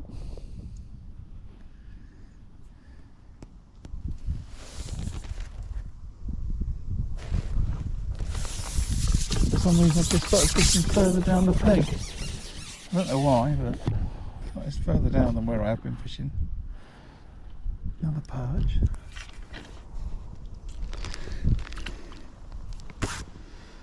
And let's get back on the caster.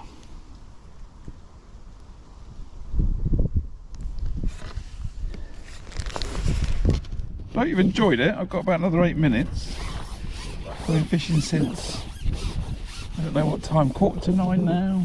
8:45, no, I turned the cameras on 8:45, I tell a lie. We were proper fishing 9:30.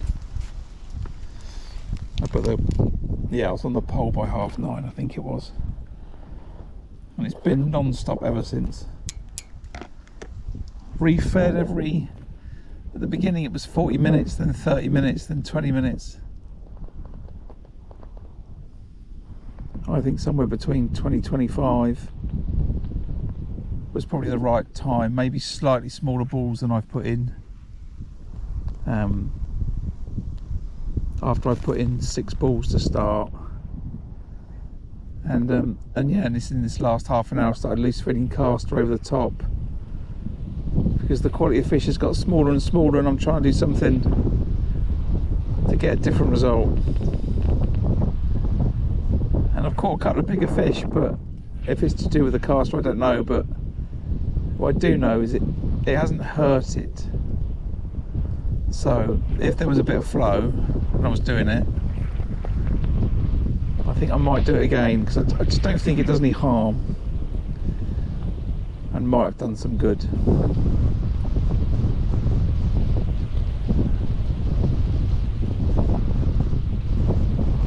It's a little bit far away from where that bait's gone in.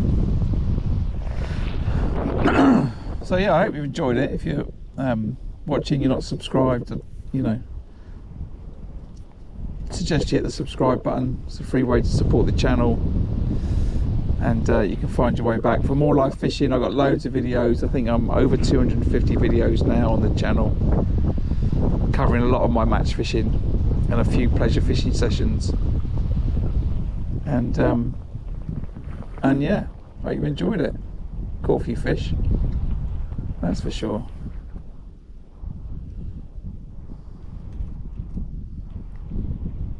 If you are subscribed, because I always talk about non-subscribers, if you are subscribed, thank you for that. You're helping the channel grow, and I'm rapidly approaching 2,000 of you, so it's awesome. I just, every time I fish or every time I make a video, I think there's 2,000 people standing behind me watching. People might think I'm a bit of a nutter, but especially when you're live streaming, right? It's just like people standing behind you watching, commentating. But it's all appreciated, and I hope it's been entertaining.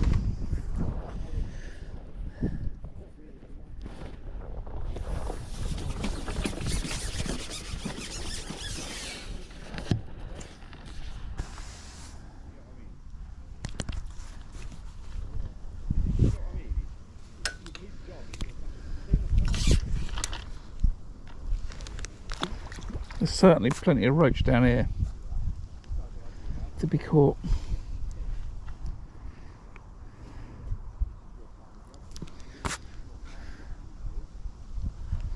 We've got a club match tomorrow on Cullen Reach, which is the far bank, but there might be some discussions in a minute about changing it to this bank following today, because to get to the same spot on the far bank is quite a walk.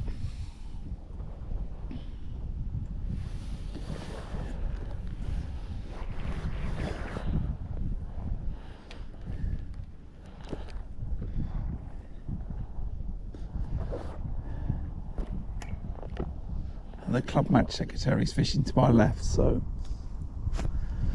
let's see. It's not something we like to do, but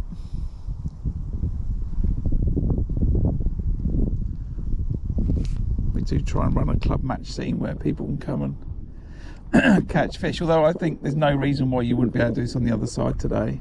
It'd be colder, the wind's blowing more in your face, but it's the same bit of river, do you know what I mean? Sometimes when the river's flowing hard, you might favour this side because it's got a bit more slack. But there's no flow in the river. I fished most of it basically today with a static rig. I've just held it back. Right on top of the ground bait.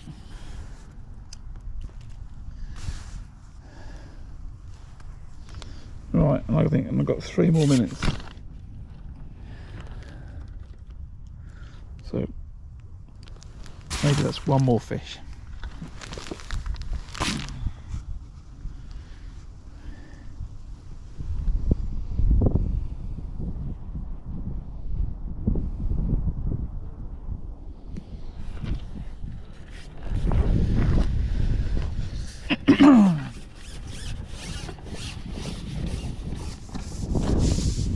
Big shout out to my caster supplier, Gibbos of Dig Cot, thank you very much. Jeff and Steve.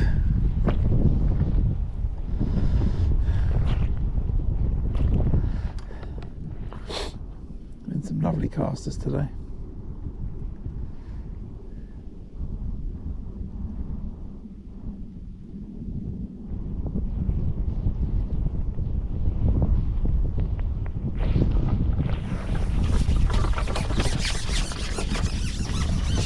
Oh, why has that come off?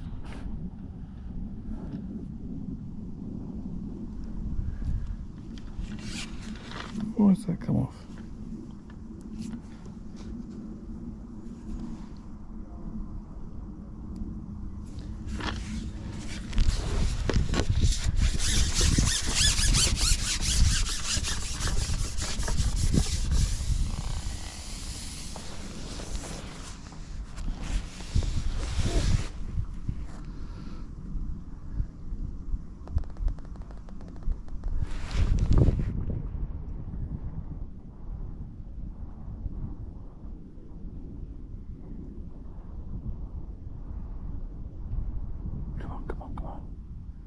Go under.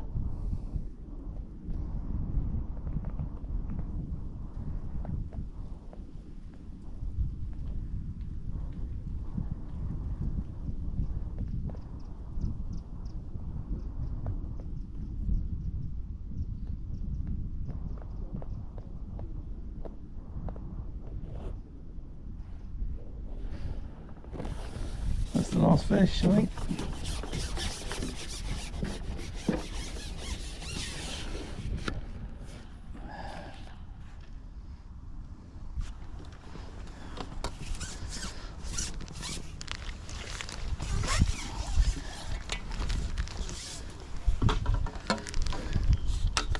Alright, cracking roach.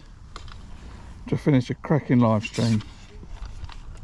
Roach fishing on the River Thames. Cool.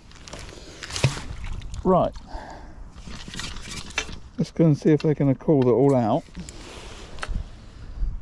And I might leave the camera running while I weigh in. Let's see. Is that it?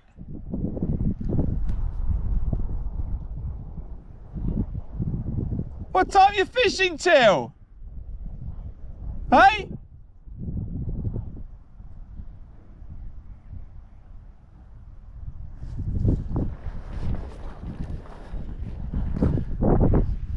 I've got to go and find out. Right, you lot stay here. I'll be back. They're too far away. But they're not moving. It'd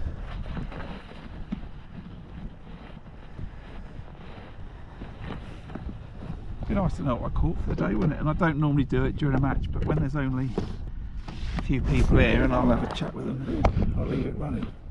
Right, stay there. Good view. I'll just plug this in. And I'll quickly go and find out what they're doing.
Right, so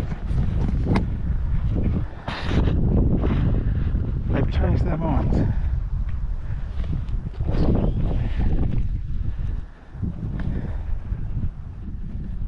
I'm fishing on because we started a bit late.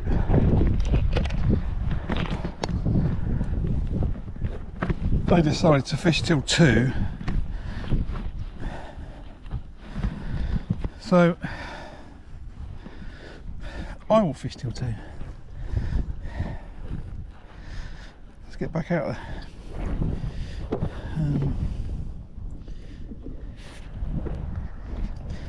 So I'm wondering now if I should put another ground bait bowl in or not. Yes. I think the answer to that question is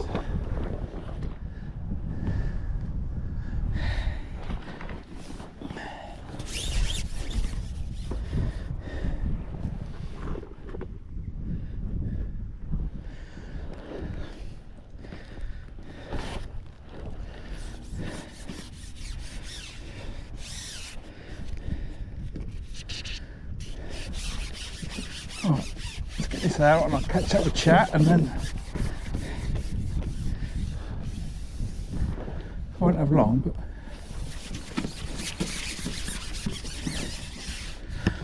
catch another couple of fish. It's such a nice day, do you know what I mean? It's like, I understand why they've done it. The day's lovely.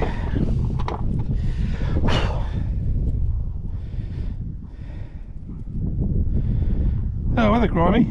Yeah, well, it is unnaturally warm for this time of year, but we will enjoy it nonetheless.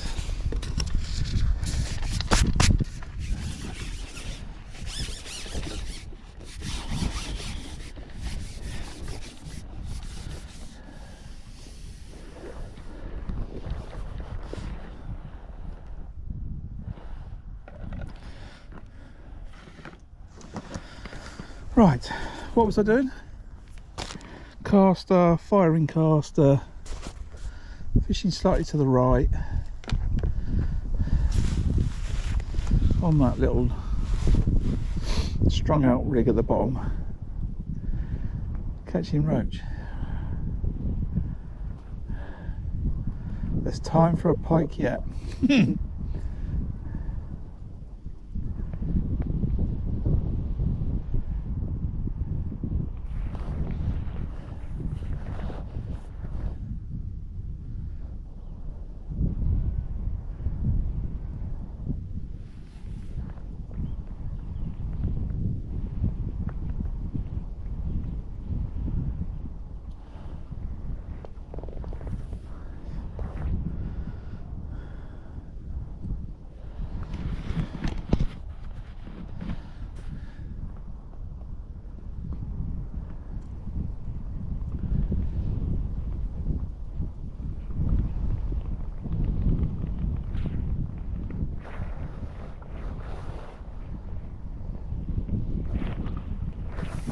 Bite. Let's shot under. I'm not even gonna look. I bet that is a gudgeon. I don't know why. Why are the gudgeon bites so vicious from such a tiny little fish?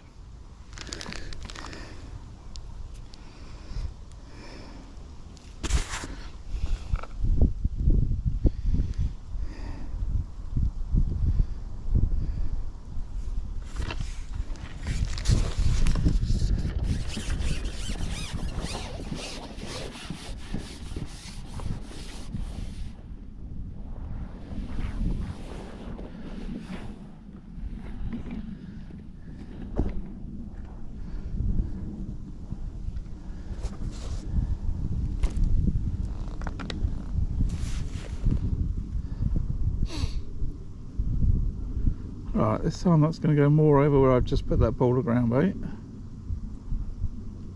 I think we'll let that settle. I'm just going to hold it back on that spot. Just want to see if they, you know, whether they go. Oh, yeah, yes is the answer. Over the ground bait in numbers.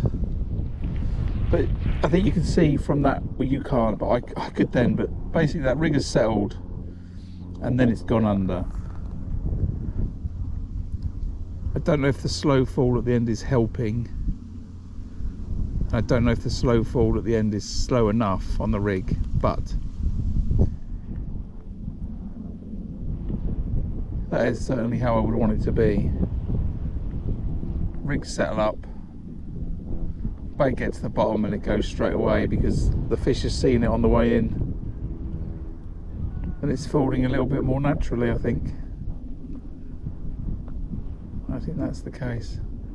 And maybe this rig works better when you're feeding casters through the catapult, because then you've got the fall of the bait and then the fall of your rig, and the fish are less suspicious of it. I don't know. Either way, it's the only rig I can fish because I've broken the other one. The only disadvantage is, I think that's what I'll do. It's a clear water rig in my mind. It's when it's clear, not when it's coloured. Because it's a visual thing you're trying to do, and if the river's coloured, then it defeats the purpose.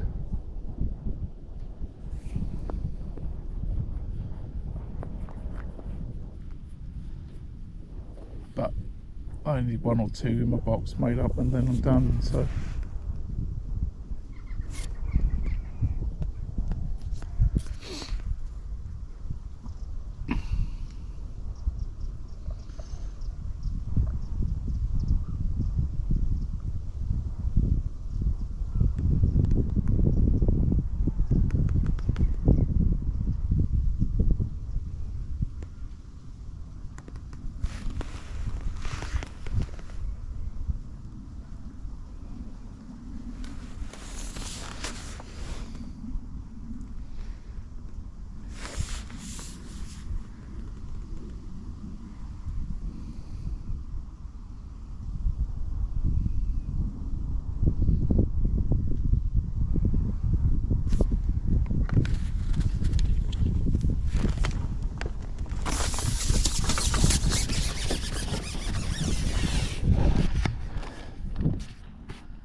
Oh, I got some gudgeon on the scene.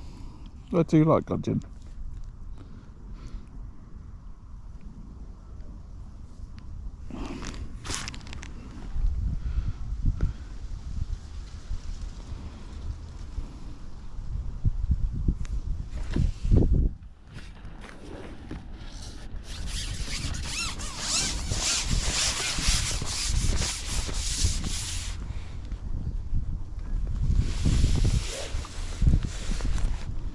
Laying that rig in, hold the float over the ground bait spot so that rig falls through the water as desired. Should have fired that caster a little bit downstream, but see, that's perfect. That's exactly how I want that rig to work.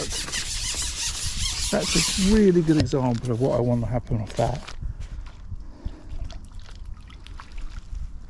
A bit too big to swing in.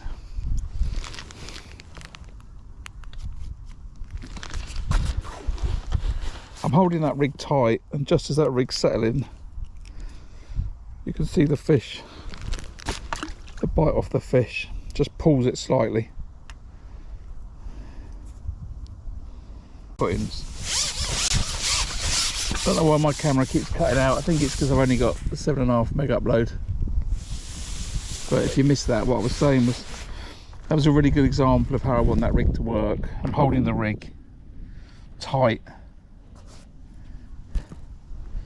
so it's slowly falling through the water, and as it gets a little bit more upright, I let go slightly, and the float just slipped away.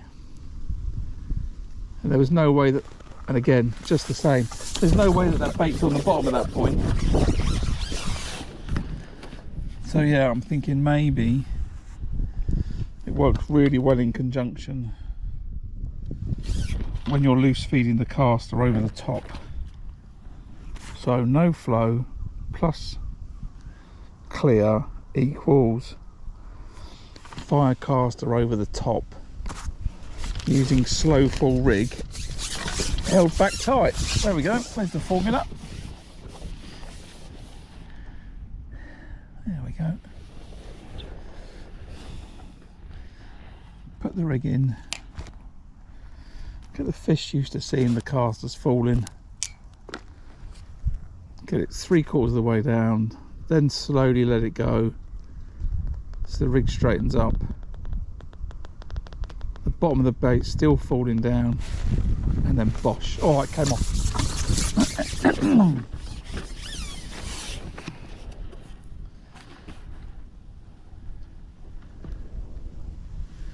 But I like that.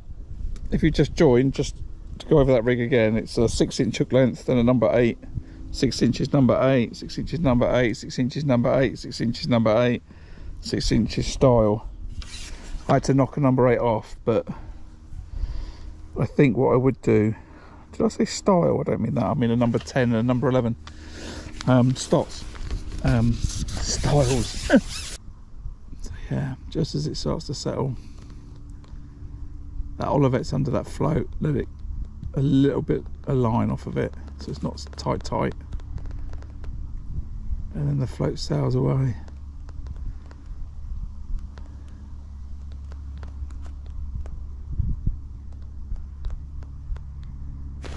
Just like that.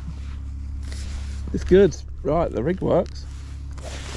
It wasn't working like that this morning, and I think the difference then is that they were on the bottom eating the casters just straight out the ground bait, so they didn't really care about this slow fall. But as I'm now introducing casters through the catapult, this bait just falling through the peg. It's not going anywhere, there's no flow to take it anywhere really. Maybe it goes slightly to the right, but in conjunction with the loose feed, I think this rig's the kind of rig you want then. Certainly working well.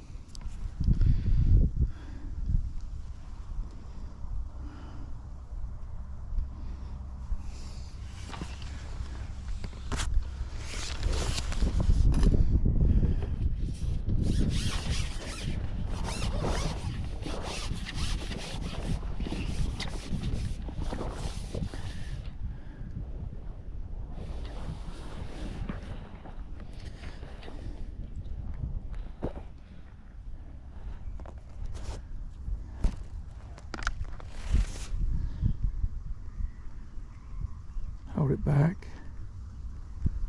let it go a little bit, straightens up, then that last bit should fall and it should, oh that's grabbed that.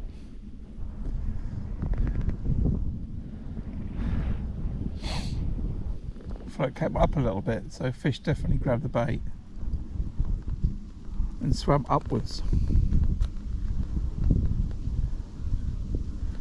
Oh, you can probably hear it in my voice. I'm delighted that this rig works the way I think it would work, how it should work, and firing these casters in has helped me improve the quality of fish that I was catching. It was definitely going downhill, not getting any better, and this has definitely helped. I feel like all these big roach are back.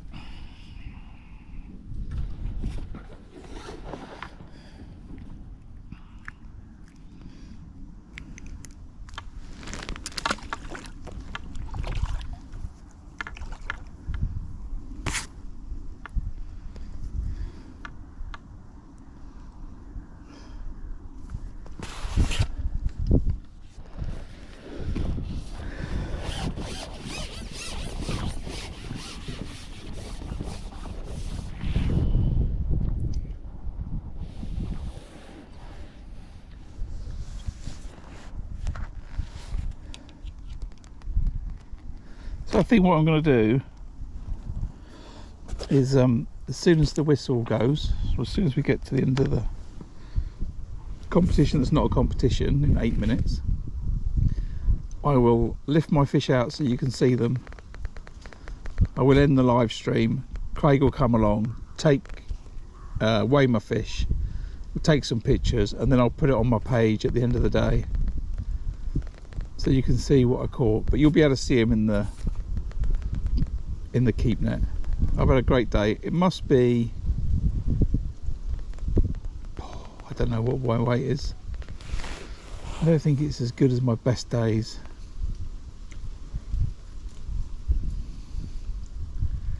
But I have caught pretty much consistently every single put-in.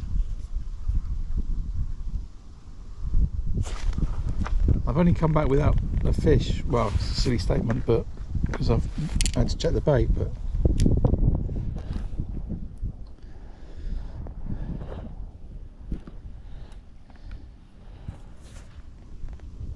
it has been good.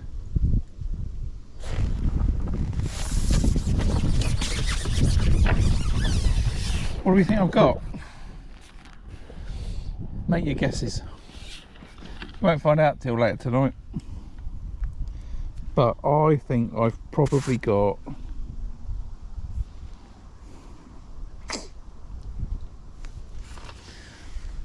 £15,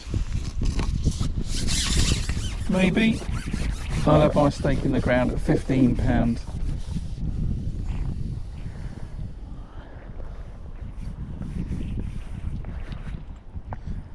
I've had some better fish than that. I've had some smaller fish than that.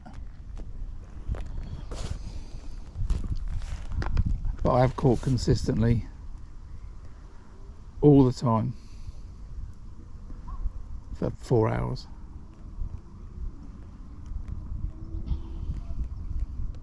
4 and a bit hours. So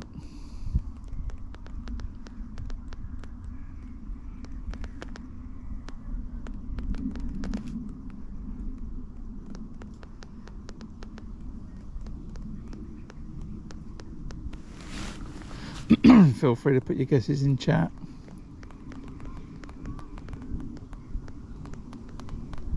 See, I wonder if when it's like this I don't get a bite, am I best off just bringing it straight back out, just resetting it? Is that the right thing to do?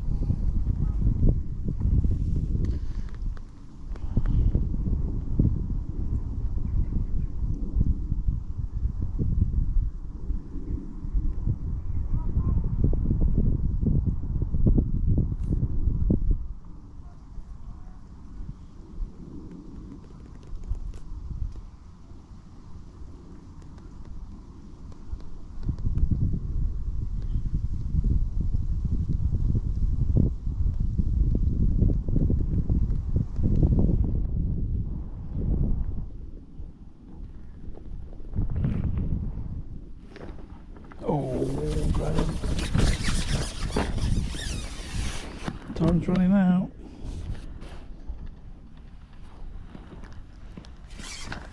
Shelled that cast, look at that. No bait left in there, look. Right, one more fish.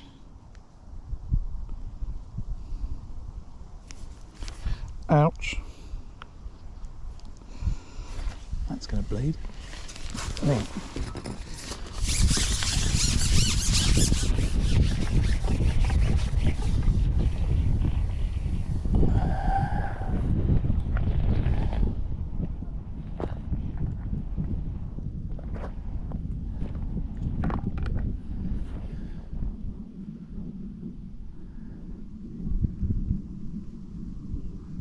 Hold it back and then a little bit of slack, which maybe I don't need to do, and then the rest of that rig's going to settle and hopefully a fish is going to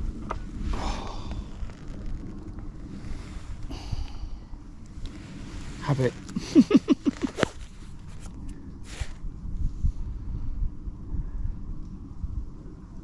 Should get another go at this.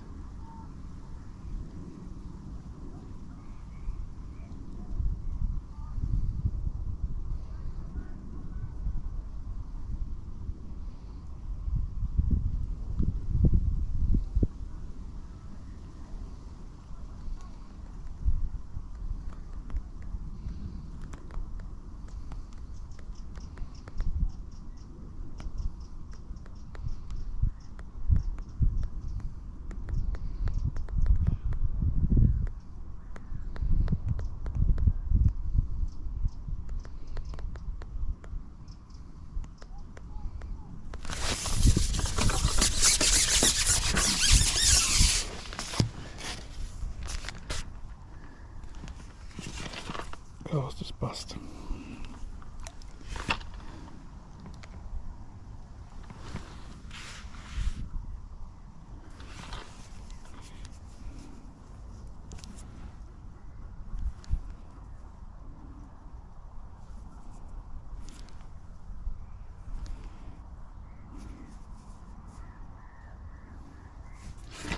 Right, double maggot.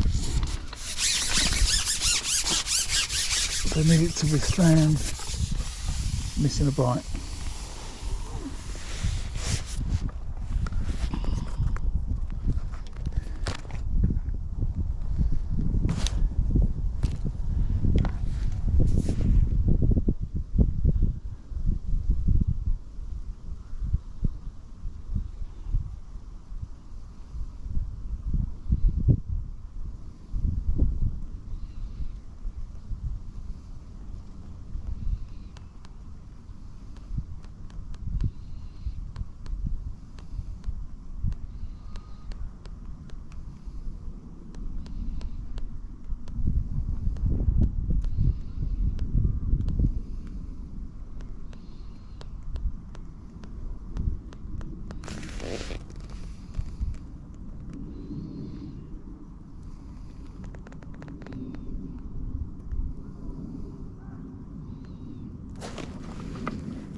Doesn't want to catch a fish now.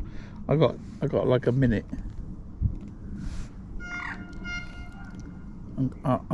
It's not a real match.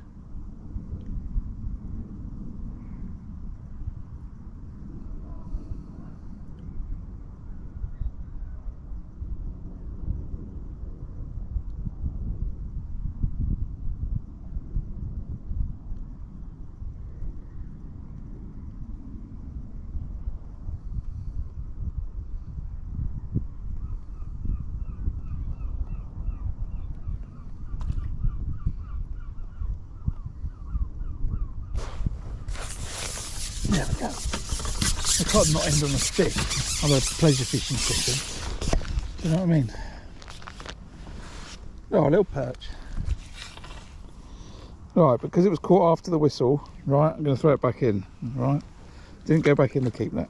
Didn't go in the keep net. Right, let's have a look at the fish. I reckon 15 pound before I've lifted them out. But let's have a look. And then, as I say, I'll get them weighed after the stream's finished, and then I'll take the picture, put it on the page. So if you're not subscribed, do it now, put notifications on, and then it's going to be on the post section of the channel.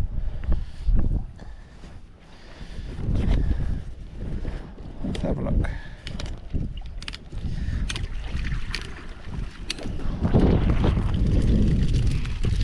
A bit less than that, maybe. I said 15, but oh, it might be. It might be. That's like probably the biggest fish of the day, right? That roach there. But as you can see, tons of roach. And a few pommies and a couple of perch. So, that said, I will bid you all farewell. Get them weighed in, get packed up, get some pictures, get home. What a lovely field, eh? And yeah, that's it really. Don't know what else to say. See you later. Catch you on the next one.